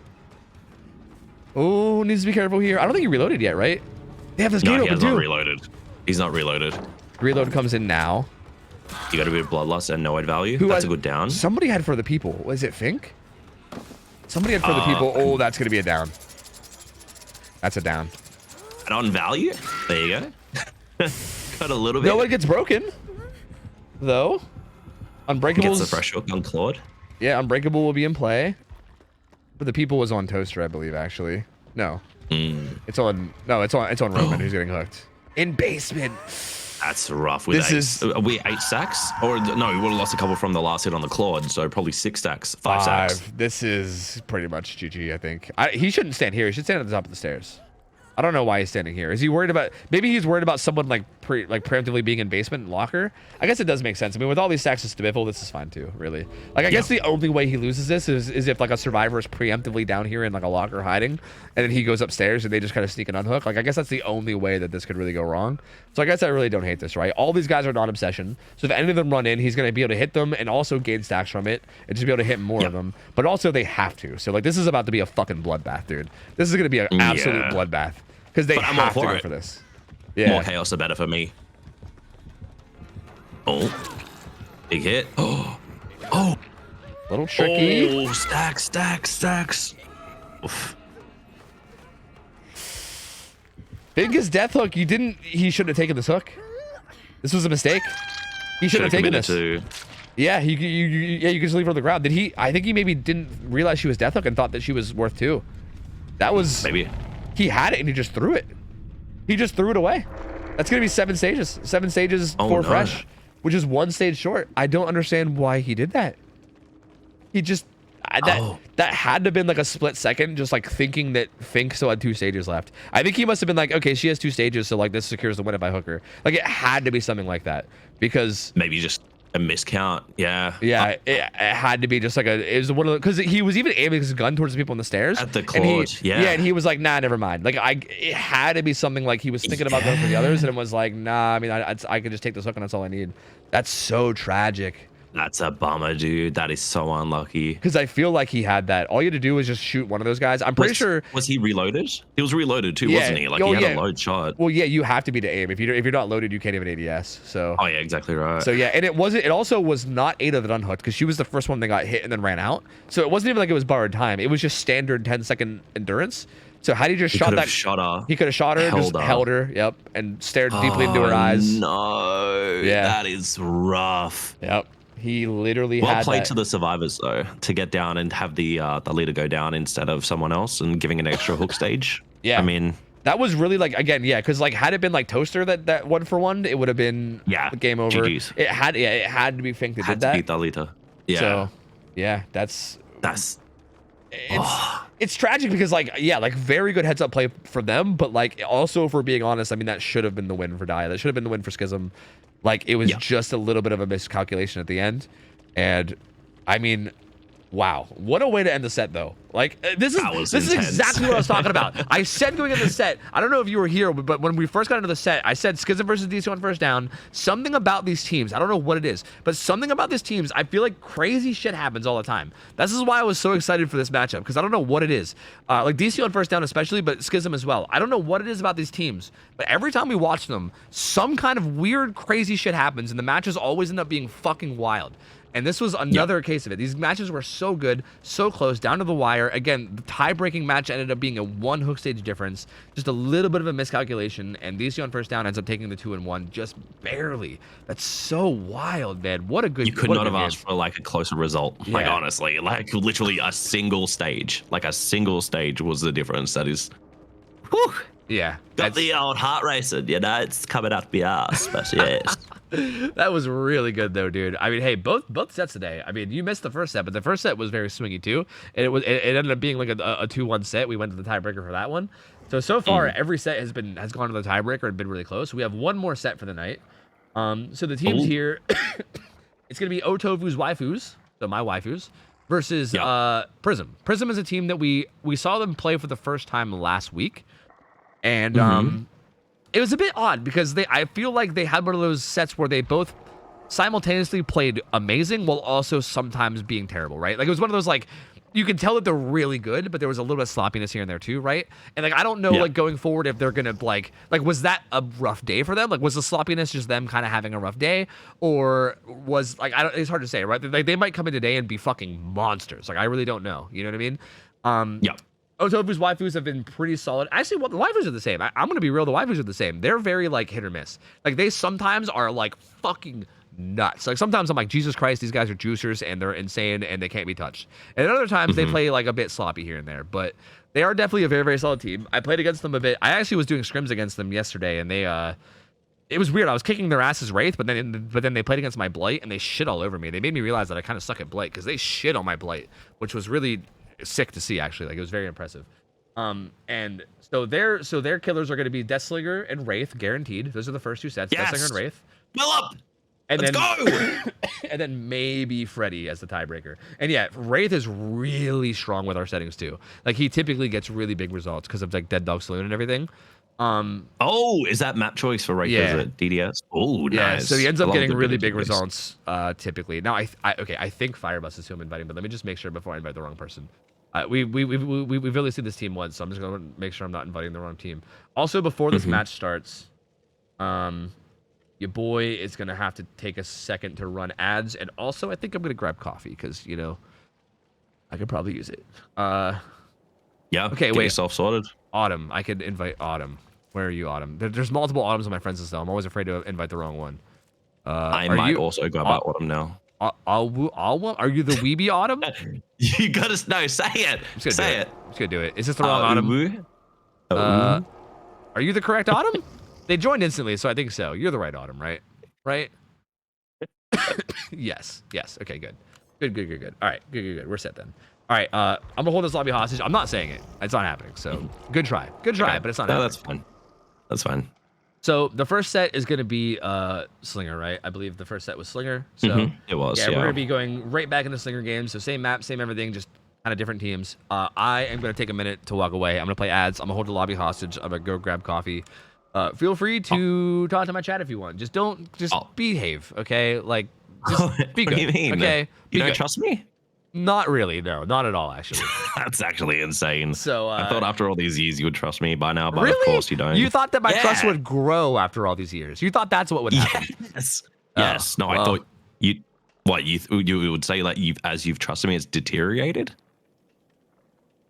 Sure. Yeah, you can deteriorate it is one way to word it. Sure. I mean, Okay. I'm just gonna, I'll go grab coffee. Okay. Feel free Yeah, to talk to my I chat. got this. I'll be back. Yeah, I'll be back. BRB. I got this.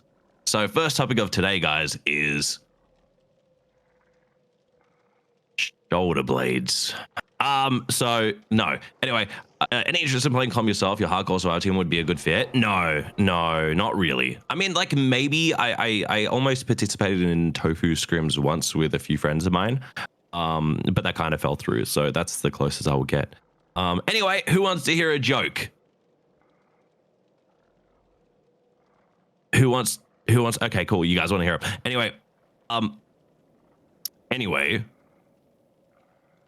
So, my wife said I should do lunges to stay in shape. That would be a big step forward.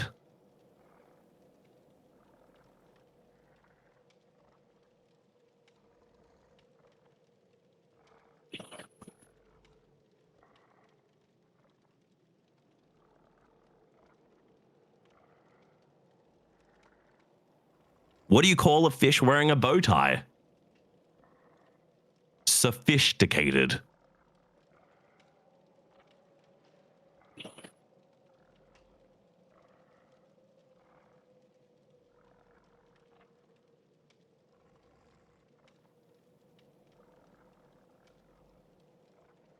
How does dry skin affect you at work? You don't have any elbow grease to put into it.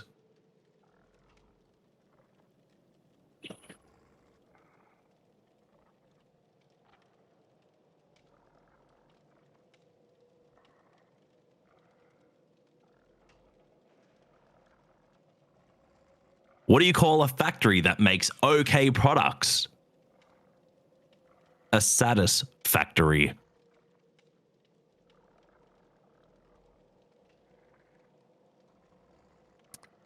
Are these landing?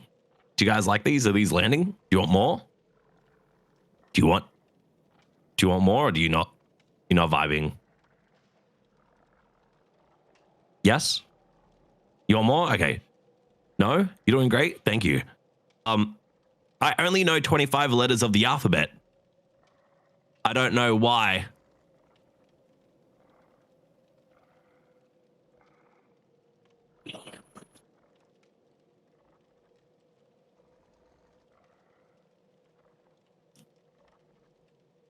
I asked my dog what 2 minus 2 was. He said nothing.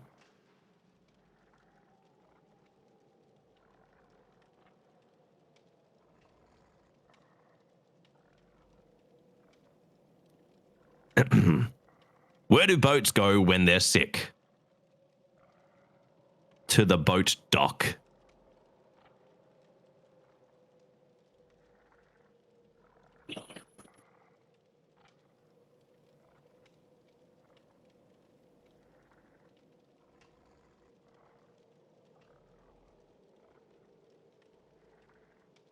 You're unsubbing for me? Why would you say such a thing, Amanda?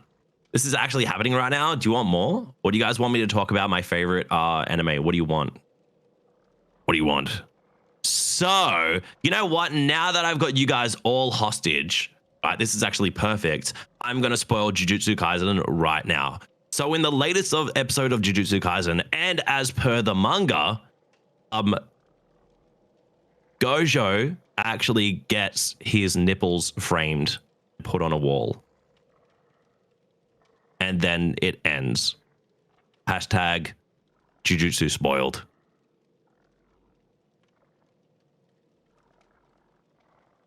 Yeah. Yeah. Crazy. Crazy. Yeah. Fanfiction came true. Come on now. Come on. Come on.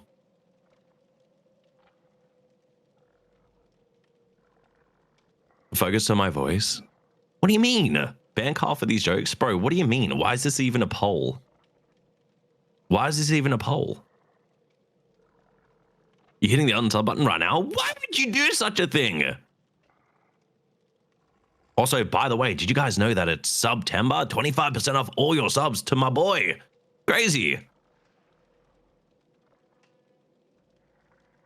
Oh dear. I actually had something hella important to talk to you guys about, but I've already forgotten it. I'm going to be honest. One anime worth watching together is Beyblade is unbeatable. Beyblade or Digimon? So bad I'm unfollowing. Come on, Jimmy. Come on. Was it kitties? No. Like, yeah, no. Anyway, how does a penguin build its house? It glues it together.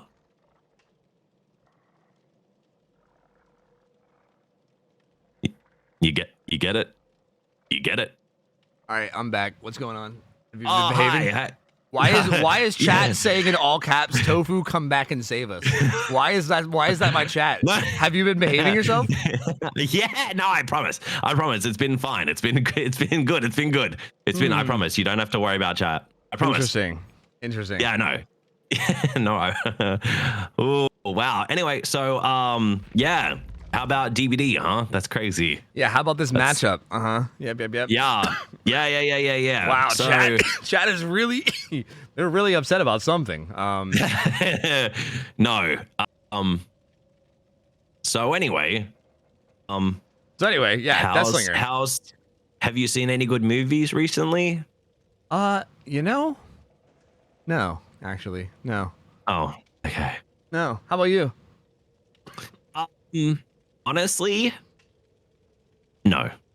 I saw the Meg 2 the other month, actually. The Meg 2 at the movies. Yeah, the Meg 2 was great. Giant shark movie. Popped off. Have you seen Jason the movie? Statham. Have you seen the movie Glorious? No.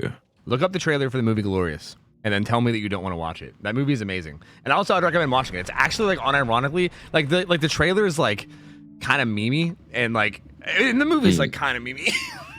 But it's actually really good. I think it's like honestly one of my favorite movies I've watched in the past like maybe few years. It's really, really good. Have you heard of a movie called The Lamb? Or Lamb? The Lamb? Yeah, it's Lamb. Lamb these nuts. What? No. What No, is this? it's not a thing. I promise you. So, just a quick summary because the game's about to start.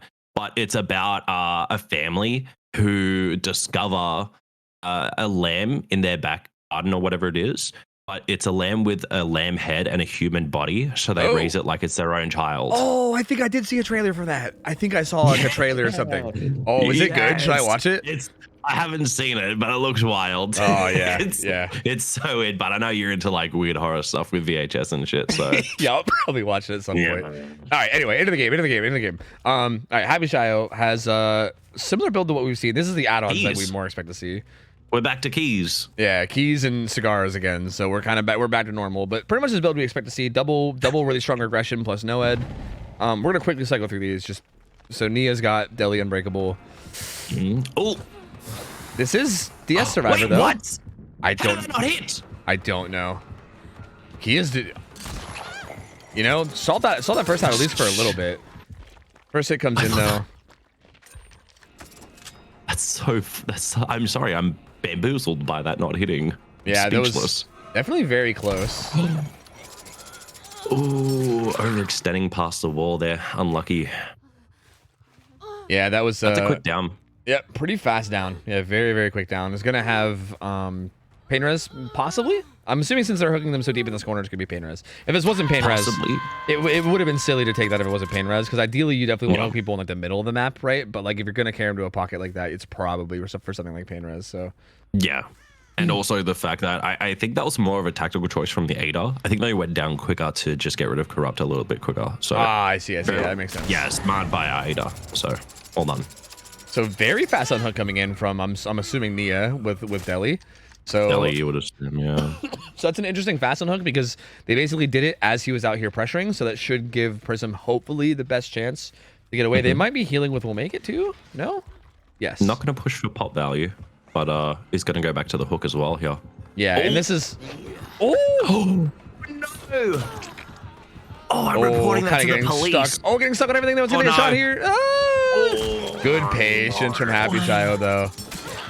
DS though, I mean it's not over yet. So is DS, but this tile sucks. This is a pretty horrible tile. So like, yeah, I'm not huge on the 4 laners. I think they're like out of all the tiles, like they're my least favorite. Well, I mean, reload before the pickup. I mean, there's also 2 variations, and that's also the worst of the 2. So like, that was a little too patient there. Waited way too long for that shot, and then also aimed a little bit too far to the right because the animation was over. It was like the end of the animation. It's gonna buy Autumn a bit more time. Okay. Oh, really good shot. Really good shot. And down goes Ada. Second down coming in pretty quickly. And this is looking like it could be one of those tunnel out positions. Only 1 gen done. It seems like there's not too much progress. Autumn has some progress here, but not a whole lot. They did finish main, I believe. No, they actually didn't. Main's still there. So yeah. And they weren't. Is main regressing or is it? I didn't pay attention. If it's not, it's gonna be soon. I think. Yeah. So it's not yet. Yeah, he's probably not gonna kick it with pop. But I mean, if they don't get this unhook really quickly, he'll probably pressure some gens and then go back shortly after. Yeah, you would assume that he's probably gonna try hit this and then maybe kick it. They might grab this unhook while this is going on. They might. Nope, they're not. They're not. They're gonna stay on gens. See, that was like, I think that was their opportunity for that. I think now you just let her die and do gens because I don't think you do. I think you get it now. I think at this point you just have to let her. I mean, it depends on his positioning, right? I mean, if he commits to like a chase here, maybe Autumn can go. He is walking really far away. I think this is a mistake from Slinger. I think he should just stand. I think he should just stand on top of basement. Oh, this is interesting. He's giving so much room. This was a big mistake, massive mistake. I'd say this is not. By the time this unhook happens, Nia is going to get to a pretty safe spot anyway. So I mean, you wouldn't even really say, "Oh, they're gonna." Oh, yeah. This is what I'm saying. Like, you don't want to risk this. Nia can go down here, but like again, she's got Deli and Unbreakable. So like, you hook her, she saves herself. You leave her, she saves herself. Like, she's fine. Yeah. So yeah, Happy Shire just kind of gave up this kill that they had. Like, that was 100% a kill. Like, they were like getting close to like the end of the struggle state. Like, it would maybe have been understandable for him to maybe walk away and pressure gens a little. Like, maybe take a shot at somebody and then immediately go back, right? But like, walked away for so long, just left it wide open. Even walking away a little is risky because again, they have sprint burst, right? You like give a little opening, they can always sprint burst down. I think honestly, Happy Shio went like once the hook stage was like a little down past half. I think he should have just stood on top of the stairs and just been like, yeah, what the fuck are you gonna do about it, you know? Going for a pain res hook here though. Try to get some slowdown happening. Oh, it's that gen that's the most, and that gen wasn't. Oh no, it's pretty far. I was gonna say it wasn't pretty far when the slinger came over. So I mean, maybe we'll get some pop value on another gen and slow the game down. Maybe we're gonna play a bit more aggressive now because you would assume that slinger would know that that's a deliverance player, considering how aggressive they were in their own hooks. And probably once the shot comes in is when deli will happen. Yeah, like they're gonna want to wait for the shot and the reload to make sure that you can't immediately go back. But yeah, the deli comes in after the shot. Now the slinger's kind of split between going back for deli or staying on Quentin. And yeah, like I don't think you can justify going back for deli now. Like you can't like if you had your chance to get a tunnel out, and if you don't, I don't think you can now commit to it at this point. Trying to get pop, but I think it's gonna extend. Well, it's gonna run out at this point. Good shot though. Good shot. Very good shot though. So Renato gonna take some damage. Everybody's injured now too, so this is looking a little hairy. They're gonna have to take some time to reset, which is gonna be time off gens. As long as Renato doesn't pressure his teammates with any sort of zoning into them, like they should be able to get a decent reset here. But again, no gens are being pressured. That was really smart. Autumn is definitely going to be pressuring probably that gen on the right side down there from where we're looking. Because, yeah, being broken. Oh, no! Again! No! That was a down. Just bought that extra 5-10. Oh! Mind games, the zoning. Yeah, all this is just extra bot time, which is a shame. Down he goes but now, we do though. have a pain res hook right there as well. Like, it's not far. It's literally right behind. Yeah, this Autumn's going to get hit by it, Yeah. She's no longer broken, but no one's really that close to her. Oh, Quentin's got a gen on the other side, so both corners are actually not really the corner. He's gonna hit it with pop though. He's not gonna make it. Oof. Gonna take the hit, and you would assume go back to it, wouldn't you? Yep. There it is. And you know what? This is actually kind of working out, and to a situation where maybe it was a little like. It's kind of working out to where it might have actually been better for him to not camp basement because he's getting so much value out of pain res and pop now. So being very aggressive with the regression here. This gen's pretty far too. Yeah, Autumn is gonna pop that gen. He's gonna find Ada too though. I don't like again. I think I want to say that I think on the survivors end too. I think that was like a pretty poor job at like pre-stealthing because again, like ideally what you do is like you calm where the killer is and where they're going, right? Like if you see a killer going towards a gen, you're like, hey, they're heading this way, like look out, you know? Or even if you think that they might go that way. And if you think they're gonna come your way, you kind of like pre-stealth away to somewhere that's kind of unexpected. Like she was just kind of like right behind the gen, you know what I mean? He went struggle. With no one even... I thought she was gonna make the pallet. What is going on? I can't believe that guy just went struggle randomly. He wasn't even anywhere near him. Quentin, I mean, they like reset Quentin. I think Autumn healed Quentin before, and then now Ada's dead. Because Ada was the one that was originally in that basement scenario. Ada's dead now. So yeah, now Happy Shy was in an amazing spot. Like, fucking Renato is death hook and injured. Deli's out of play. This is looking suddenly terrible for Prism. This is looking really bad. I'm a little confused. Like I'm trying to process. I'm trying to figure out what's happened here. Were they focusing on a gen and the heal on the reset on Quentin, or like? Well, it was just those two. So I think it was just Autumn healing Quentin, like Quentin. Yeah, but they prioritized that over unhook for some reason. I mean, so I will say I can sort of understand the argument of saying like, well, going for an unhook injured is a little risky. Like if he happens to like drop chase and go back to hook, but he was so far away. Like the hook was deep in this pocket, right? And if the killer walked away, you could just communicate that, be like, oh, he's leaving, like look out, and then you could just rotate away, right? Like it's not that risky based on how far the distances are. And yeah, letting that person go struggle was pretty much like unacceptable, honestly. Like I feel like. That's definitely not great. And then on top of that, Ada dies, which is now they're just in a really bad spot. We still got even a pain rest to hit, which is this survivor.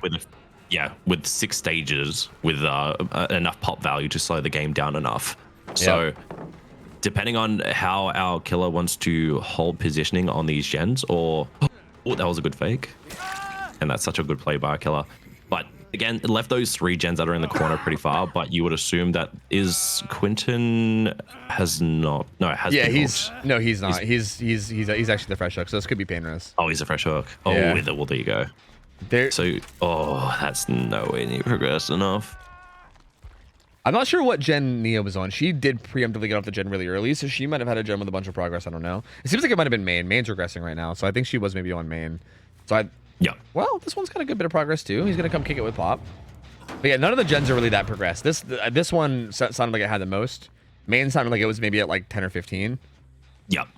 Actually, that gen got close. hit. Well, No, never both mind. these gens were so close to completion, and now they've almost regressed to nothing. Yeah. Meanwhile, we were healing off to the side. Interested. Like, again, I'm just, to leave Renatu like that, I'm just, yeah, it's kind of thrown me a little bit. Yeah, it was definitely a pretty big misplay, but I mean, we'll see what they can do if they can recover a little bit. Now at this point, everyone's been hooked at least once. Renato is death hook, so like Renato's got to be extra careful because if Renato gets found, that's basically game ending. Yeah. And yeah, they're gonna have to play really stealthy and careful. It's like again, like this pre-leaving. He's found the Renatu too. He did try to pre-leave, but it was a little bit too late, and he didn't quite get it. And yeah, this is big. Yeah. I mean, this is Overcome and like a little hair of Lucky Break, but it's not gonna last very long. Overcome to get him some distance away. He's got a pretty jank filler palette here, but he can maybe use it to do something. Oh. This side is oh, good shot from Happy Shy. That was a really good shot. Very good shot. And they need to get. Oh, there's not even that much progress. I feel like did they get on these kind of late? I'm a little confused on what's going on because I feel like that chase didn't last very long, right? There wasn't like a super long chase, but I kind of expected to see like 30 and 40%, right? When I swapped, like when this hook came in, I would expect these to be at like 50 and 60, you know, maybe. Yeah, maybe that pain res value just dragged it out, and they took a little while to get back onto it. I just feel like as soon as the chase started, they should have immediately jumped on him, and I feel like it seems like they were maybe a little late, or maybe one of them jumped on this one because this one was. Well, this is the one Renatu was on. Oh yeah, true. Yeah, true. So. Yeah, but like as we said before, but that gen that he just kicked, that slinger just kicked, and the one that was in the corner behind, like parallel there in that corner, were both almost completed. Yeah, that was so close. Yeah, I think that heal kind of just gave too much value for the build and too much value for Renatu going to second. But I also think like I mean like there's a lot. I'll come back to it when we're at the end as like a quick overview. But at this stage of the match, these guys are going to be trying to get 4K'd at one gen instead of 4K. I mean it's a 4K. Like it's going to be a 4K. So these guys are going to try to get 4K'd at one gen instead of two. Again, this like pre-leaving is what I'm talking about. Actually, it was again a little bit late on it. Autumn feels like she has to sprint, which is fine. I think she has enough distance where she can maybe hold a chase long enough for Quentin to get that gen done, but at this point that's their goal, right? Is hold chase long enough to get a gen done. And here's what the killer should do in my opinion is get this injury and then bail. Just bail. Don't give up the gen. Because like once you get them both injured, it's really awkward for them, right? Because like trying to pressure these gens injured is way more dangerous. And if they try to reset, that's also super dangerous, right? There's really no good spot for them there. That's a really good shot. They're gonna finish this gen though. Yeah, that's what I'm saying. Like it's still like even if you get this down as fast as you can, the fact that Autumn ran to the opposite side of the map, they're not gonna get popped on here. They're gonna get, and again, regardless, 4K1 is still a really good result. I mean, I'm kind of nitpicking here, right? I mean, I think he could have got a 4K2. So like, I'm just kind of nitpicking, and like he nodded he shook his head no. He's like, damn it. But either way, yeah, I think he could have got a 4K2. I mean, it's a nitpicky thing, but like if hypothetically this was like I don't know, like Blight or something where a 4K1 was like a really like expected result. This could have been a big deal, right? Flick. Yeah, that was a good shot. But again, nice little flick in there. Yeah, this is still a really good result, and I feel like waifus have to feel good about this because I think at this point their win condition is just finishing off 5 gens, right? Which feels pretty reasonable to do. So yeah, I mean, still a great result. I mean, that was just really, really good. Oh. So, played. Yeah, very well played. Happy Shio doing work out here. So yeah, I think like letting so like we focus a lot on like letting Renato go struggle, right? Like that was definitely a pretty big fuck up. But I think I want to make note of something else because I think there was something else that was maybe worse, which was again I think Ada's positioning. Which again, it's hard to say what caused this, right? Was it the comms? What was it like? What was it, right? I'm not saying it's Ada's fault in particular, but like regardless of whatever caused it, like it was a team issue. I'm not gonna try to point out one person, but regardless, Ada like being near that gen, and then like the slinger being able to come over, and then her being right behind the gen, and just basically being like a free down while being deathhook, while they were also that pressured. Like with them being as pressured as they were too, with like everybody being injured and stuff, and the fact that he was even like remotely nearby, right? Like he was like within tear radius shot for a while. He was like pressuring that other gen, she should have been out of there. Like she should have been playing much safer, and especially being the Death Hook survivor, like should have been like playing very, very safe and being careful. Because yeah, I think that's really where it took a turn, right? Like letting Ronaldo go struggle was bad, but Ada dying and turning the game into a 3v1, that's like Very, and that was the gen near Hillside, wasn't it? In the corner there where Renato got caught as well. Yeah. It was that same gen. Yeah. So again, I think it was, in my opinion, I think it was just a little sloppy in terms of comms of like where the killer's going. Because again, ideally there you like pre-leave, you preemptively walk away, go like edge map somewhere weird where the killer will most likely not check, and then if the killer does come over and check, he'll look around for a little bit, and then most likely it's not gonna like hard search. He'll probably just leave, you know. So that's kind of like ideally what you do there, and I think it was just a little bit a little like, I mean, it wasn't even like late, it just kind of never happened at all. Like she was like right behind the gen, and it just kind of gave him a free down. So yeah, I mean, a little unfortunate. I mean, I also, special note can be the early game too. I mean, the early game was a little rough for them as well, but overall, just very well played by Happy Shao. He did a really good job as Slinger there. That was some really good shots, like some really, really good shots. And, you know, like mistakes happen. No one's perfect. Like it's productive. No, what's the word I'm looking for here? Feedback. Like it's like the feedback, I think, and the questions are needed in order to help people improve. Yeah, but no one's perfect. And these things, and you know, just Killer played well, very well. My general mentality towards these scrims is because again, this whole thing is for fun but also learning.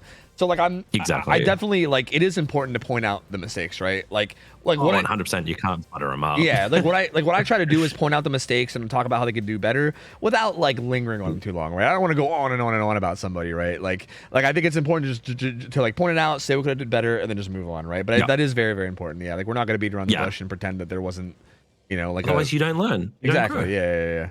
So exactly. We'll see. And at this point, these survivors don't need that. Oh my God, these slashers fucking Meg, dude. Jesus Christ. I kind of like it. I don't like Megs, but I think this fit is it. It's the one. He doesn't normally play Meg. He's just doing this to be a dick. 100%. I know it. He in chat, he said, "Is it okay if I play Meg?" He's just. I think you're a bad influence, is what's happening. Honestly, I think that might be. Yeah, I think this is your fault. Actually, I don't know what you said to the while getting coffee, but. No, I didn't say anything while you were getting coffee. What I did while you were getting coffee, I actually was looking up how to build a cubby house, and then I also decided to shave my back while I was gone. That's while you were impressive. Gone. Your back? Yeah, no. Shaving your own back, and you got it all. And did you like dead center? Damn. Dead center. That's impressive. Yeah. Oh. So I've got like this stick that I extend on. I put it like a shaver on the end of it. I just strap it in and then give it the old, you know what? kind of like a back scratcher, but like with a really, really sharp razor. Yeah. Speaking of razor, have you seen the movie Tusk?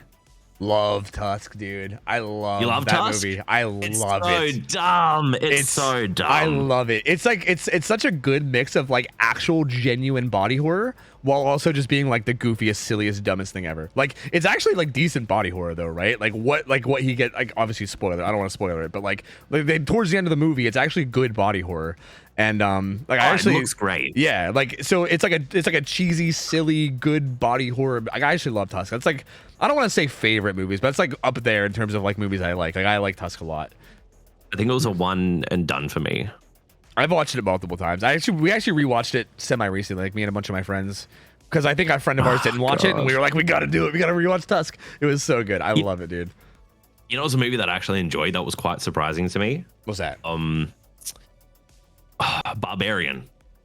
I was not okay. Wait, you liked Barbarian, right? Is that what you're saying? I thought it was good. I thought it was decent. It wasn't like the world's best, but I was surprised at what I watched. I was like, oh shit, that wasn't too bad. Actually, I was the opposite, because I feel like everybody hyped that movie up as like the best movie ever. I feel like after the movie came out, everyone was like talking about it was like this like god tier amazing movie. And I like, don't get me wrong, I don't think it was bad. I just like, to me it was forgettable. Like I watched it and then like afterwards I was like, it was an okay movie. And I like, even right now I like barely remember certain aspects, because the thing that, again, I don't want to go into too much I don't want to spoil or anything, but the thing that pissed me off about that movie is I feel like there was clearly like a subplot there that they could have dove into that they didn't, right? And I think like maybe that's the artistic idea, is to let you fill in the gaps yourself of whatever happened in that subplot or whatever, right? But I don't like that. I want to see that subplot. Like, go into that subplot, dude. That's what I want to see, right? And the fact that they didn't do it makes me feel like I was just like, man, like, I don't know. It just was like kind of just okay to me, and that's it. They did build up the family, if you know what I'm saying. Like, they built up what was happening under there, and then it was just very like, boom. That's it. That's all the information you got, kind of thing. And I wish it was more delved into, 100%. But like the symbolism in the movie and everything like that was pretty crazy. And like it was I don't know, it was decent. Are you looking forward to, if you like body horror, then are you looking forward to the new Saw, or are you not interested? The new what? Saw. Azor? I don't even know what you're saying. I'm sorry. Saw. Saw. You Australian. God, you are so fucking Australian. Holy shit. What do you mean? Saw. Oh, I saw you go down the shops. Saw. It's okay. I say cool tower, so it's fine. I can't say anything. I'm not gonna say anything about the way you talk. It's cool. It's cool. No, Saw. I don't really watch Saw. I don't know. I'm not really too into it. I don't like. I feel like I watched the first like 2 Saw movies, and then like I was just kind of like done with them. I was just kind of over it. I was like, I don't know. It's a little too I like. used to be into them, but like I can't do like I don't know what's happened, but yeah. I'm not interested. I'm more interested for Five Nights at Freddy. Comes out on my birthday. So you better say happy birthday to me. I fucking hated that game. I hated Five Nights. So like, you hated it, or you hated it because you were scared of it? No, I just hated it. I tried to. I've heard people talk it up so much, and then I tried to play it on like a. It was like a subathon, or no, I think it was like a duo stream with me and Mariah at one point, where we used to do horror games on duo streams, and we tried to do Five Nights, and it was just the most boring thing ever, and I hated it. But like also I didn't know what to expect. I didn't realize the type of game it was, so that might have played a role too, and it kind of threw me off. But anyway, something happened because the Meg DC'd. Maybe he forgot the map. He might have forgot to bring map. Oh, well. I guess this round goes to waifus. GG, game over. I think that's it. I think if I'm not mistaken, that's like a half of a hook stage penalty.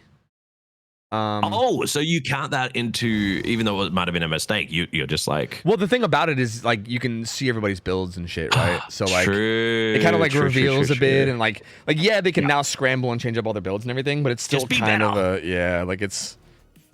Just be better. Map is no penalty. Is it no penalty? I thought we decided recently. I thought that they were giving penalties. Like, I'm pretty sure this happened last week and we gave it. I don't know. To be honest with you, we've been debating this for a while, and the rules have changed like a bit. But I'm pretty sure that is a penalty. Is Kurt here? If Kurt's here, it's his call. He's currently like the head guy running this at the moment since Dino's out. So, you know what? I'll make the call. Okay. What's the call? Whoever can beat me in a pronunciation contest can decide if they want to remove the point or not. Oh my god, no. Yes. Yeah, okay. No, so I'll say a word, you say a word, and then we'll see who says it right, and then we'll go from there. Like, okay, I want you to. Here, I'm gonna write your word right now, and then you tell me how you say it. You ready? In our chat right now. Okay. There you go. You say that word. Butter. It's butter. Butter. Butter. Butter. Butter. Butter. Butter. Butter. Butter. The word of the day, chat. I fucking love Australians, dude. I love Australians. Butter. You guys talk in the coolest fucking way. Like, it's wrong. I'm sorry, it's wrong. You guys are wrong. I'm sorry. Like, the way you talk in America is clearly right, because Team America, baby. Let's go. Team America, fuck it. But no, I think the way you guys talk is actually fucking awesome. Like, all jokes aside, I'm not gonna do this America pride bullshit. I kind of hate America, but I think the way you guys talk is actually fucking sick. I'm so jealous. And also, the Australian accent is also like the only one that I can't do. I kind of need you to teach me. Every time I've ever tried, I just make an absolute fool of myself. Water. That's water. Water. Water. Water. Water. Water. What do you call cantaloupe? Oh, rock melon? Rock? No. I love Australia, dude. Rock melon. I learned recently about weed whackers. They're called like whippersnippers, I think. Whippersnipper. Yeah, whippersnippers. Yeah, that's pretty great. I used to mow lawns for a living back when I first started getting into the workforce. Yeah, whippersnipper. I got me whip out. Got to go get the whip. God, dude. And you guys call truckers truckies. You call them McDonald's Maccas. I love it. I feel like you guys take the English language and you just make it fun, you know?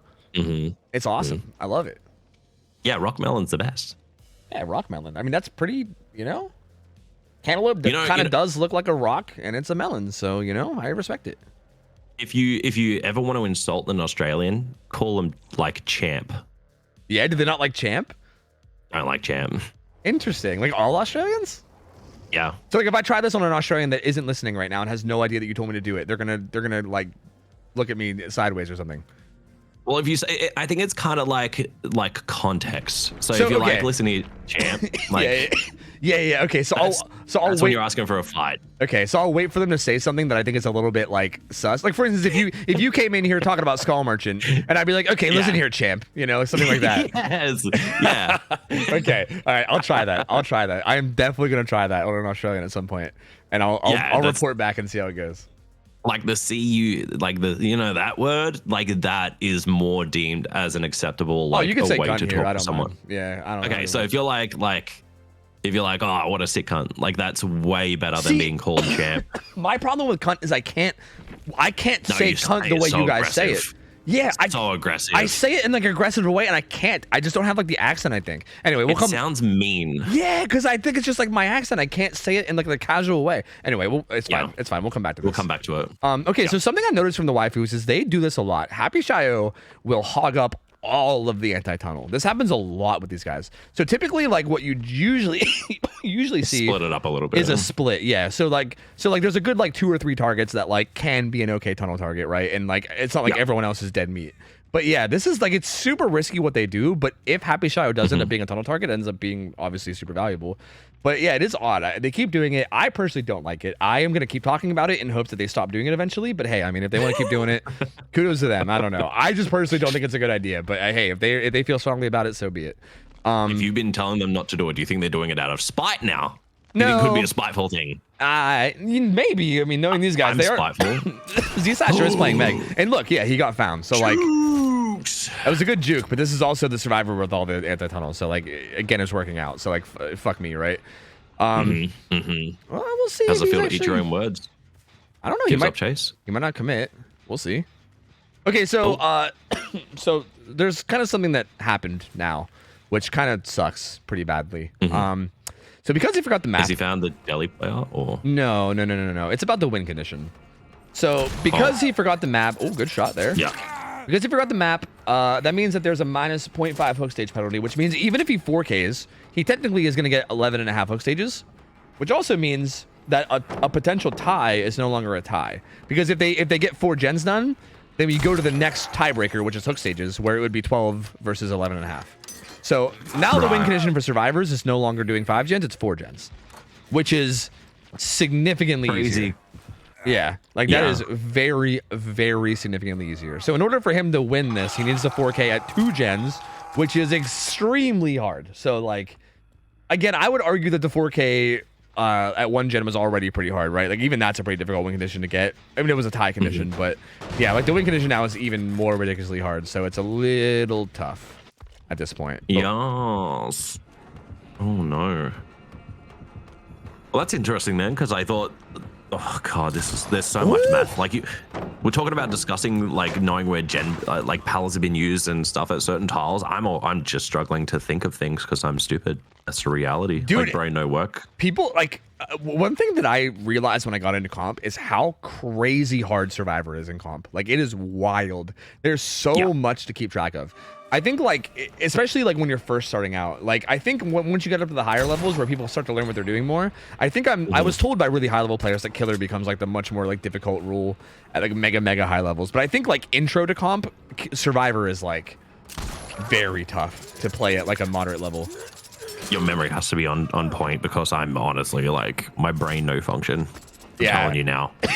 Just your ability to know maps and call outs and keep up comms while you're getting chased. Oh, good shot there by Kego though. And skill checks on top, man. Like I'm 5,500 hours, but skill checks are hard. Man, I don't. You keep bringing up skill checks. I feel like that shouldn't be a part of the equation here. It's so hard, Tofu. Listen. They get done with main though.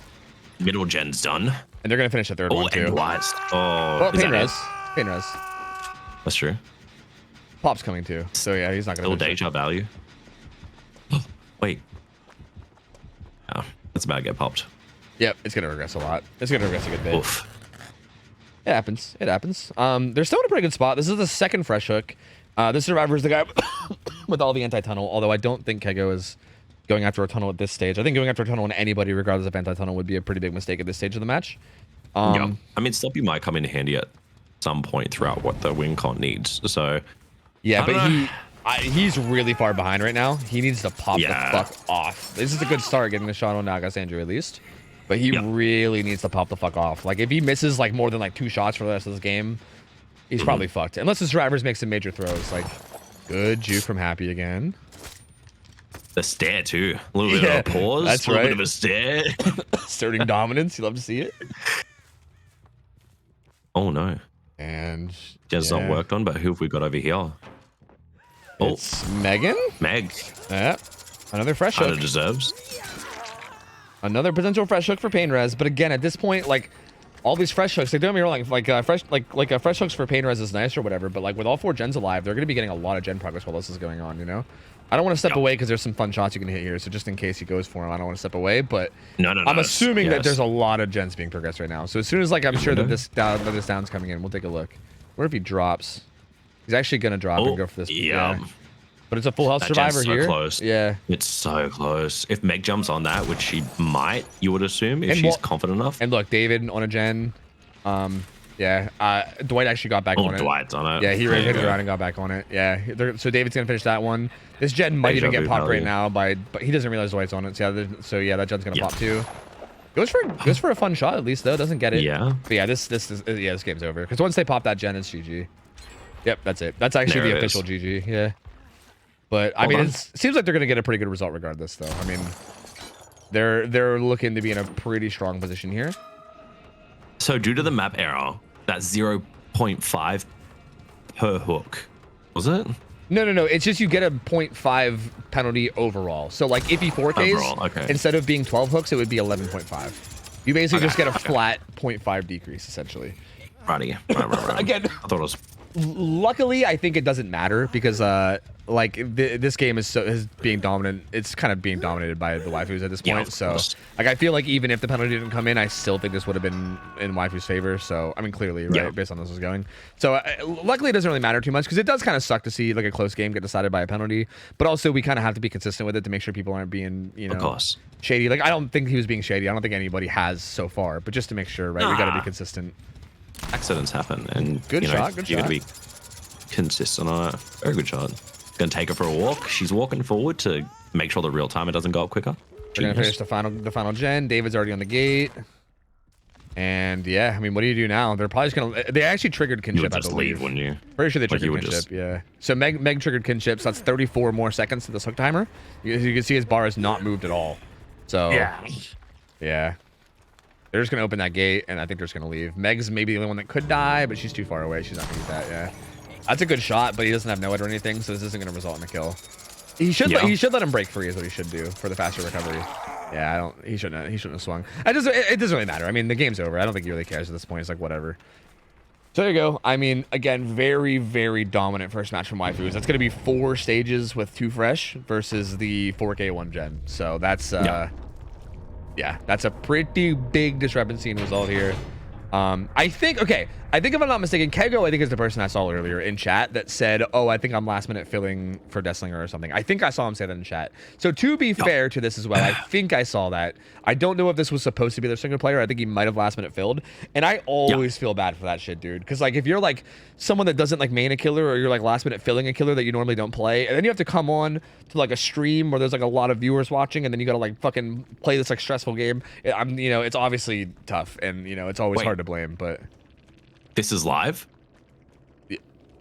No. Are you a streamer? No, you're fine. No, you're fine. No, you're totally good, dude. You can tell me all your secrets. You're fine.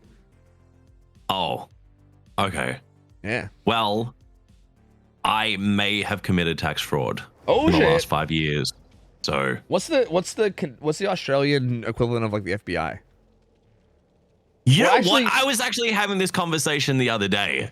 I don't know. We have the Australian Federal Police. But I don't know. That's it. That's definitely it. How about the tax collection? Like in America, it's the IRS. In Canada, it's the CRA. It's like Canada just have the Revenue ATO. Agency. ATO. ATO. Is it like Australian Tax Organization or something? Office, something like okay. that. Yeah. That makes sense. Yeah. But yeah, AFP would be it. So. Yeah, well, Well done to the Death Slinger. Still got some cool shots. Well, they're listening, and you're fucked, buddy. You're fucked. You're done. So. Oh, am I? Oh, shit. We're going into Wraith. Oh wait, we're going into Wraith. So okay, Let's go, Philip. Yeah, this is gonna be exciting. I love Wraith sets, man. I think like Wraith is honestly one of my most fun killers to watch. I said this earlier, but I'm gonna re-say it to you now. I find Wraith cool. Because a lot of these killers, like Slinger is clearly like this, right? A lot of these killers are very like mechanically intensive, right? Like with Slinger, you have to have like good aim and hit good shots. If you're playing a killer like Blight, you got to be like, you know, clearly like good with like all of his bumping and mechanics and teching and all that shit.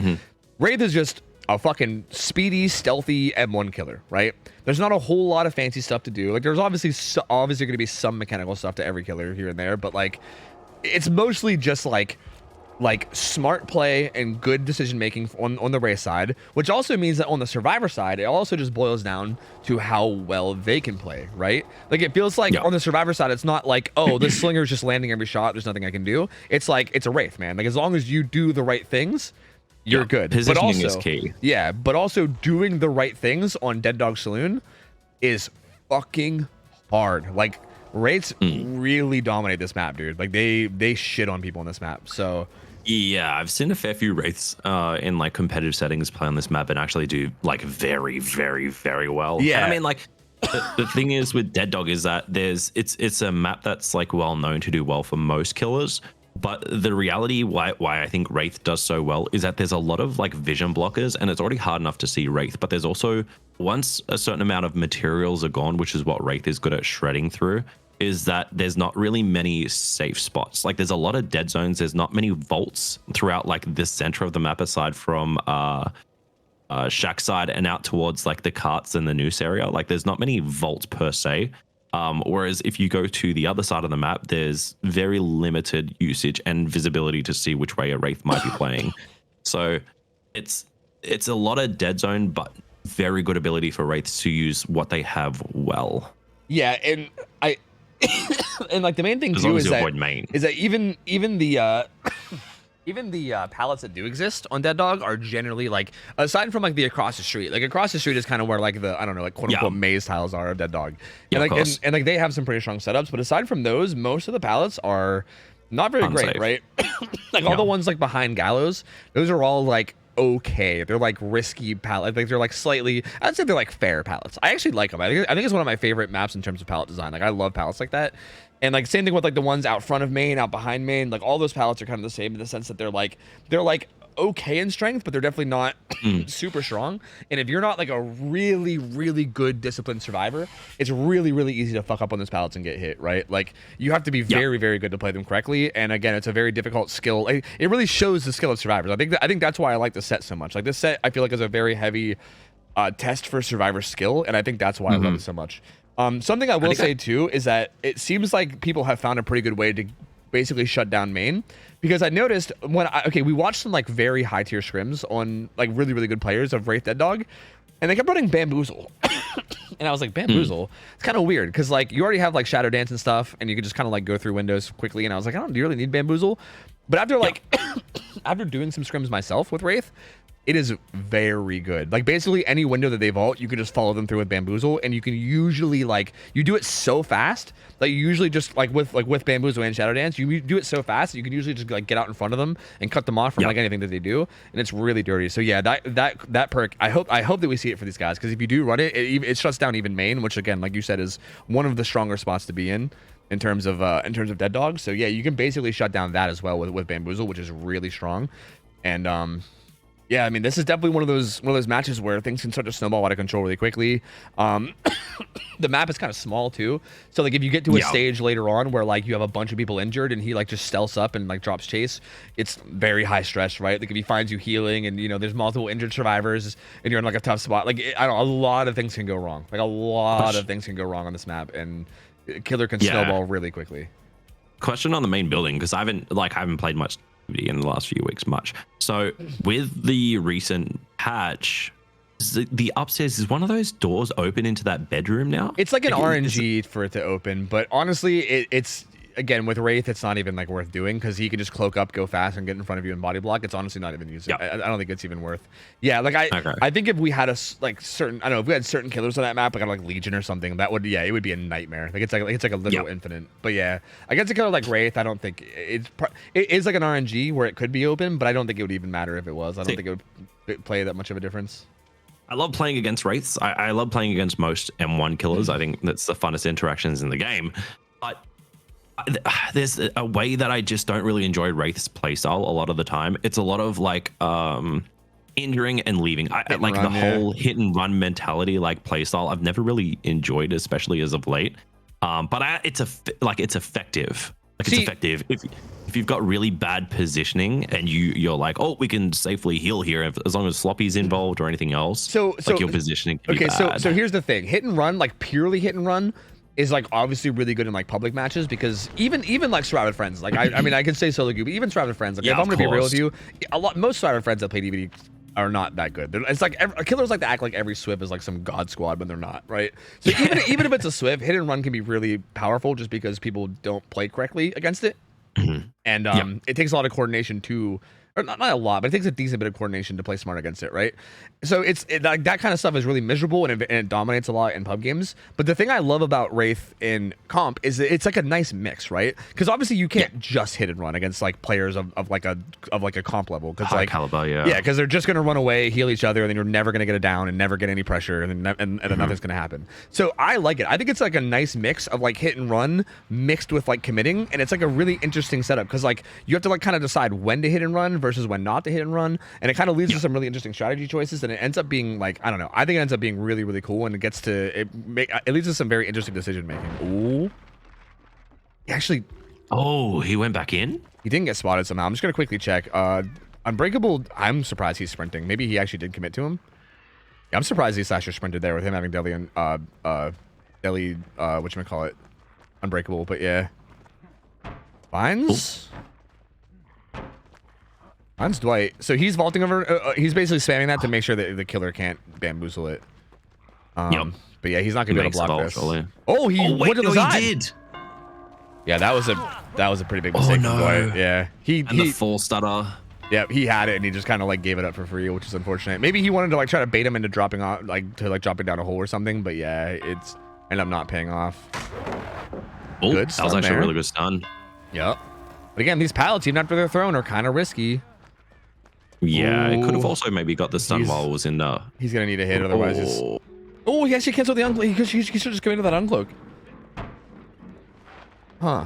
Dwight is playing these windows very well. Like, very well to utilize the vault to disable their ability. See, Dwight here can... Okay, also, Dwight did a really good job there, too. If he's behind you like that, you can kind of get in his way and stop him from body blocking it. He can go around the back of this. This is pretty much a death pallet, though. He's going to die. He canceled the uncloak, but yeah, he's gonna die. This was honestly not terrible.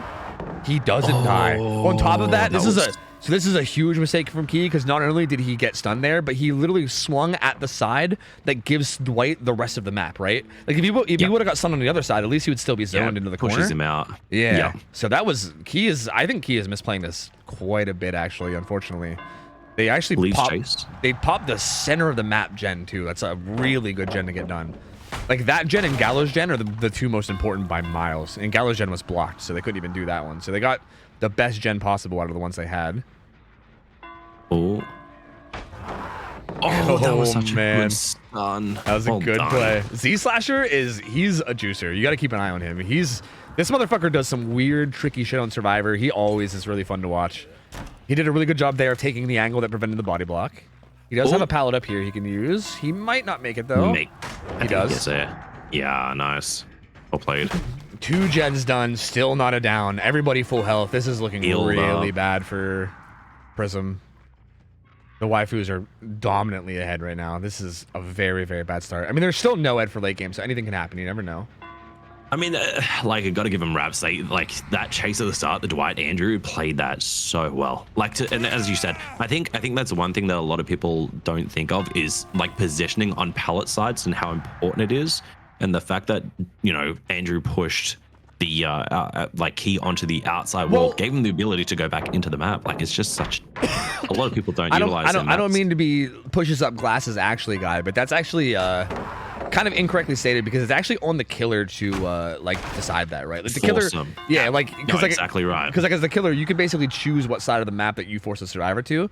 So like again, it was a good heads up play from Andrew to basically take advantage of Key's mistake. So like I'm not trying to take away from Andrew, nonetheless. Yeah, but like if Key played it properly, he wouldn't have let him do it at all. Like he would have just like kept him zoned into the back wall, and because he was dead there 100%. Like that back corner is a death trap. Like you're fucking dead, and he kind of let him get out, which is not ideal.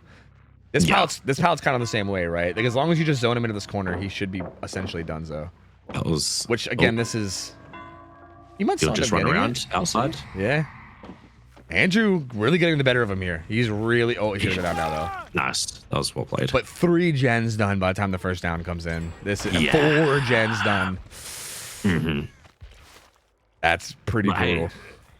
That's at least we burned through some pallets. I mean, let's look at this optimistically. Some are gone. I'm trying to find something here, but you're trying to, you know, I appreciate the glass half full mindset in one life, you know, but yeah, I'm trying, but like again, these guys have just played so well. Obviously, mistakes are going to happen on killer side, but you know, to get this far, it's actually really impressive considering the map and you know. Yeah, I mean, I commit to Dwight, you would assume. There was a few mistakes, but honestly, a lot of this has just been the survivors playing really good too and really making it hard for him. Like they're really they are playing this really well, and it's like, again, obviously there's still mistakes from Key. I think like a quote unquote perfect Wraith play could have definitely gotten hits in a lot of these situations. But again, the survivors are doing a really good job of not making it easy, right? Like there's a big difference between survivors just kind of like running around all willy nilly and like letting you just do whatever you want, and then really pushing you and making you have to play perfect. And the survivors are doing a really good job of that, of like making them have to play perfect. And again, even right here, there's another one of those situations where they're kind of giving them the outside. Yeah, exactly right. That kind of stuff is huge, especially on a killer like Wraith, right? Like being able to zone them in the corners and stuff is massive. He's gonna get that hit. They're gonna run away. That gen on that water tower had a lot of progress. I don't think they're gonna rotate it around just yet, though. Maybe Monkey Burrito will. Yeah, just Monkey Burrito. The other two are gonna be healing for sure. Being full health against Wraith is obviously extremely vital, and they're kind of in like a 3-gen scenario. Even if the 3-gen isn't really that strong, they're kind of all bottom side right now. So they're definitely gonna be staying healed and not really taking any chances here. Yeah, see, but like from my perspective in this sort of situation, if I was in the Wraith shoes, I would be so overwhelmed with what I need to do and what I need to maintain. So I honestly have any respect for someone that can be in this position and still try to like get efficient results from this, because I'm panicking. I don't know where I'm going. I don't know who I should pressure. I'm like seeing a chase and I'm like, you know what? I'm going to go for it. But he does find Yun Jin, who was injured, but goes for Dwight. Yeah, I don't hate this. Spreading out a lot of injuries, especially at this stage of the game, is maybe not crazy. Just to try to like, because at this point, I feel like obviously he could go for a down and get a hook, but then what, right? Then they like, probably during the hook, they finish the gen and he ends up with like 2 stages. I think maybe like spreading some injuries, trying to get some overall pressure, and then maybe trying to sub all of that isn't a horrible idea. That was a good mind game there. Yeah, this is a good down right beside the gen that has a bunch of progress. This is actually a really good spot. Like, yeah, so yeah, it ends up kind of paying off. If this is a pain res, that's going to be even better. Monkey Breeder, or sorry, Z Slasher did start pressuring the gen on the bottom left. So this one down here is being pressured now. That was pain res. So yeah, that water tower is now regressing. But yeah, they're gonna split again. This is what I'm talking about pre-stealthing. This is really good. The Ray's actually not coming over here, but it's really good for them to do that, right? Actually, he is coming over. Yeah. He is. Yeah, he wasn't at first, but he is. This is exactly. That's what I was talking about in like the previous games about pre-stealthing and why it's so important. Yeah. So Z Slasher, really, really smart there. Like, love that play from him. So in this situation, with the current build that the Wraith has, I see a lot of people say how strong Sloppy Butcher is on Wraith, and I totally understand the value. But in this setting, is it a misplay not having the Sloppy, or would you? Not really. I mean, Sloppy's solid, but like all the perks he has are pretty much just as good, if not better. Like I think Sloppy can be good, but I also think maybe I'm wrong about this. Maybe I'm wrong, but like in my head, and I could be incorrect about this. Okay, so don't take this as fact.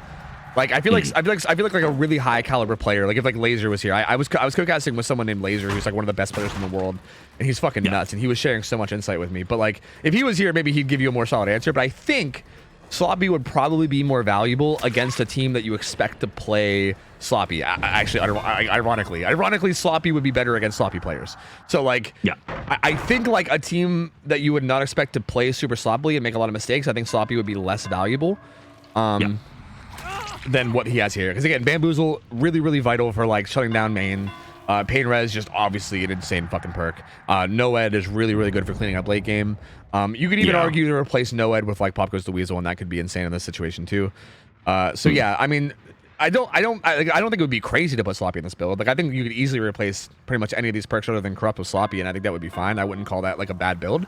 But yeah, I don't think it's like a necessity. I wouldn't call it like a must run or anything, you know? Okay. Oh, apparently when Laser did his show match, he played Wraith in a show match. Apparently he ran Sloppy. So yeah, I don't know if that says anything. So yeah, maybe it is good. I don't know. But also that could have been Laser expecting the Sloppy play, like I said. So it's hard to say. Either way, Key does commit to this chase on David down by main, which is far away from all the gens. So I'm curious to know what gen progress is looking like. Gen's pretty far, yeah. Yeah, he's going to pre-stealth off of it, though. He's probably worried about Pain Res, which is most likely going to come in. Yeah, again, look at how good this is. Look at how far away he is. That's a good hook. Yeah, that is a good hook. But again, I really want to stress this a lot, because this is a big thing that a lot of teams need to do better of. So I'm really trying to focus on it a good bit. Yeah, like when you, like even like before the killer is even on his way, like just when you know that like in the next like 15 seconds there's a good chance he's coming your way, just doing that is so good. Because like him going to the gen being like, oh, someone was doing this, but I don't know where they are. Like that is horrible as a killer, right? Like right now he's doing the same thing. He's like, someone was on this, but where? I don't know. Fuck, what's going on? And now he has to leave, right? He has to leave and someone might immediately hop back on that. Like for all he knows, someone hopped on it right now. So like that just, it makes it so much stressful for him. Any chase he takes, he's got to be like in the back of his mind. He's got to be like, wait, but water tower might be getting done, right? Like it's so good to do that. It slows down his pressure. It slows down his snowball. It also just like puts like, it makes his like overall like macro way harder to play. I just really, really want to stress that because it's really, really important. Yeah, of course. Looks like they're all just, yeah, they're currently going to reset at main, and then the other two are kind of heading back into pressure the gens at the moment. Yeah. And we did have Pain Res on the gen in the corner, but this Yun Jin is just continuously harassing this one here on this side. Okay, so do you want to know what I think they should be doing here, the survivors?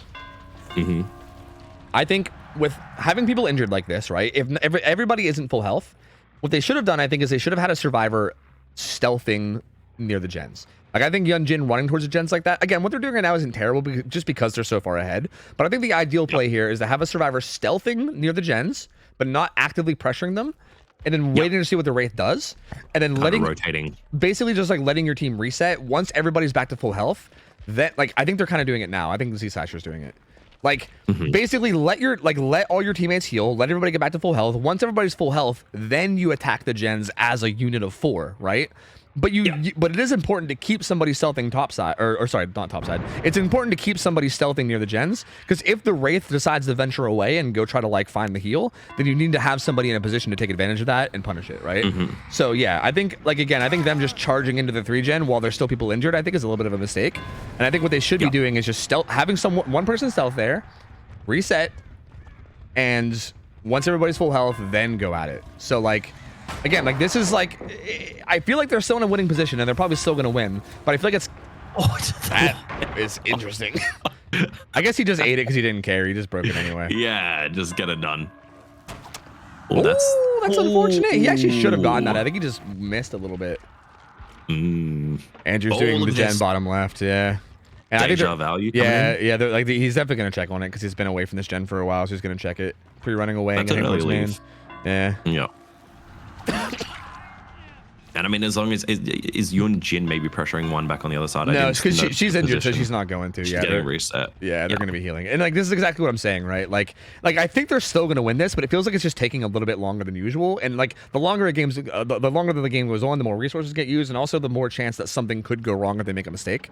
So like, I still think they're going to get a really good result here, the survivors, right? Like I don't think they're like throwing the game by doing this, but I do think if they played it more optimally, this could be over. Like this could have been over already, essentially, right?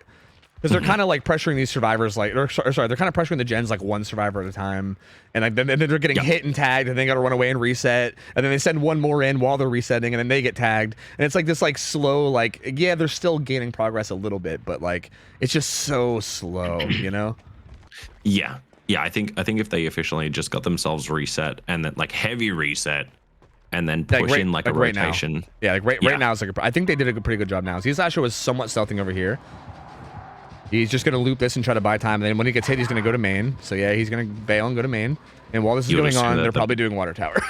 Yep. Yeah, there it is. With Prove as well. Yeah. So obviously, meanwhile, we're gonna have Dwight with Deja back on the other one. So this this David should be pre-stealthing even further, I think. Yeah, he's just gonna bail. That's also fine. I think just completely bailing is cool. Mm-hmm. Some stealth here. That's not the best stealth, but you know, it is what it is. If it works, it works. Ain't broke, don't fix it. True. And yeah, the gens actually have regressed a bit. So like I said that they were getting progress, but they're actually not. Like actually the gens have gone down. So yeah, like their old approach, the approach they were doing was not working. But I think they might have gotten it figured out now. Like again, at this point, this is fine, right? Because everybody's full health. So they're likely all going to start pressuring again. Monkey Breeder will get hit, but I would expect for there to be people in bottom left gen. They're currently doing water tower, yep, and they're doubled bottom left. Nice. So yeah, like really good positioning. Whoever gets chased, there's always going to be two people on the other side gen. So Oh, he's committing to the chase? yeah, he decided to say fuck it and commit it. It looks like. Yeah. I think he maybe understands that everybody's full health and that it might be getting to like the time when it's going to be a little rough. Balance into this pallet too. He's injured though. It's going to give away the no-it on an injured survivor. Is he fresh? He's not even fresh either. He's not, no. To be fair, the fresh hook as well also has deli, which makes the fresh hook actually not great either. Which I don't know if he even knows that because it happened so long ago that I don't even know. Well, Andrew's here. He's going to get down. No, I wasn't Andrew. No, that was E-Slasher. That's our deli player. Yep, that's fresh hook. But again, it's deli, so like it's significantly less good because you hook him anywhere near the gate and he just delis and leaves, which is, you know, obviously only one stage. I mean, maybe we might. Oh, I thought I was going to try to get that body. Gets bamboozled. This should be a down. See, but Z-Slasher's got Unbreakable, so even if Happy Shadow goes down here, they're probably going to open the other gate. Happy Shadow jumps in locker, trying to force the animation. They broke NOED. It's looking grim. Andrew's here to maybe take a hit. He's just okay, maybe not. It's the stair. What the fuck? The fuck was that? Jesus Christ! The fuck was that shit? They have the other gate open. I think they're gonna send a body block for him. Oh, okay. He's actually not committing. He's gonna take this hook, which is a fresh hook, but again, this is deli. So what's gonna happen is that these guys are gonna heal up, and then when he delis, they'll probably make a wall of flesh and go help him body block and help get him out. They might even try to pressure the other gate. I don't know, because this gate's a bit right far. Next to the hook. Yeah, it's right next to the hook. Yeah, and it's pretty far down. It's they're actually. Oh, okay. Wait, they're not. Wait, body block for him. Wait, what do you guys? Oh, wait, hatch. He's going for hatch. Never mind. Yeah, genius. Oh no! Rip. Oh, the good fake. Oh yeah. Doors over this side.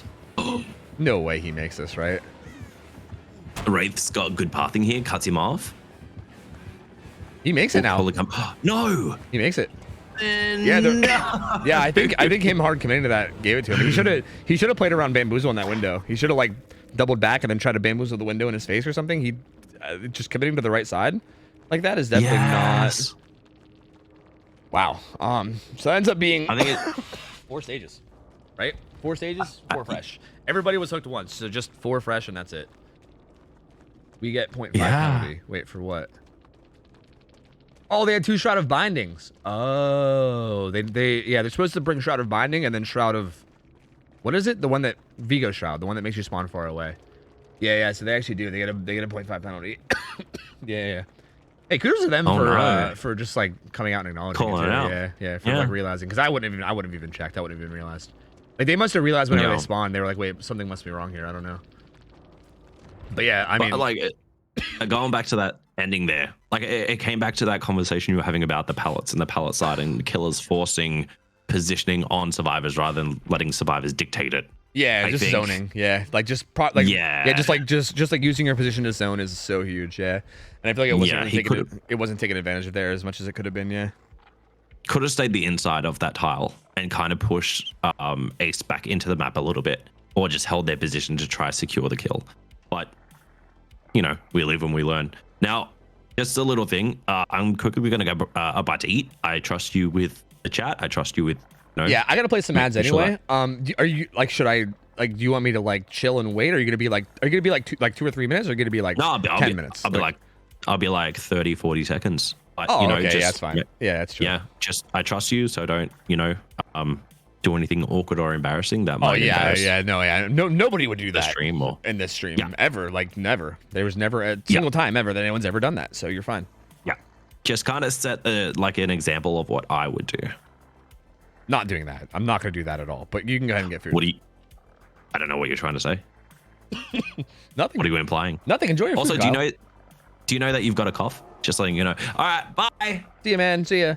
I gotta play some ads, guys. So I'm gonna get some ads out of the way real quick, just so they're gone. If I don't play them now, they're gonna play in 5 minutes. So let me just go ahead and let me go ahead and get them out of the way.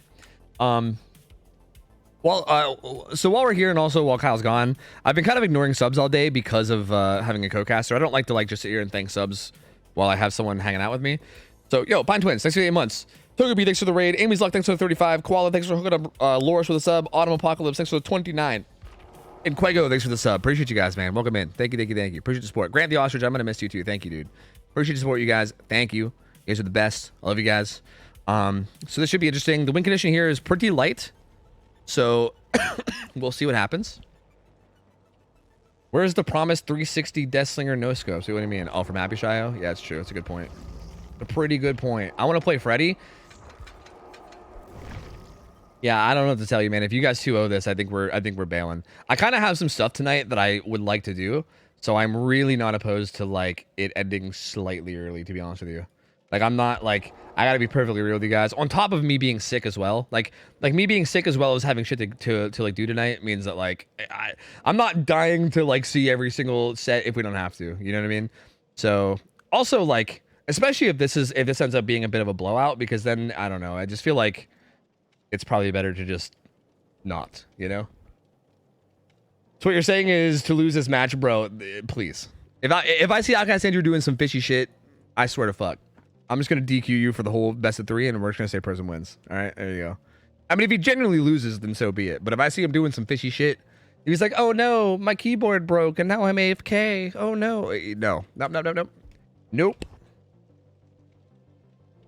I'm gonna need you to look at Chanimals to make you feel better. Yeah, Chanimals always. I visit Chanimals on occasion to feel better. Yeah, he usually does a pretty good job. Oh, that's a cute fucking kitty, dude. That's a fucking adorable little fuck. God damn it. Can you explain why they burn the shrouds? Since I'm not sure I'm right. Basically, having consistent spawns is really, really huge. For instance, let me give you a couple examples, okay? Let me bust out my drawing utensil. Okay, hold on. I'll give you an example of like situations where it matters a lot, okay? Because we've had this happen. Like, say you're playing on ARP, right? As I was resting place, okay? That map is shaped vaguely like this, right? It's like it's like an eye shape, right? There's like a area down here. It's like a little choke in the middle, and there's like another area up here. It's like a barbell slash eye slash capital I, right? Like, okay, say one killer spawns right. Oops. Say one killer spawns right here. Right?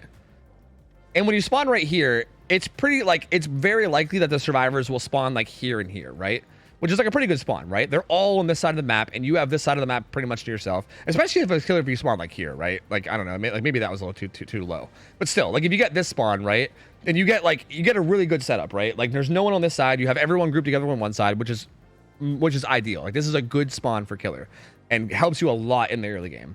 Whereas vice versa, you sometimes get spawns where like the killer will spawn like here, and you get like either one survivor here and then like 3 here, or you get like 2 and 2, right? And this is way worse because what do you do? Like no matter which side you go to, you have 2 survivors just like freely doing gens. They're not really grouped up at all. So like the fact that like the spawns were kind of like it was, or even worse than this, you can sometimes get a spawn like we've literally seen people spawn like right here, like dead center of the map, where you're just like, what? Like spawns are just like split everywhere, and you're just like, what the where the fuck do I go? You know what I mean? Like where like literally where do I go? So yeah, like there was a lot of RNG to spawns, and we've definitely seen games where like one killer gets like a really good spawn where like it's super obvious where to go, it's super obvious where the survivors are going to be, and you can kind of just like use that to your advantage and, you know, have a good early game. And then we would go to the next killer and they would get like a terrible spawn, and we were like, oh, like that's not very fair. So yeah, it's just to normalize, it's just to regulate spawning, make sure that it's always the same no matter what. Make sure that there's like no RNG to spawning that like fucks you over. And again, especially on split maps, right? Like maps like Azrael's Resting Place and like Suffocation Pit, maps like that are especially when it's important. Like it literally, like a bad spawn can just fuck you over so much on those maps. Like it's a huge deal. So yeah, we kind of had to regulate it. That's basically the reasoning. Regulate this. Hi-oh. I mean, back. I just heard you listening, so while popping off, so I thought I'd just listen. All good, dude. All good. Yeah. I'm just an innocent little Discord kitten trying to make his way through life. Happens, man. Happens. I get you. Yeah. Meowing your way through all the channels you see. Listen, if I don't do it, who's gonna give me $3? Who's gonna pay for my Fortnite skins? True. Are you gonna do it? True. That's a good point. No, absolutely not. We're nutty buddies, okay? We established this. Discord kitten is no longer a thing since apparently it's... Yeah, but what does that get me? Like, what are my benefits? Nothing. We're just nutty buddies. You get the benefit of knowing that we're nutty buddies. That's basically it. Sorry, is that not good enough? Sorry. Oh, well, sorry. I don't even know what it... No. It's material not that, okay? goal over here, needing all this. You know, No, apparently want all this fucking... I'm needy and I need stuff to make myself feel validated, sure. But what I'm trying to say is I've never had an nutty buddy, so I don't know what my value is. Like, I don't know what... You know what? You know what I actually tried the other week for the first time and I'm obsessed about? My first time ever trying it? Butterfingers. Yeah, I like Butterfingers too. They're pretty good. I love Butterfingers. I think holy shit. I think the problem I get with Butterfingers is like it's like the getting like caught in your teeth kind of thing, right? I feel like they're like unpleasant on the teeth. Like they're good. I love them. Like flavor wise, they're amazing. But like I don't know, they're like weirdly maybe I just have bad teeth, but they're like weirdly hard on my teeth, and it makes me like I don't know feel weird about them. I didn't have that problem. Yeah, I might just have fucked up teeth. I mean, my teeth are definitely pretty jank, so it might just be that. Honestly, I don't know. Yeah, maybe no one else has an issue. Have you got your wisdom teeth taken out yet, bitch? No. I've been telling you. I know for months. It's been like a year. I know. I still haven't done it. I literally cracked my tooth in half, and it was cutting my tongue on the inside because I didn't get my wisdom teeth taken out. It was the worst pain I've ever had, ever. Go get it done. Yeah, I probably should. I really probably should. You should. Otherwise, I'm gonna fly over there and not hold hands with you. I've just had shit going on, man. I've been like getting soldier. I've been getting shoulder surgery and shit. I've been doing stuff. I know that. Hey. I said the same thing, and then my tooth cracked open and started cutting my tongue. So I mean, hey. Yeah, you know what? It's probably gonna take something like that for me to get it done because I'm just a fucking procrastinator. Yeah. You know. I was the same. Yeah. All right. Anyway. So win condition here is very light. Key has a pretty good chase build. Deadly Unbreakable and Autumn. A little bit of a mixed bag here, but does have off the record. And also another little bit of a mixed bag, but mostly objective here for Quentin. And hey, you got your Sloppy Butcher. No pain res this time. No Noed this time. Instead it's Sloppy Butcher and Sloppy. Pop. Kind of surprised to not see Noed. Based on the win condition needed. Good play. A little play there. He could stare.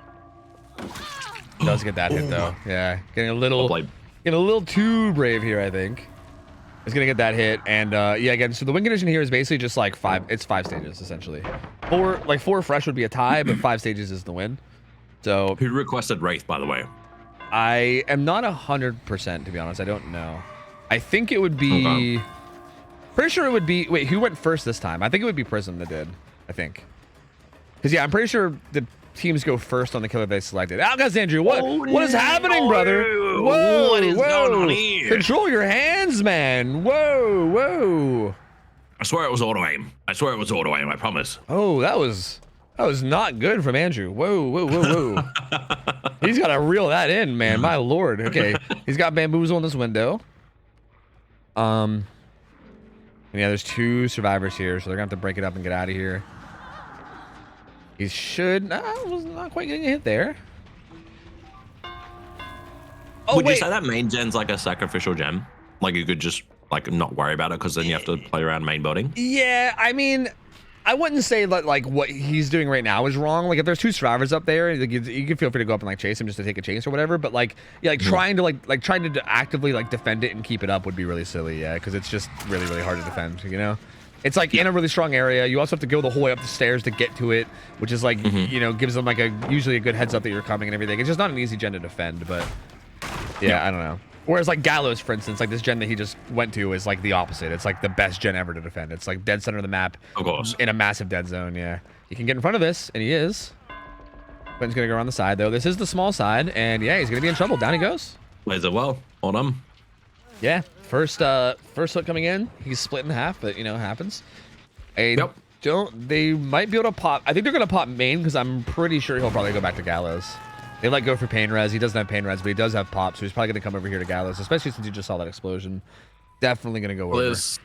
Is it just these two gens on Gallows side here? Like one on Gallows and then one off to the side, or is there one down in the back corner? There's got to be one back here. Well, actually, it's not. It's kind of like bottom of the road. Yeah, that's a little weird. It's at the end of the middle of the street. Yeah, crazy. Ooh, little greedy on that pallet throwing. It needs that stun. Forces him on the outside map. Yeah, and now like she's positioning here. And this pallet is awful. This is probably the worst pallet on the whole map. So I gotta go. No, don't break it. I don't like the way Akaseju played that. Just uncloak and do it. You know, I think he's gonna get this kill anyway. There's not a pallet here though. Well, actually, she might still make this corner move, and this still buys a bit more time. Oh, she does not.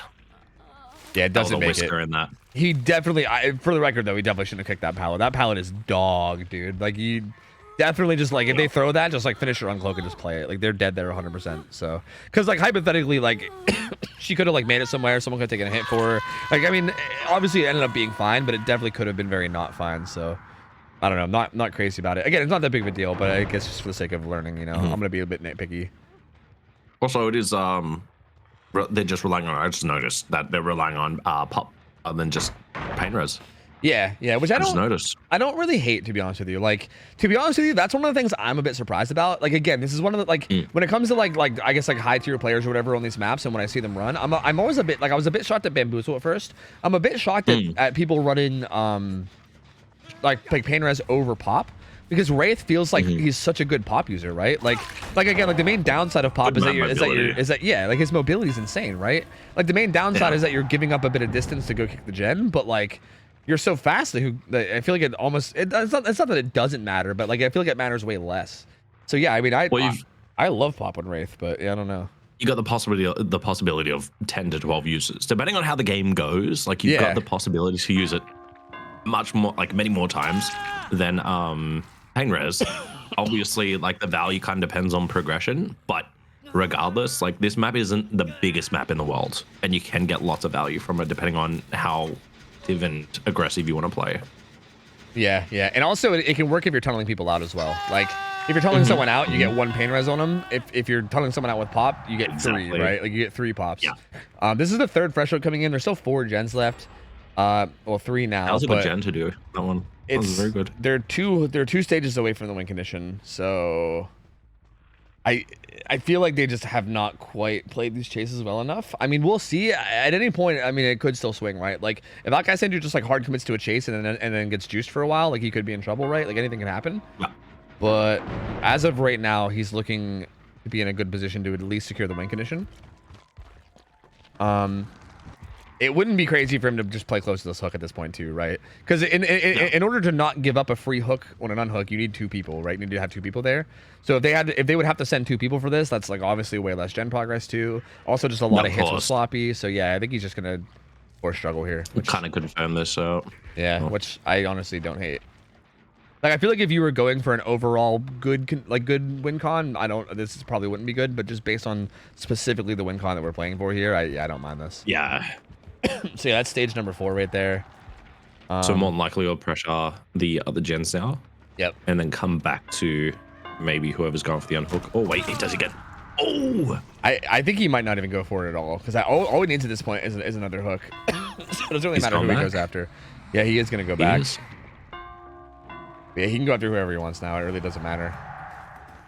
You could assume Renato, right? I would not go for Renato. Like, he might have like DS Dead Hard or something, right? Like you don't know. Actually, does he? What's he have? No, DS Dead Hard's on Ada.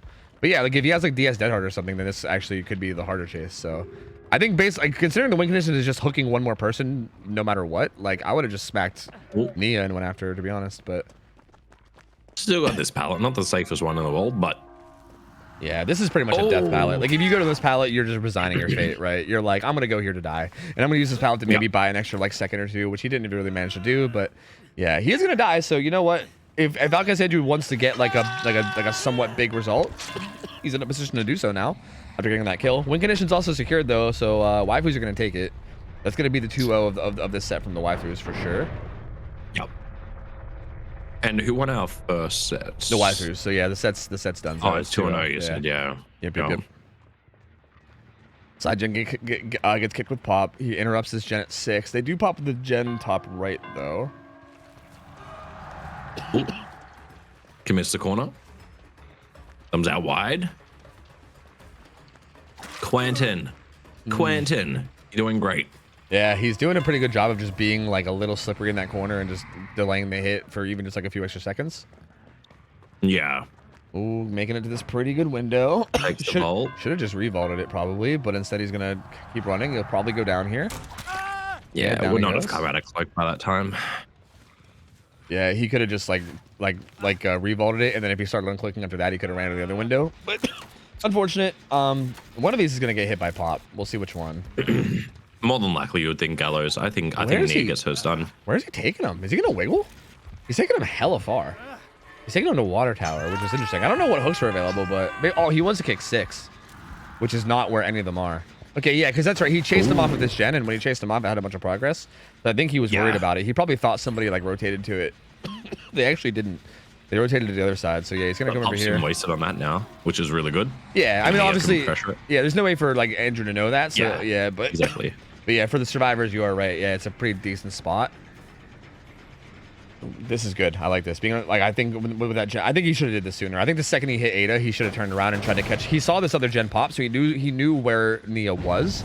I think he could have hit Ada and then immediately tried to catch off Autumn going for the unhook, because you know she's gonna go for the unhook, right?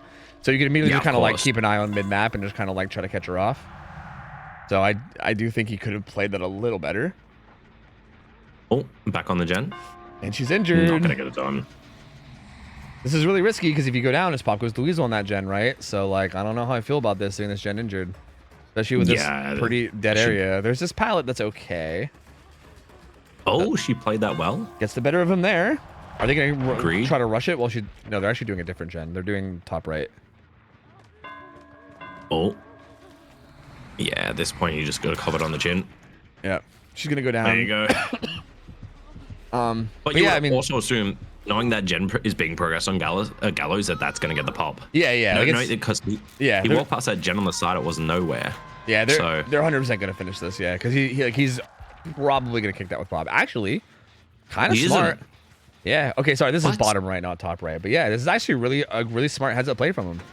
He said, you know what? Okay, so I think what gave this away, especially, is the fact that like Autumn didn't heal. Unless Autumn was broken. I don't think Autumn was broken that whole time. The fact that Autumn didn't heal, I think, gave this away to Outcast Andrew too, right? Because like obviously like while this is going on, they could do one of two things. They could either be like resetting and setting themselves up to like pressure as a team, or they could just be trying to slam out a gen really quick, right? And the fact that Autumn stayed injured kind of tells you like, oh, like they're not taking the time to heal, they're doing something, and they're not doing Gallows gen clearly, right? So like they're doing something somewhere else. So yeah, this is actually really smart. Like that was a smart heads up play for him to go over there. Yeah, quite genius to pay attention actually. Like again, micromanagement's like so important, and they've done a really good job, because I would have thought, oh, gen's pretty far progressed. So Gallows, let's try to slow it down here, because he came past this area before and the gen was nowhere near it, like done, not even started almost.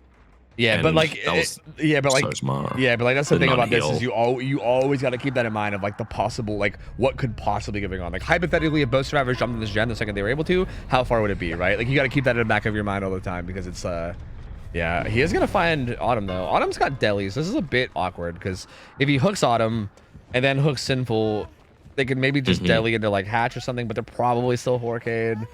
Like he probably will be able to deny it. I don't know. We'll see. I mean, we'll see how it plays out, but I think they're fucked. You assume so. I mean, I think the only way they're not fucked is with a Hatch play, because I mean the gates haven't even been touched, I don't think. So yeah, I think a Hatch play is really the only way this comes out of this. In really like any way other than a 4K. Oh, this pallet hasn't been used. I thought this was used. I'm gonna juice for a little while though, but it's gonna go down there. So there you go. Down comes in. And yeah, well played. This will probably be deadly though. So like, it's not technically over yet. Quentin's crawling away. Quentin might try to hide in grass near Shack, maybe for Hatch. Maybe is that the plan? Does he know about Deliverance? I think he does. Yeah, he's like, go ahead and do Deliverance. Yeah, he's like, go ahead and do it. Go on, do it. Go on. No, yes, no, little dance. I'm gonna do it. I'm gonna deli.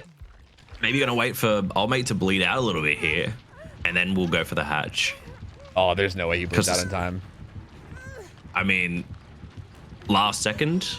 Bleed out timer is 4 minutes total, so that's probably like a minute and a half still, maybe. Juice Maybe for a little less. 30, 40 seconds, maybe, and then You'd have to juice for a while, yeah, and then also still loop your way over to hatch while not getting zoned away from it by the killer, which is a little tough. I mean, I think they're setting up Quentin to get it because he's like in shack, maybe, or maybe Autumn just wants to have fun chasing. Could also be it too, you know. Might as well. Oh, doubles back towards water tower. He's way the wrong way. So she kind of juiced him. He's pushing around. He got a little lost, but he's gonna get back onto her now. Oh, yeah, and she's got nothing here. Yeah, she's got nothing here. Unlucky. Well, there's a pallet there, but yeah, it's too late. So there you go. So close. Maybe though, you know, maybe Quentin can secure that one hook stage, baby, maybe, or he's just gonna sit in shack and just wait. Yeah, he's got crows. I think he's just chilling. He's like, end my suffering. just fucking kill me. So yeah, my man's already loading up Baldur's Gate. exactly. Yeah, what's Carlock up to? Hold on. But there you go. 4K from Outcast Andrew. So again, the waifu's doing a really good job. This set was pretty dominant. I mean, both these killer games were pretty dominant. Like this whole set was pretty dominant. So yeah, waifu is looking really good today. Like I said, waifus sometimes come out looking fucking godly. Sometimes they play a little sloppy, but they definitely seem like they had a good day today. They played very solid. The survivors were very on point, making it very difficult for the killers of Prism. And yeah, their killers were also definitely getting the job done on their side too. And that's going to be a pretty one-sided set. Waifus take the win. Good try from Prism, but it seems like waifus were just a kind of a step ahead on pretty much every level. And that's going to be it. The 2-0. Well played. Well played by waifus. Good try from Prism. A lot of good control. Like I think the micromanagement on both sides was just amazing for waifus. Not taking anything away from Prism, but like just their ability to spread their pressure on their gens and know how to like filter who they wanted to go for hook stages was just impressive. Like all around, it was just really well played. Like not many errors. I mean, we saw a few whiffs in there by Wraith near Water Tower, but nonetheless, like their micromanagement was just point, and their ability to use their build and map knowledge was just very well done. So well done. Yeah. I'm just gonna say, I think you said that they're good on some days and other days you don't know what's happening. I think just because I'm here, maybe they wanted to impress me. You're right. That's got to be it. There's no other explanation. Yeah. That's got to be it. Yeah. No, it's literally the only reason. Yeah. Can't blame them really. You're 100% correct, man. You're honestly onto something. Kyle, what's your plan on Sunday night? Like Sunday at this time. Well, sorry, it would be Monday day for you. What is it right now? It's like Saturday midday for you right now, isn't it? It's Saturday midday for me. So it's what are you doing 2 Monday PM. midday? Do you have any plans for Monday midday? Because we'll be doing this again Monday midday. Whatever time it is 5 now, hours but ago on from Monday. now? Yeah. I'll be free. Yeah, if you want to come join me then again on Sunday, we'll be doing it again. So feel free. Yeah, no, I'll be there. I'm down. I usually have the little man on Mondays. He can get in and pops for the day. So yeah, sounds good, man. Yeah. Just I'll hit you up on the day of, and if you're around, I'll get you to hop in and we can do the same thing. But yeah, it's gonna be it. It went 2-0. We're not gonna do set 3. They're asking about set 3, but dude, with me being sick and shit, honestly, I just want to get some rest. Yeah, like it's Friday. Tomorrow's my day off. I want to just get to the rest period ASAP. I'm sorry, guys. I know you guys want to play a third set, but I'm getting the fuck out of here. So yeah. Thank you for hanging out, Kyle. Yeah, of course. Thank you for inviting me. If you guys don't know Kyle, I'm sure you probably do by now, but if you don't, go check him out. We have our casters command where you guys can get a link to his stream. Really, he has questionable takes on things. I was gonna say he's a cool guy, but like, let's back it up. He's got some pretty questionable takes, but he's a good streamer. All right, as much as I hate to admit it, he's a good streamer. Even though his takes on things are fucking terrible, he's still fun to hang out with. So name 3 bad takes. You like anime? You think cannolis are mid? That's not a bad take. They are. And you were asking for Skull Merchant all day today. That was like the easiest thing to do ever. Like naming those 3 takes was like the easiest thing. I didn't even hesitate. That was like, it was instantly on my brain. We're only gonna get like 2 more weeks of Skull Merchant in the state that she's in. Why not make the most of it now before she's gone? So anyway, it's been a fun stream, guys. Thank you so much for joining me, Kyle. It's great having you. I'll chat to you. I'll let you finish up. Yeah. I'll see you later. Thanks for having me. Yeah, bye, take chat. care, dude. Bye, everyone. See you, buddy. Bye. This motherfucker, dude. This motherfucker and his Skull Merchant, I swear to God. Anyway, Love you guys. Thank you guys for being here. Again, big shout out to the Scrim mods. They donate their time every weekend so that we can do this. Like, they spend 6 hours every weekend running this stuff, making sure everything's going smoothly, handling scoring and everything. And without them, we wouldn't be able to do this at all. So obviously, big shout out to them. They're hugely appreciated. Shout out to the teams for playing. The games today were very, very solid. Had a very, very good set of games. And I appreciate everybody coming out and playing and chilling and having a good time. Hope you guys liked it. I think I'm gonna raid. I think I'm gonna raid somebody not on DBD. Oh fuck! I have multiple options. Oh fuck! There's multiple people I want to raid. Shit. All right. You know what? Yeah, I think.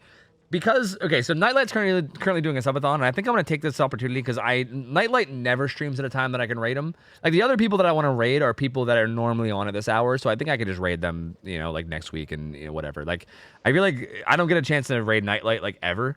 But I think I'm going to throw you guys over to him. He's playing Dark Souls, so he's not playing DBD, okay? So, just, this is a bit of a weird shout out here, but Nightlight is, like, one of the best DBD streamers, or sorry, one of the best DBD players in the world. Like, he's on, like... what's pretty much accepted to be the best DBD team, which is Team Eternal, and he's like nutty good. Like, he's easily one of the best DBD players in the whole world. He's fucking nutty cracked. That being said, he's not on DBD right now. He's playing the OG Dark Souls, which is also one of my favorite games of all time. So like, I'm kind of curious to see. I don't know if he's like never played it before or what, but if it's like, especially if it's like his first time playing Dark Souls, that sounds hilarious. So we'll see. He's also super Polish, so expect a funny Polish accent. I say funny, but I think it's awesome. I think his accent's fucking sick. But yeah, he's super Polish. Hopefully you can understand him. Go hang out with him. Go chill with him. Go hit him with a get rated nerd debated. Go chill with him. I'll be back. I'll be back. Come on, lungs. Hold up just for one more sentence. I'll be back Sunday for more scrims. Sunday we have a whole nother day of scrims. The schedule's down there. You guys can see the teams that are playing. I'm not going to bother saying them because my lungs are giving out. But a whole day on Sunday of scrims, so feel free to stop back then if you guys want.